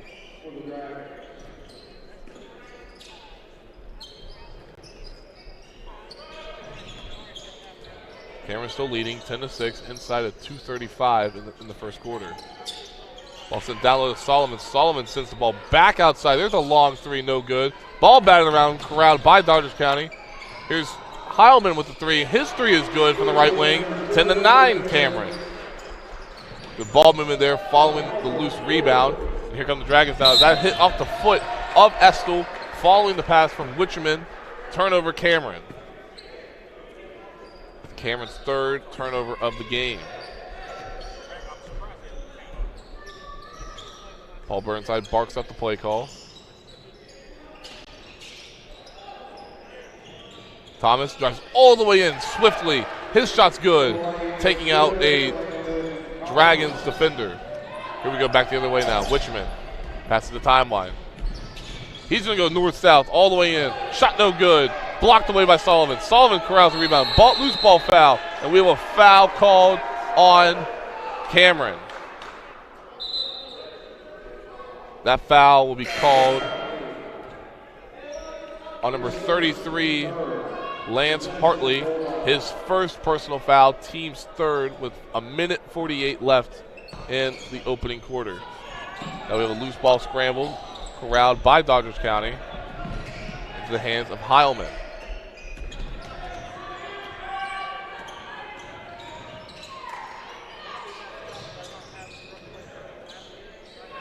Trent thought about a three. Doddridge County is on a 5-0 run right now over the last minute. Loose ball foul call.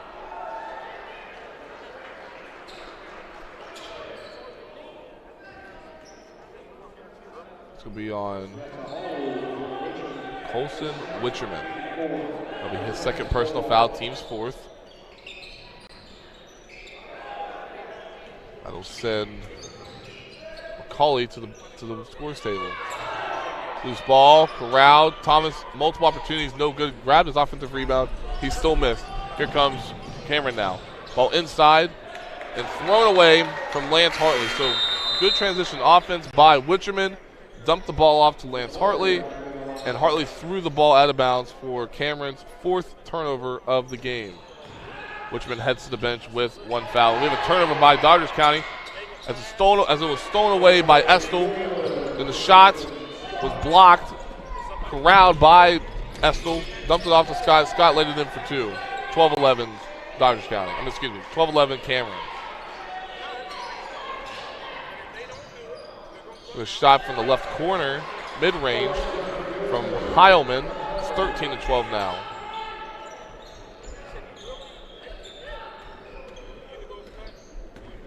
Scott crosses the timeline. Got it with maybe a carry. No call. Now McCauley out front. McCauley guarded very, very closely by Trent. This ball right side to Estel. The ball stolen away. Here comes Doddridge County back the other way. That shot up, no good, but a foul is called as Jacob DeHaven got the steal, went coast to coast, went up for the layup. Shot was partially blocked, but more so a foul. And DeHaven has an opportunity for 2 free throws to extend this Bulldogs lead with 12.8 seconds left in the opening quarter. DeHaven's first shot, no good. First missed free throw on the first free throw attempt by Doddridge County. Score still remains 13-12 as Hartley heads to the bench.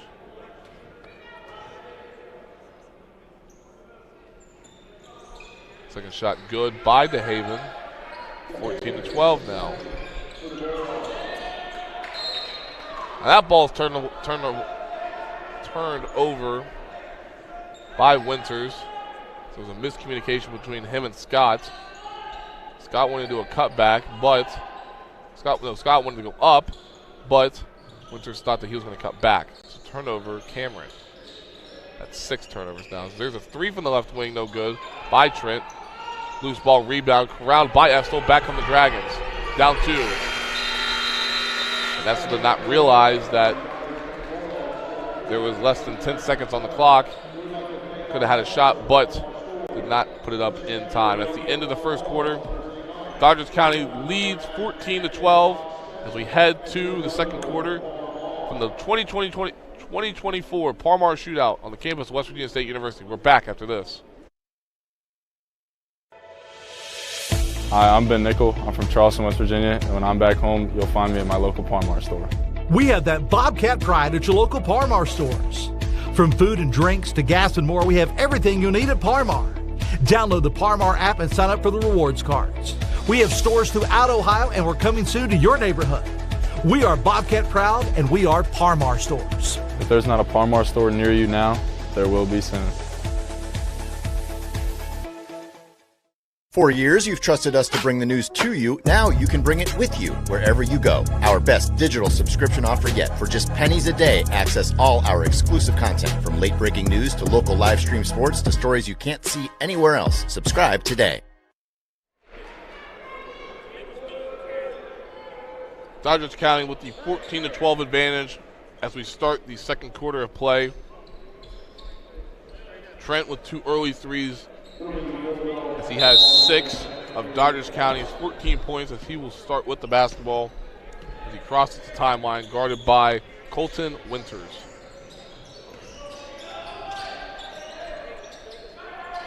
There's a turnover there by the Bulldogs. Back come the Dragons. Ball in the hands of Witcherman. Witcherman going downhill. Stops. Ball went through the hands of Winters. Turnover briefly, but corralled by Majors. They got numbers. There's a lob inside to Winters. That pass is deflected. Last touched by DeHaven. Ball will remain with Cameron. They're down 14-12. Witcherman will inbound the ball. Now gets it in to 0-0 Estill. Ball bat around. There's a loose ball there as Colin Majors could not hold on to the ball.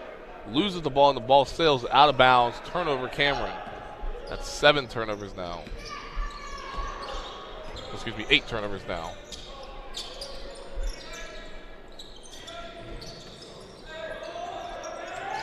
The Haven right side sends the ball in to Ethan Cross, but that goes through his hands. But the Cameron defender did touch it last and will remain with the Bulldogs.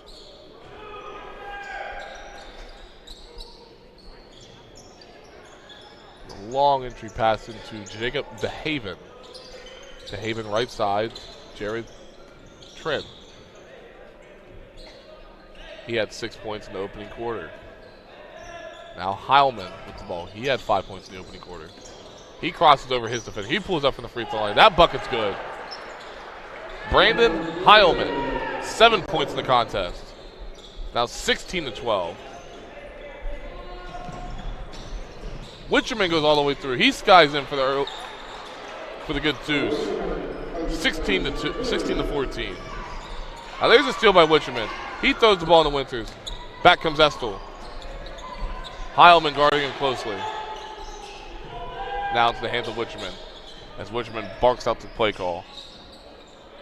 Ball goes inside to Hartley. Hartley out to Majors. Majors' shot is blocked by Landon Thomas. Good closeout, good block there by Thomas, preventing a Majors 3.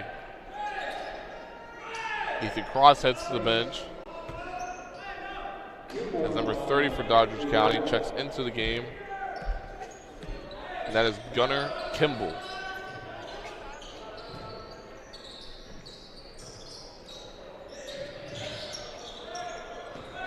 Winters, left side to Witcherman, to Estill. So the Majors back to Estill. There's an inside pass, lob pass. Witcherman too strong on the lob. Score still remains 16-14. There's a backdoor cut there. Good ball movement there by Doddridge County as it lands into the hands of Gunnar Kimball, who puts up his first field goal and his first points of the contest. Now 18-14. Witcherman, ball far right side. This ball all the way in the corner to Lance Hartley. He turns the ball over. Here come the Bulldogs. Heilman with the ball. 7 points in the contest. 3 of 5 from shooting. Thought about a 3. He crosses over his defender. He'll go in, scoop shot, no good. Rebound, bat of the round. Rebound corralled by Estel. Here come the Dragons. Estel, right side, Witcherman 3. Bank shot, no good. Rebounded by Dodger County. We have a foul called.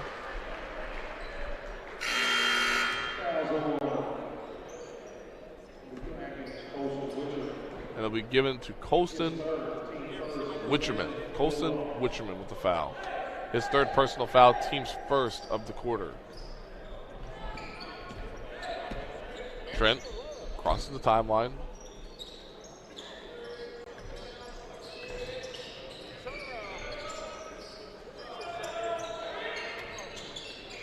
Heilman, he'll put up a three, but we have an illegal screen.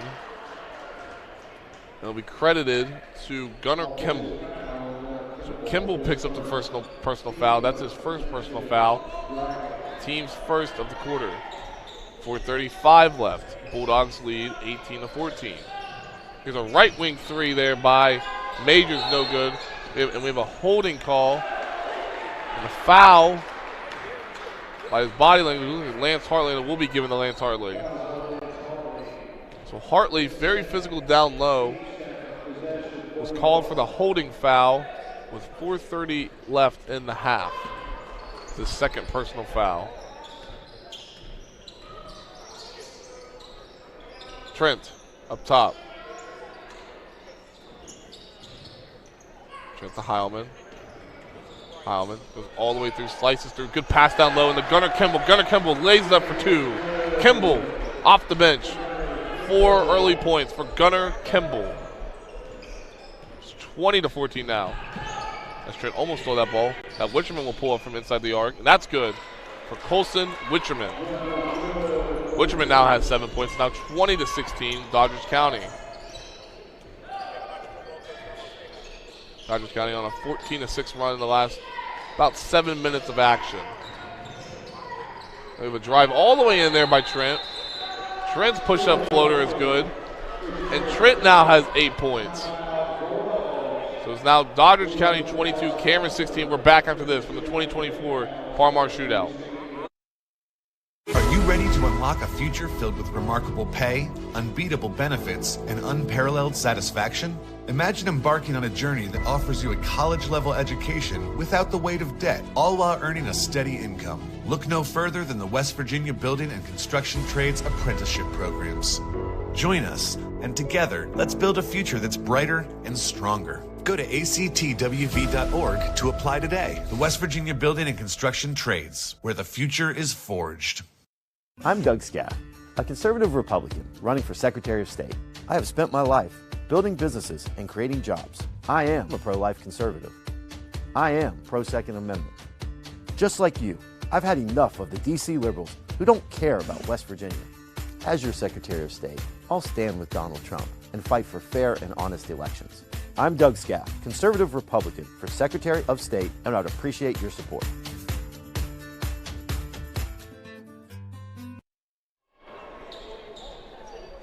Dodgers County with an early 6-point advantage here with 3:37 left in the second quarter. They lead 22-16 with Cameron going from our right to left and right to left on your screen. Thank you all for joining us, however you may be watching us here on the RSN Network, powered by HD Media. There's a shot left side by Majors. His shot's long. Ball batted around, last touch by Hartley. I keep saying Majors, I mean Scott. Mason Scott is wearing number 30 in white. I apologize. So Dodgers County in the all-gray uniforms, gold outline, green lettering. Here's a take by DeHaven. Didn't go anywhere. Now Trent, he glides all the way through, blocked away by Hartley. Back come the Dragons. Witcherman with the ball. He's skating down. He slows. But the pass was too high and out of reach and out of the hands of Lance Hartley. Turnover, Cameron. So 10 turnovers there for the Dragons, as you see on your screen on the bench, as Gerard Trent heads to the bench.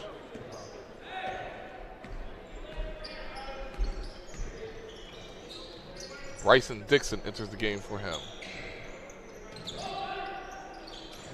roll there by Kimball. Kimball had the ball knocked out of his hands, will remain with Dodgers County. 2:41 left in the half.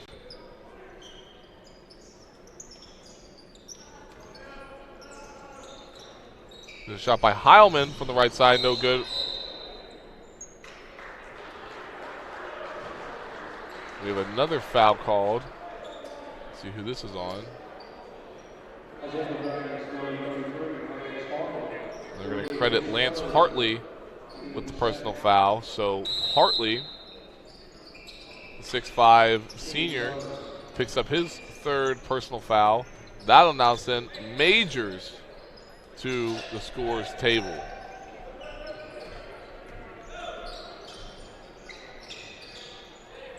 Thomas to Dixon.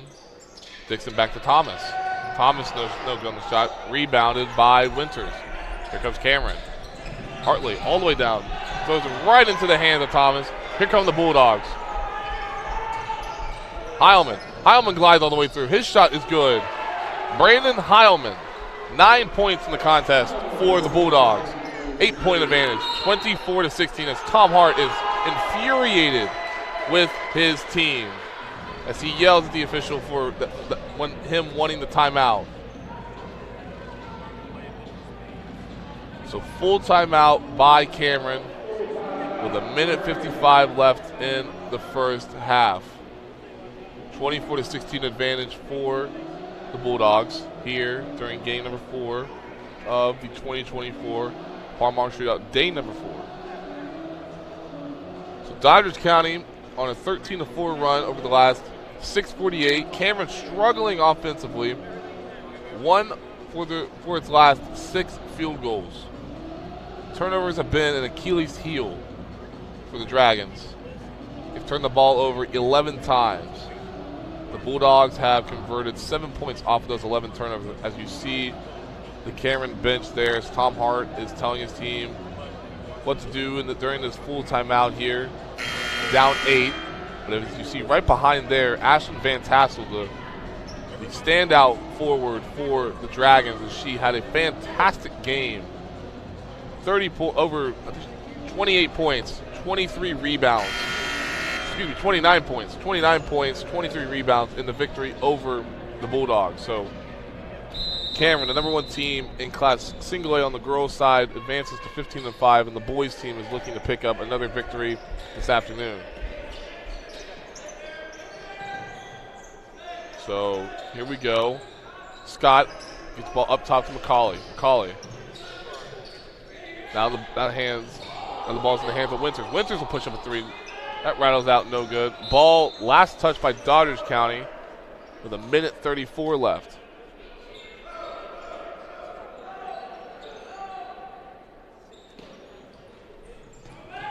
McCauley sends the ball into the corner of Witcherman. Witcherman down low to number 24, Winters. So a lot of W's with last names. It's fine though. We like it. There's a lot of Taylors in a couple of games ago from the Sissonville game, including myself. Witcherman with the ball on the right wing. Skip pass, McCauley. McCauley puts up a 3, no good. Blocked away by Thomas. Here come the Bulldogs. Up 8 and looking to extend their lead.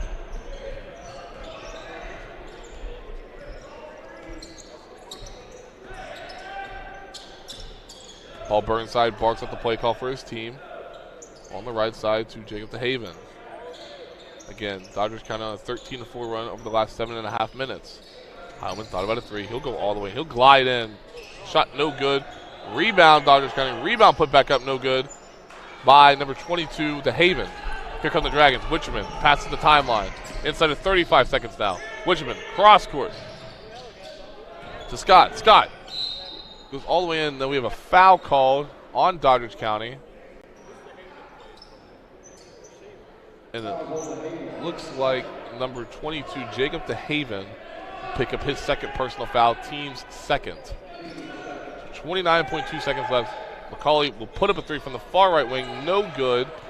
Rebounded by Landon Thomas. And it looks like Dodgers County is going to hold for 1 shot. Thomas hand off to Heilman. Heilman to DeHaven. Heilman looking, inside of 5 seconds. 4, DeHaven. Good pass inside. Great pass inside by Jacob DeHaven. Just with a few ticks on the clock left as he finds the wide open Gunnar Kimball. Again, great take there by Jacob DeHaven. Great pass by him, finding Kimball for the easy deuce. And that'll be the way that we end the first half of play. Dodgers County leading 26-16 over Cameron. We'll take a break and we'll be back here after this message. Hi, I'm Ben Nickel. I'm from Charleston, West Virginia, and when I'm back home, you'll find me at my local Par-Mar store. We have that Bobcat pride at your local Par-Mar stores. From food and drinks to gas and more, we have everything you'll need at Par-Mar. Download the Par-Mar app and sign up for the rewards cards. We have stores throughout Ohio, and we're coming soon to your neighborhood. We are Bobcat proud, and we are Par-Mar stores. If there's not a Par-Mar store near you now, there will be soon. I'm Doug Scaff, a conservative Republican running for Secretary of State. I have spent my life building businesses and creating jobs. I am a pro-life conservative. I am pro-Second Amendment. Just like you, I've had enough of the D.C. liberals who don't care about West Virginia. As your Secretary of State, I'll stand with Donald Trump and fight for fair and honest elections. I'm Doug Scaff, conservative Republican for Secretary of State, and I'd appreciate your support.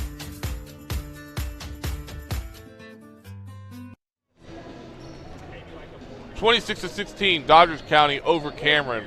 Here at halftime, as you see on your screen, George Washington and Morgantown warming up for the game following this game. As you see the first half stats for both sides, Dodgers County shooting well from the field thus far, 42%, including 33% from the field.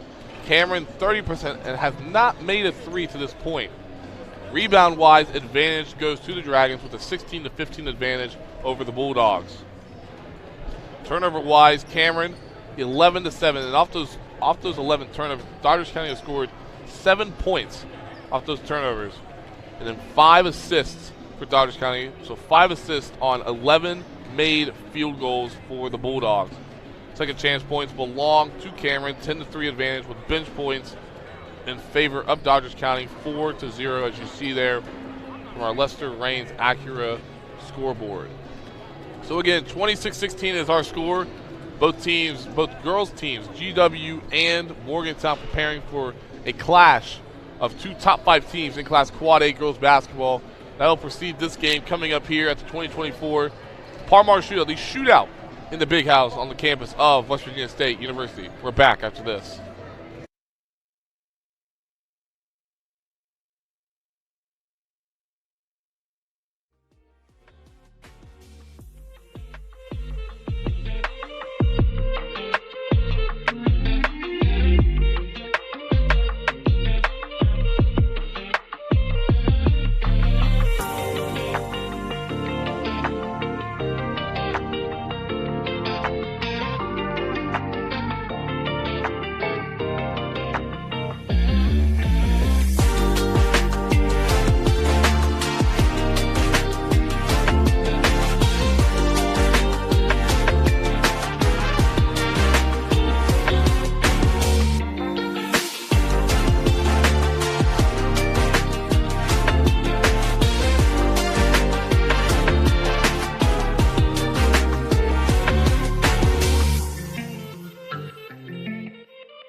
26-16 is our halftime score between Doddridge County and Cameron. As you see there on your screen, that is senior forward Ashlyn Van Tassel, arguably one of the state's top players in regards to girls basketball in the Mountain State.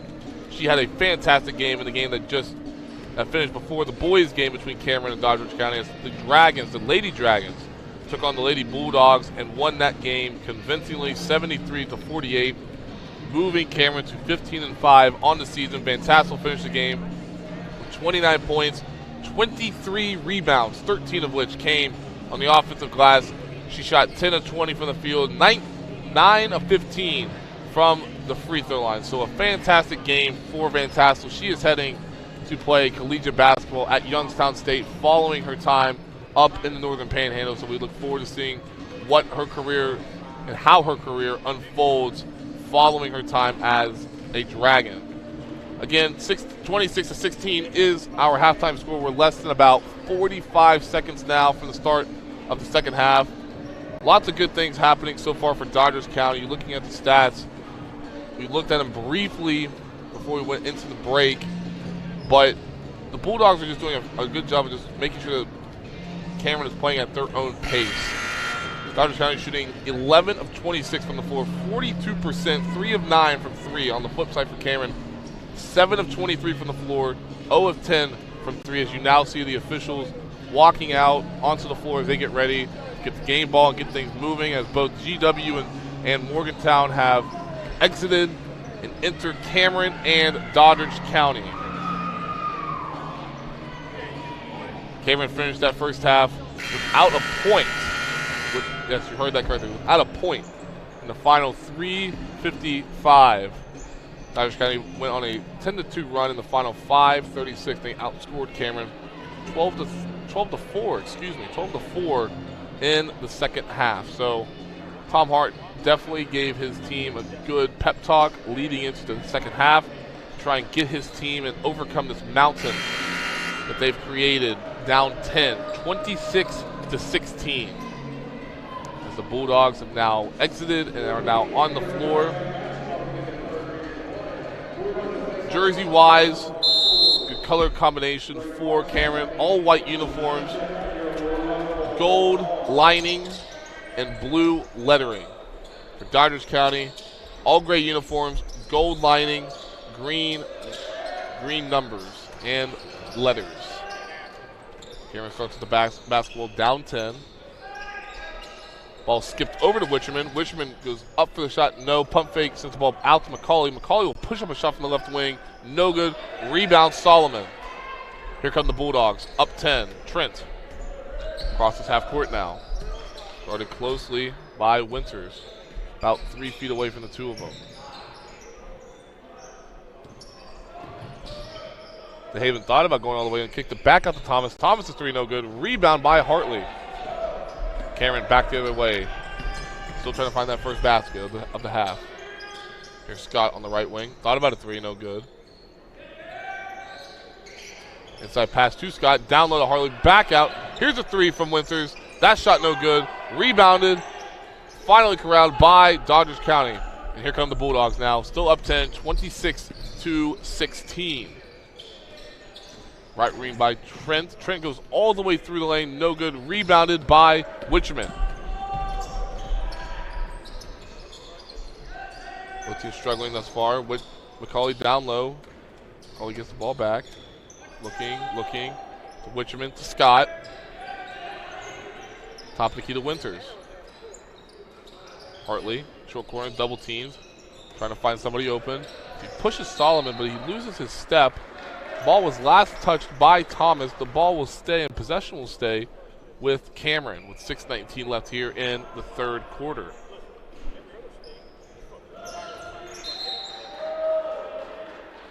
Ball tipped again by Doddridge County.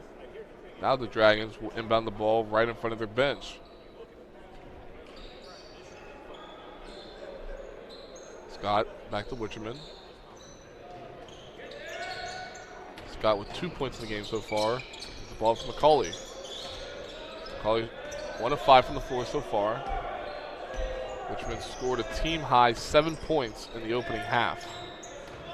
Bulldogs now in a 2-3 zone. with Heilman and Trent up top. Heilman tips the ball away from Witcherman. Possession still stays with the Dragons.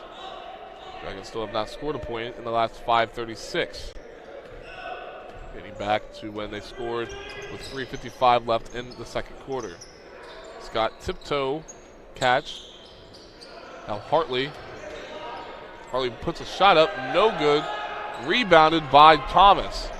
Here come the Bulldogs now. Still up 10. Heilman thought about a three, faked it. Back up top now to Trent. Paul Burnside barks out the calls. Play call for his team. They go to work now. 26-16 advantage in favor of the Bulldogs. Heilman all the way down to the short quarter, no. Gives the ball up to Solomon. Solomon to Thomas. Thomas from the left part of the free throw line, no good. Rebound by McCauley.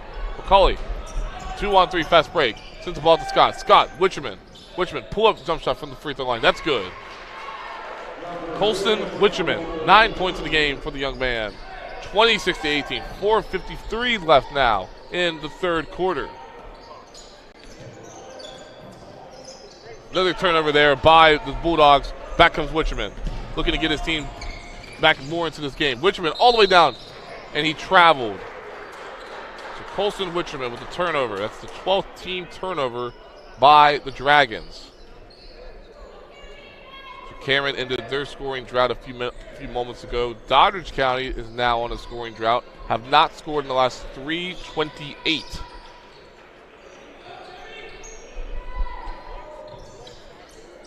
Left wing Trent now. Guarded by Winters. Ball to DeHaven. DeHaven, step back. DeHaven, jump shot, no. Rebound, batted around, controlled by Hartley. Far left to right, here come the Dragons. McCauley. Down to Winters. McCauley has it, wanting to reset the offense.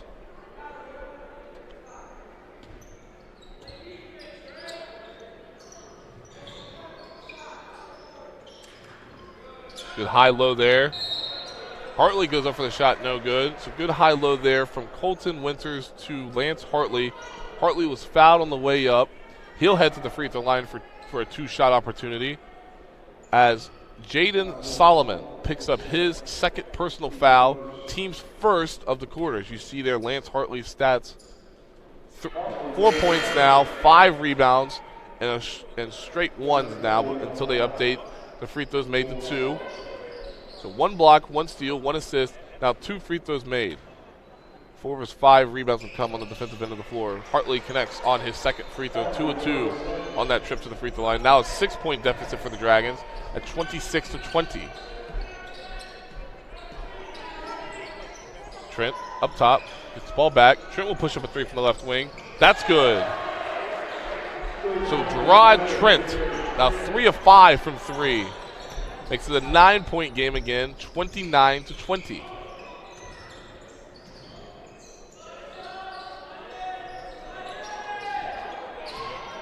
Hartley goes up. That shot partially blocked. He gets his own miss. That shot's up and good for Lance Hartley. He's got 7 points in the game, 2 of 4 from the field. 29-22 now.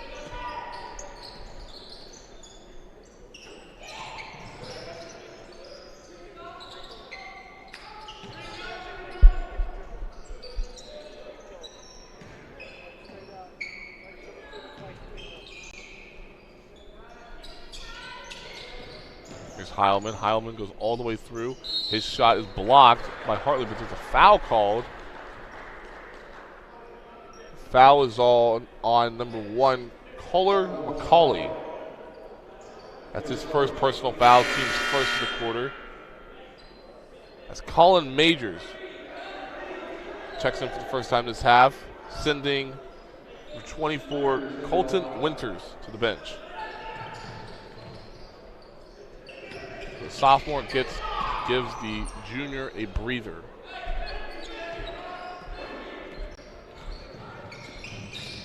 Heilman goes all the way through, cut off. Trent back with the ball up top. Trent, spin move, down the lane. No, ball batted around. Corralled by the Bulldogs. Here's a 3-point by Heilman. His shot no good.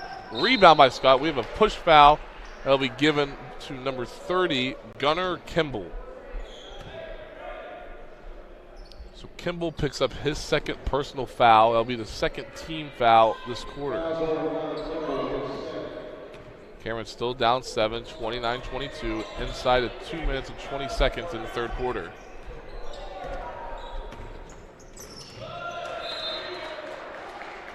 Cameron beat Weirton Madonna last night in the OVAC semifinals, so they'll play in the OVAC Class Single A title against Trinity Christian on Saturday. Witcherman glides through, cut off. It's the ball to Scott. Scott in the bright pink shoes. Back to Witcherman. Colin Majors has to track down that ball. Lots of hand movement there. Ball in the corner for number 30, Mason Scott, but rebounded by McCauley. McCauley float shot no good. Rebounded by Hartley. His shot no good. He's fouled. So Lance Hartley, very, very active this half for the Dragons. He's got 7 points, 6 rebounds in the game. Excuse me, 7 rebounds in the game. 7 points, 7 rebounds in the game. 3 offensive rebounds. Witcherman will inbound the ball, trying to get his team back into the game. Down 7. There's an over and back call by McCauley as everybody's telling McCauley just let the ball go into the other half of the floor. You are allowed to do that, and it is legal.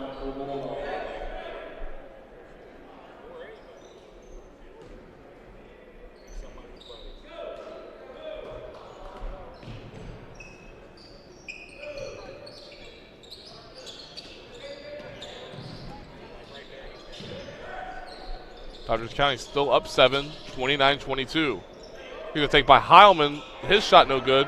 Rebound, Witcherman. Witcherman quickly back down the other end of the floor.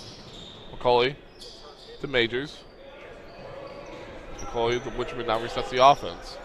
Now McCauley float shot no good. Rebound Hartley. His shot up good. Lance Hartley gets his 9th point of the game. He's now got 8 rebounds, 4 of which have come on the offensive glass. And he will head back to the free throw line for an and 1 opportunity. His 4th trip to the free throw line. Trying to continue to cut back into this deficit. And his free throw is good. He's now got 10 points in the contest. Dodgers County has not scored in the last 2 minutes and now make it 40 seconds as we have a turnover there. As Will Adams shuffled his feet.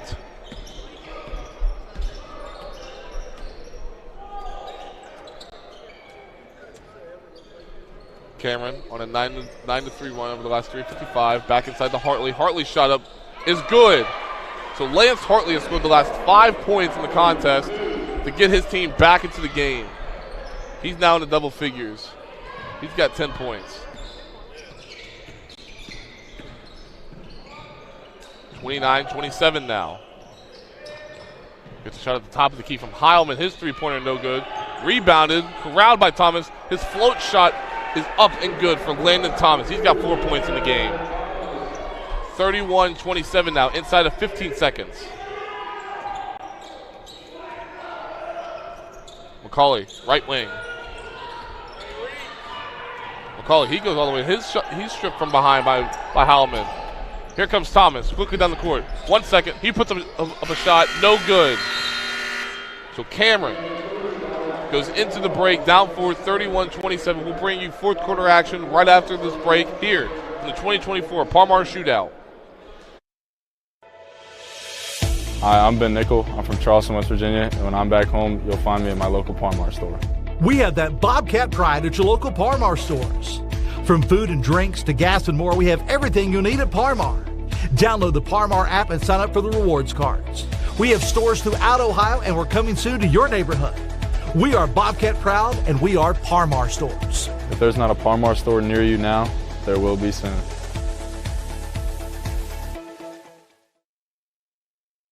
I'm Chris Miller, and I'm proud to sponsor productions like this one that showcase the best of this great state. School pride runs deep here. Friday Night Lights, crowded gyms, packed auditoriums. It's what makes this such a great place to live and work. So be true to your school. And at Dutch Miller Auto, we're there with you. Because when we build on our young people, everybody wins. I'm proud to lead the way as we bring out the best in West Virginia. I'm Chris Miller, and enjoy the game.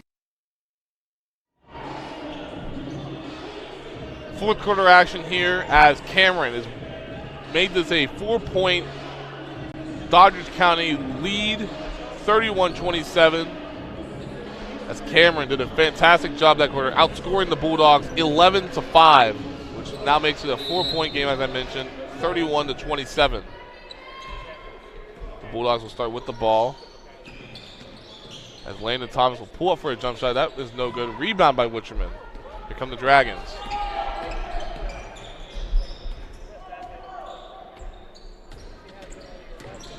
Witcherman goes all the way through inside the Hartley. His shot up is good. Right underneath the basket. Lance Hartley now has 12 points in the contest. Good job there by Lance Hartley, making it a 2-point game, 31-29. Advantage Bulldogs. Thomas looking, gets the ball left side to Adams. Adams was all the way inside, gets cut off by 2 defenders.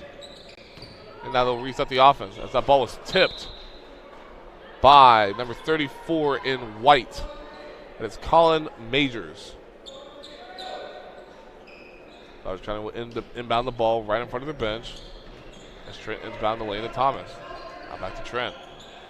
As Heilman will reset the offense.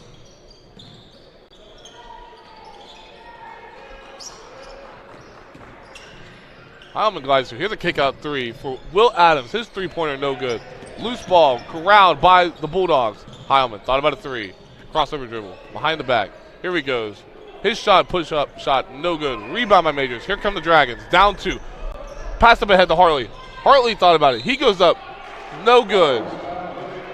He will head back to the free throw line, looking to extend his point total and possibly tie this game at 31 here in the early portion of the fourth quarter. So Cameron on a 9-2 run over the last 4:27.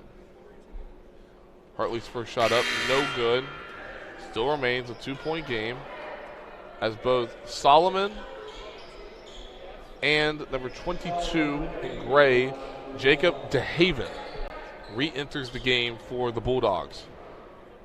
As Hartley's second free throw up, no good. Rebound finally corralled by Trent. He gets away with a little bit of shuffling of feet. That's what Tom Hart wanted. Loose ball, still loose. And the ball is thrown away by Landon Thomas.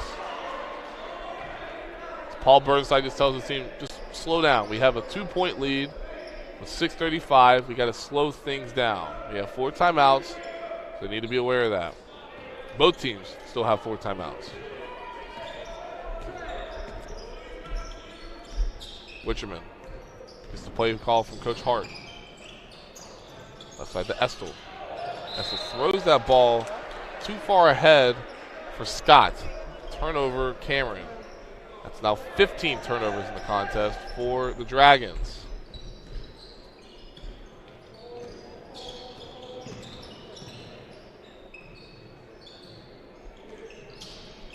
DeHaven inside to Solomon, to Thomas. Another loose ball. We have a foul called on the floor. Ball will be thrown in underneath the basket. As the foul will be given to Mason Scott. That's his second personal foul, team's first of the final quarter of action. Ball is inbounded to Solomon. To Trent. Trent will put up a 3 from long range. That's no good. Loose ball rebound into the hands of DeHaven. DeHaven, right wing 3. Here's Blake Mitchell. That's no good. Rebounded by, it was rebounded by Hartley, taken away by Thomas. Given to Trent. Trent goes all the way in, no good. Rebound by Hartley. Here come the Dragons. Still down 2, 31-29.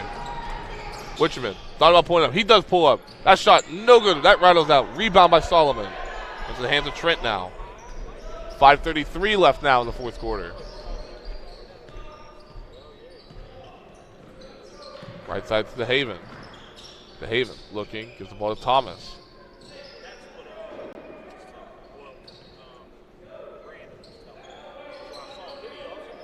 Good battle down low between number 33's Lance Hartley in white and Solomon in gray. We have a foul called underneath the basket as Blake Mitchell will head to the free throw line. That's Cameron's second team foul. And that foul is on Lance Hartley. That's his fourth personal foul. So that's big for Cameron. Now Coach Tom Harn has a decision to make, as Mitchell's first free throw up is no good. And it looks like Hartley will not come out of the game despite having those 4 fouls. He does have 12 points and 9 rebounds. Mitchell's second shot up is good, which leads to a Paul Burnside 30-second timeout. Up 3 with 5:09 left here in the fourth quarter. So good action thus far. However, neither team is doing well in scoring the basketball. Cameron has not scored in the last 2:33, while Dodgers County has not scored a field goal in the last 3:14. They're 0 of its last 7. As you look inside that huddle there with Paul Burnside, trying to draw up something for his team. They'll be on defense. Cameron will go from our left to right. Down 3. So for Cameron, you have Witcherman, Scott, Majors, Estill, and Hartley. For Dodgers County, you have Solomon, Thomas, Trent, DeHaven, and Mitchell. As Scott rolls the ball into Witcherman. Witcherman, high post. Here comes a three-pointer by Estill, no good. Ball corralled by Majors. Back to Witcherman. Witcherman to Scott. Scott for 3 from the left corner. That's good. Big shot there from Mason Scott to tie the game at 32 with 4:50 left here in the fourth quarter. Trent with the basketball, trying to get his team the lead again. Thomas will put up a 3 from the left corner. That's no good. Rebounded, batted out of the hands of Major Scott by number 33, Jaden Solomon. So Solomon last touched it as Majors came down with the ball. Solomon hit the ball out of bounds. Last touch by the Bulldogs. Possession to the Dragons. Big possession here from either team. Ball inside to Majors, to Witcherman. Witcherman goes baseline. Pass inside to Estill. Ball batted around. Last touch by Estill. Good thought there by Witcherman.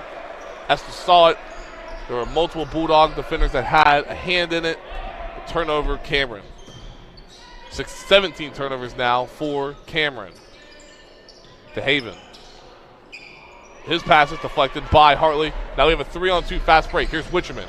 Witcherman inside to Estill. His shot's blocked to Hartley. Hartley out to Majors. To Witcherman. His three-pointer is no good. Loose rebound. Corralled by Dodgers County. Here comes Trent. Trent passes the timeline to DeHaven. DeHaven thought about a 3. Now back into the hands of Trent as Heilman heads to the scoreboard. The scores table. DeHaven. I got hit in the face. Maybe he got hit in the face. Maybe he got hit in the nose. Here's a three-pointer by Trent on the right wing. No good. Rebound loose. Rebound jump ball. Possession arrow is given to the Cameron Dragons. So DeHaven will take a seat. Insert Heilman. Also into the game, here comes number 3, Bryson Dixon.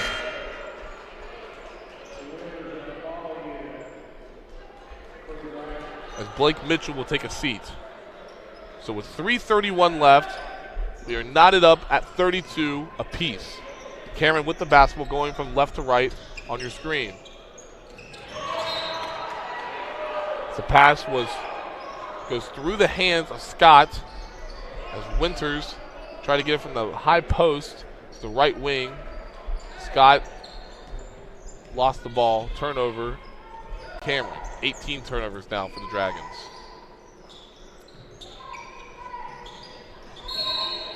And a foul called underneath. The ball will be taken out underneath the Bulldogs' basket. That'll be on Kohler McCauley. His second personal foul, team's third of this quarter.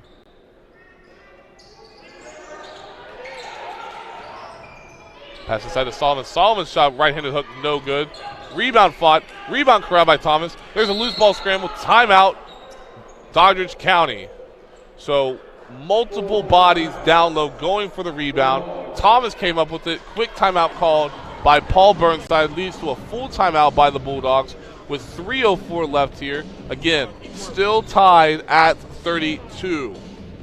Doddridge County has not made a field goal in the last 5:15. Last field goal came with 23 seconds left in the third quarter. Cameron is currently on a 12-3 run that has lasted over the last 8 minutes and 11 seconds. As you look inside there, that Cameron bench, Coach Tom Hart wanting to draw something up for his squad in a tie ball game at 32 apiece with 3:04 remaining. So there's a lot of things happening here in the second half. So from the standpoint of the game itself, the second half has been different in regards to the inside presence for the Dragons. Lance Hartley, going into the half, had 3 points on 1 of 2 shooting. At this point in the game, with 3:04 remaining, he's got 9 second half points. He's shooting 4 of 7 now from the field. So a much better performance now. They've been feeding him the ball much more down inside. The Bulldogs will have the ball. Here's Heilman. He'll push up a 3 from the left corner. That's good. Great inbounds play. Great shot. Brandon Heilman. He's got this lead out to 3 for Doddridge County. 35-32. He's got 9 points in the game. McCauley to Scott to Hartley. Hartley guarded closely. Scott thought about a 3. Didn't want it. Gives it back to McCauley. To Scott. Scott thought about another 3. Hartley. The spin move down the middle. His shot up is good. Lance Hartley, 14 points in the game. He's shooting 5 of 8 from the field. Now it's down to a 1-point lead for Doddridge County, 35-34. That gets the Cameron fans excited, yelling defense. Heilman gets the ball up. Solomon, top of the key. Trent, 1 of the 3, didn't look like it looked so much. Now Heilman gives it into Solomon. Guarded closely by Hartley. Solomon, he goes up. Shot no good.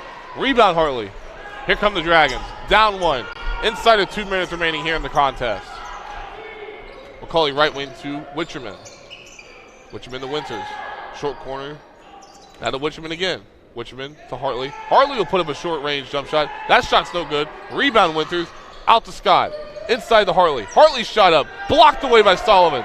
Here comes Hartley again. His shot no good. We have a foul called. So a good battle so far between Solomon and Hartley. Hartley does have 14 points. However, Solomon doing as much as he can to make sure it's so difficult for Hartley to get up a shot. As you look there, Lance Hartley, 14 points, 12 rebounds, 2 blocks, and 2 steals. His first of 2 free throws is off the mark. He is now shooting 4 of 7, I should say, from the free throw line. Second shot up is no good. Rebound by Trent. Here come the Bulldogs. Still up 1, 35-34. Trent guarded by Winters. Left side, Dixon. Guarded by McCauley. Good defense there by McCauley. We have a timeout first.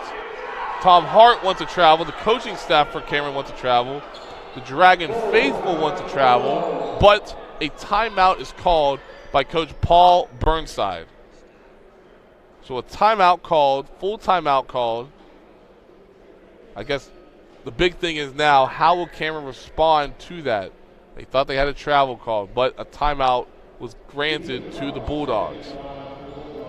Now the question is, how can this Cameron team come out of this huddle and get ready to play and end this the right way? Try and get back into this game with 1:24 left.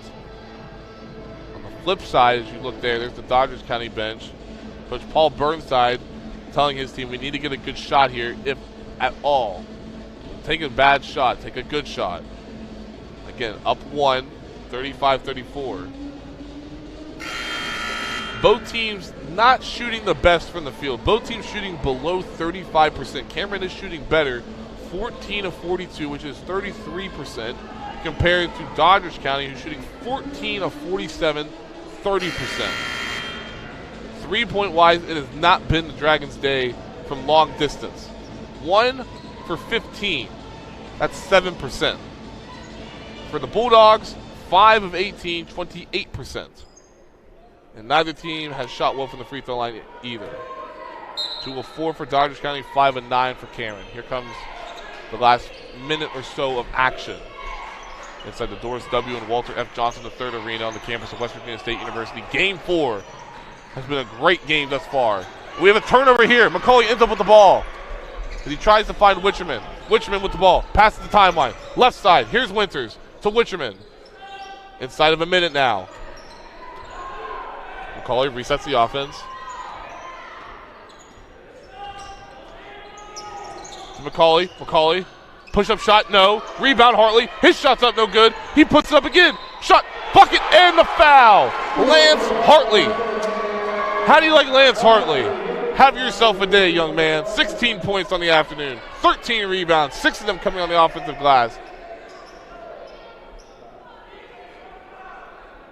That makes it a 36-35 Cameron lead. With 43.9 seconds left, we have a little bit of a stoppage in play now as 2 officials are at center court, 1 underneath the basket.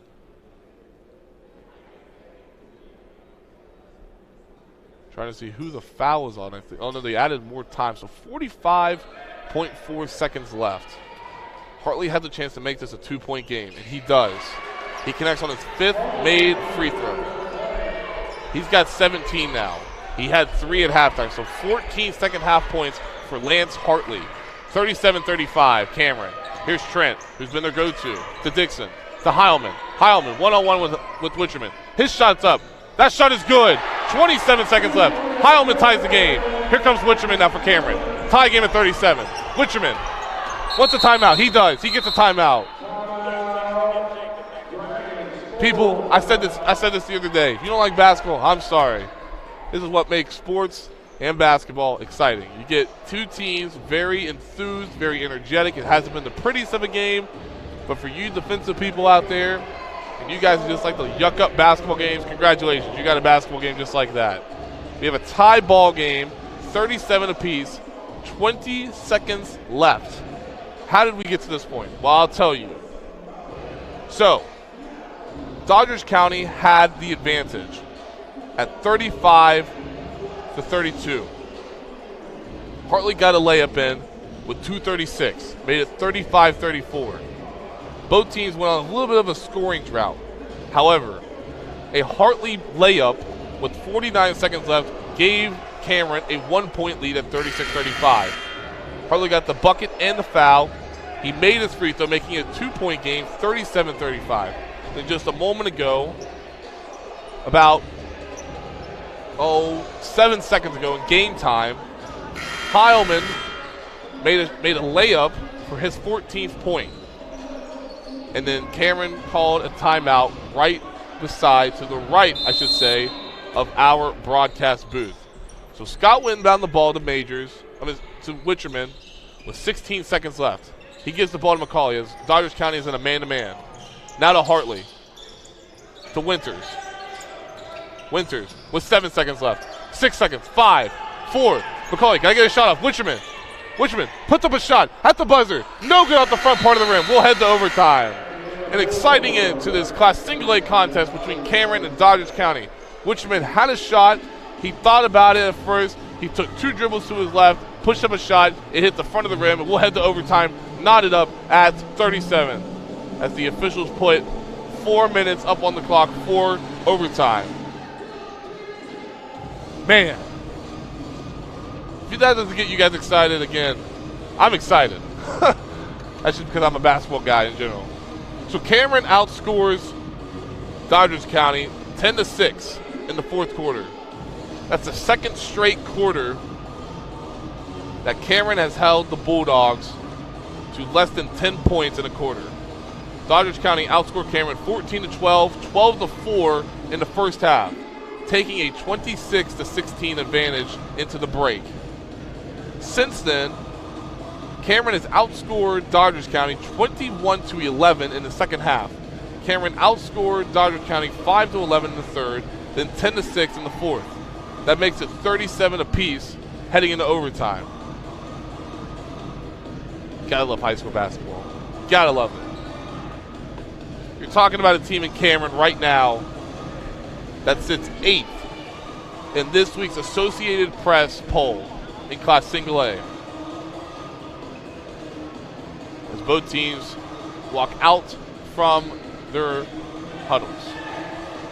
It's Hartley, McCully, Witcherman, Scott, Winters for Cameron. For Doddridge, Heilman, Thomas, Trent, DeHaven, and Solomon. And the tip is corralled by Witcherman. Possession, Cameron. So jump ball, the Bulldogs will get possession. Here's Witcherman, top of the key. Left side to McCully. McCully, top of the key to Winters. Winters looking what to do to Hartley. Hartley thought about a three. He'll drive baseline, kicks it out. One more pass. There's a three from Scott. That's going to be short. Rebound, Heilman. Here comes Heilman. He's one to Trent now. Trent. Walks it up. Thomas thought about a three. He'll pull up. One dribble, pull up. Shot no good. Rebound, Hartley. Good rebound there by Lance Hartley. He's got 14 rebounds now. Hartley gives a high ball screen to Witcherman. He'll go all the way in. His shot, no good. Rebound, Hartley. That shot up, no good. Rebound, Solomon. Here come the Bulldogs. Tie game 37 apiece in overtime. Here's Trent left side. He'll go all the way in. That shot's no good. Rebounded by Winters, and we'll have a foul called down below.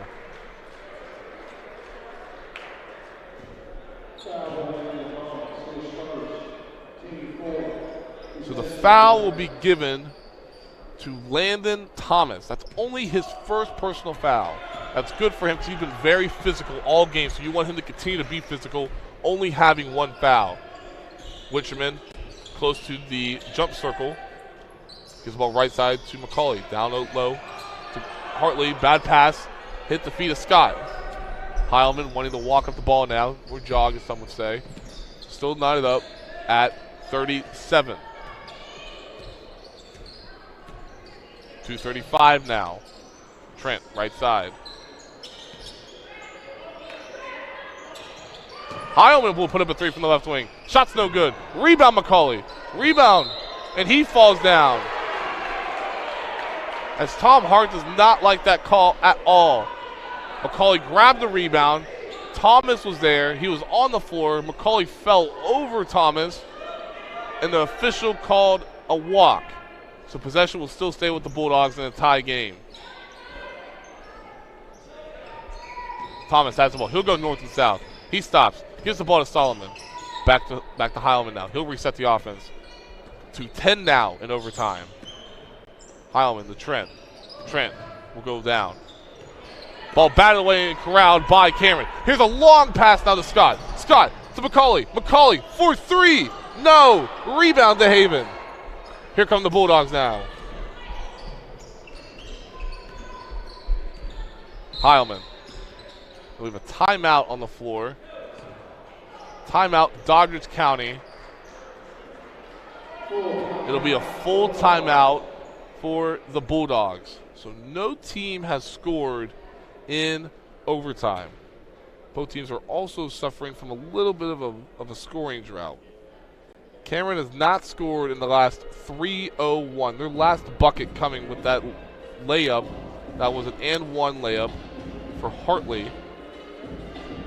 And then Doddridge County has not scored in the last 2:39, dating back to Heilman's game-tying layup with 27 seconds left. So there you see right there. There's Doddridge County's bench trying to draw up something. They will have the ball to the left of our broadcast position. There's Cameron's bench now. In this situation, you're almost drawing up your defensive play, but you're also drawing up what you want to do on your next offensive possession. Again, tie game, 37 all. Timeout situation, Cameron still has 4 timeouts. That's very key to remember. Cameron has 4 timeouts remaining. Doddridge County, however, has 1.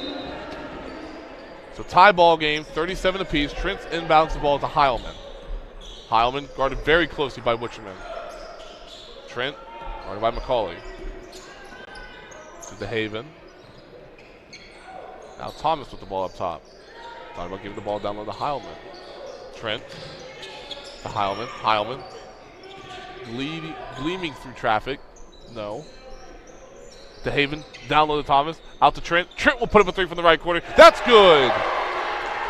Gerard Trent with his 14th point gives Dodgers County the 3-point lead, 40-37.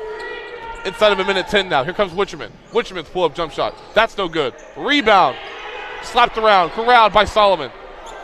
And here comes, that's a turnover now. As I now get the ball. I don't have a jersey on, so I cannot play. But Solomon threw the ball over the head of Brandon Heilman. Turnover, Dodgers County. So Cameron will still have possession with a minute 2 on the clock with a 3-point deficit, 40-37 as we move inside of a minute now. Here's McCauley. McCauley to Hartley. To Witcherman, to Hartley. Hartley down low. He'll go back to the free throw line after drawing a foul on Jaden Solomon. So Solomon picks up his 4th personal foul, sending Lance Hartley to the free throw line. As you see there, Hartley, 17 points, 15 rebounds, 2 blocks, 3 steals, 1 assist. First free throw up is good, as it took its time and wanted to bounce around. So that's 6 made free throws now for Hartley. He has 18 points. 7 offensive rebounds for the young man. Hartley's second shot up is good. Now 40-39 Dodgers County. Full timeout called by Cameron. So now you're asking, how did we get into this situation? Well, in overtime, there's only been 5 points scored. Trent hit the first points of the game with a minute 18 left for Dodgers County, giving them a 40-37 advantage. And just a few moments ago, as you just saw, Lance Hartley drilled 2 free throws for his extending of points, his 18th and 19th point, to now make it 40-39. Dodgers County will have the ball going from our right to left with 50 seconds left. As you just saw the Cameron bench. Again, they're trying to draw up something. There's the Dodgers County bench. Solomon showing his teammate what he did, but the foul was still called. As you can see, he threw his chest into them, so if he did that, it's still going to be a foul if you throw your chest into them unless you go straight up in that situation. So again, 40-39, if you're just tuning in, Bulldogs lead. We went into overtime. A Lance Hartley bucket gave the Dragons a 37-35 lead. Then the Heilman layup with 27 seconds left tied it up at 37. Witcherman had a shot in the buzzer, went off the front part of the rim. Now we're in overtime. And it's a 40-30 advantage for Dodgers County. And what I just described to you was at the end of regulation. Here's Trent. Now they're looking to just play some keep away. As Trent and Heilman just continue to go back and forth with one another. Inside of 25 seconds now. Now Hart's wanting him to foul. Now they do.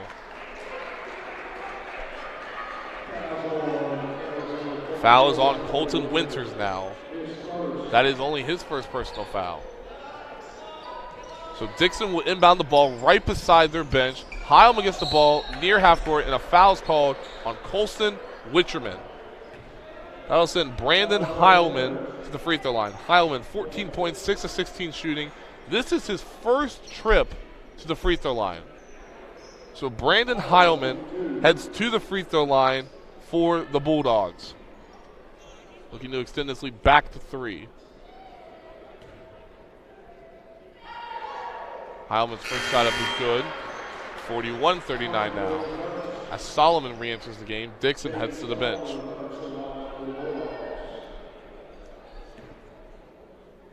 Heilman now has 15 points. Heilman's second shot up. No good! Rebound! Winters lose the ball momentarily. Here comes McCauley. And a timeout is called and granted to the Dragons with 14.9 seconds left Cameron calls a timeout down to 41-39. A full timeout is granted to the Dragons. They still have 2 timeouts remaining. Doddridge County only has 1. As you see there, the possession arrow is given to Doddridge County if there is a tie-up. Both teams are in the bonus, meaning they will get 2 shot opportunities with any foul called from this point moving forward. Very balanced attack scoring for Doddridge County. Brandon Heilman with 15 points and Gerard Trent with 14. They've combined for 11 of 29 from the floor, 6 of 14 from 3. On the flip side, the only double-figure scorer for Cameron is Lance Hartley. 19 points, 6 of 12 shooting, 7 of 11 from the free throw line, 15 rebounds, 7 of which coming on the offensive glass. If you look there are the Doddridge County Bulldogs trying to find a way to escape West Virginia State University with the victory. It would be a big victory for them and possibly a victory to get them into the top 10 in the Associated Press poll. Again, Cameron checking in number 8 in this week's Associated Press poll, while Doddridge County only received 1 vote during last week, this past week I should say. So Cameron will inbound the ball from our left to right on your monitor. Wichman crosses the timeline, down 2, don't need a 3 quite yet. Here's Scott. Scott will put up a 3. That's good! With 7 seconds left, Scott hits a 3. Mason Scott with a 3. Here comes Heilman. Back the other way. His shot for the 3-point line. That's tipped. And Cameron escapes. And Mason Scott, how do you like that? Mason Scott drills the 3-pointer with 7 seconds remaining to give Cameron the 42-41 victory over Doddridge County. Wow, what an ending to a fantastic ball game. A big shot, so Cameron inbounded the ball with 10 seconds remaining, went left to right. There was an elevator screen right at the free throw line on Cameron's end of the floor. Hartley and Winters set the screen, the elevator screen, allowing Mason Scott to weave right through that. Scott got the ball at the top of the key, he shot it, and he drilled it. His second made 3 of the game. He finishes the game with 8 points. A fantastic game between 2 teams, very deserving of a win, but Cameron prevails and wins 42-41. An unbelievable game. Unbelievable. We're back after this.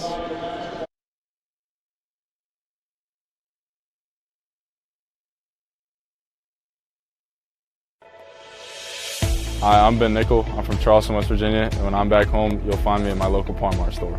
We have that Bobcat pride at your local Par-Mar stores. From food and drinks to gas and more, we have everything you'll need at Par-Mar. Download the Par-Mar app and sign up for the rewards cards. We have stores throughout Ohio, and we're coming soon to your neighborhood. We are Bobcat proud, and we are Par-Mar stores. If there's not a Par-Mar store near you now, there will be soon.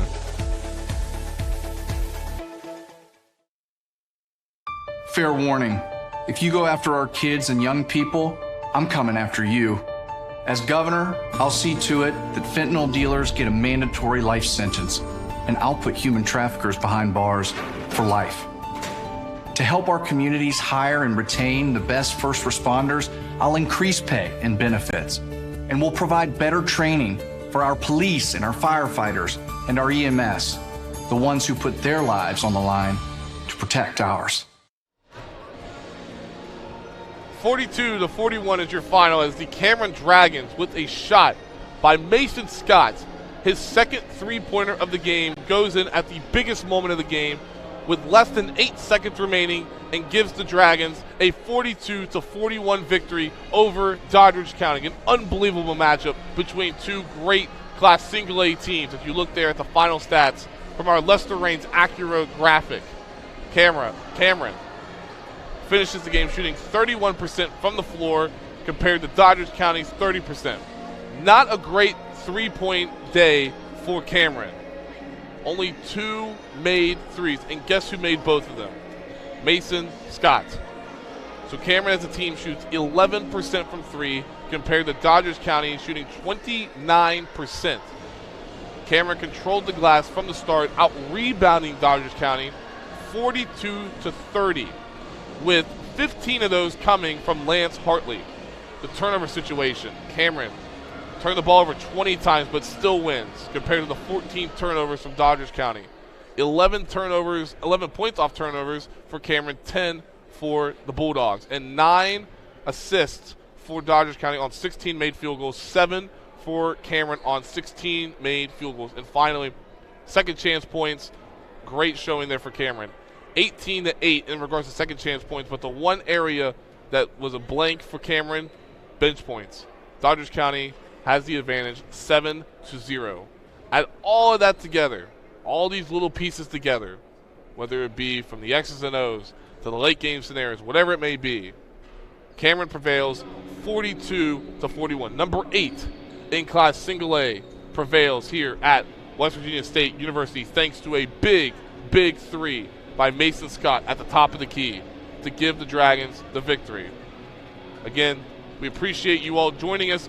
We are actually going to end this current stream. So if you're watching this, we are going to end this current stream. We will be back for our 4 o'clock game between two Class Quad A powerhouses as the Morgantown Mohegans and George Washington Patriots will square off inside the Doris W. and Walter F. Johnson III Arena. So again, this stream will end and our next stream will begin just a few minutes before the Morgantown GW contest at 4 p.m.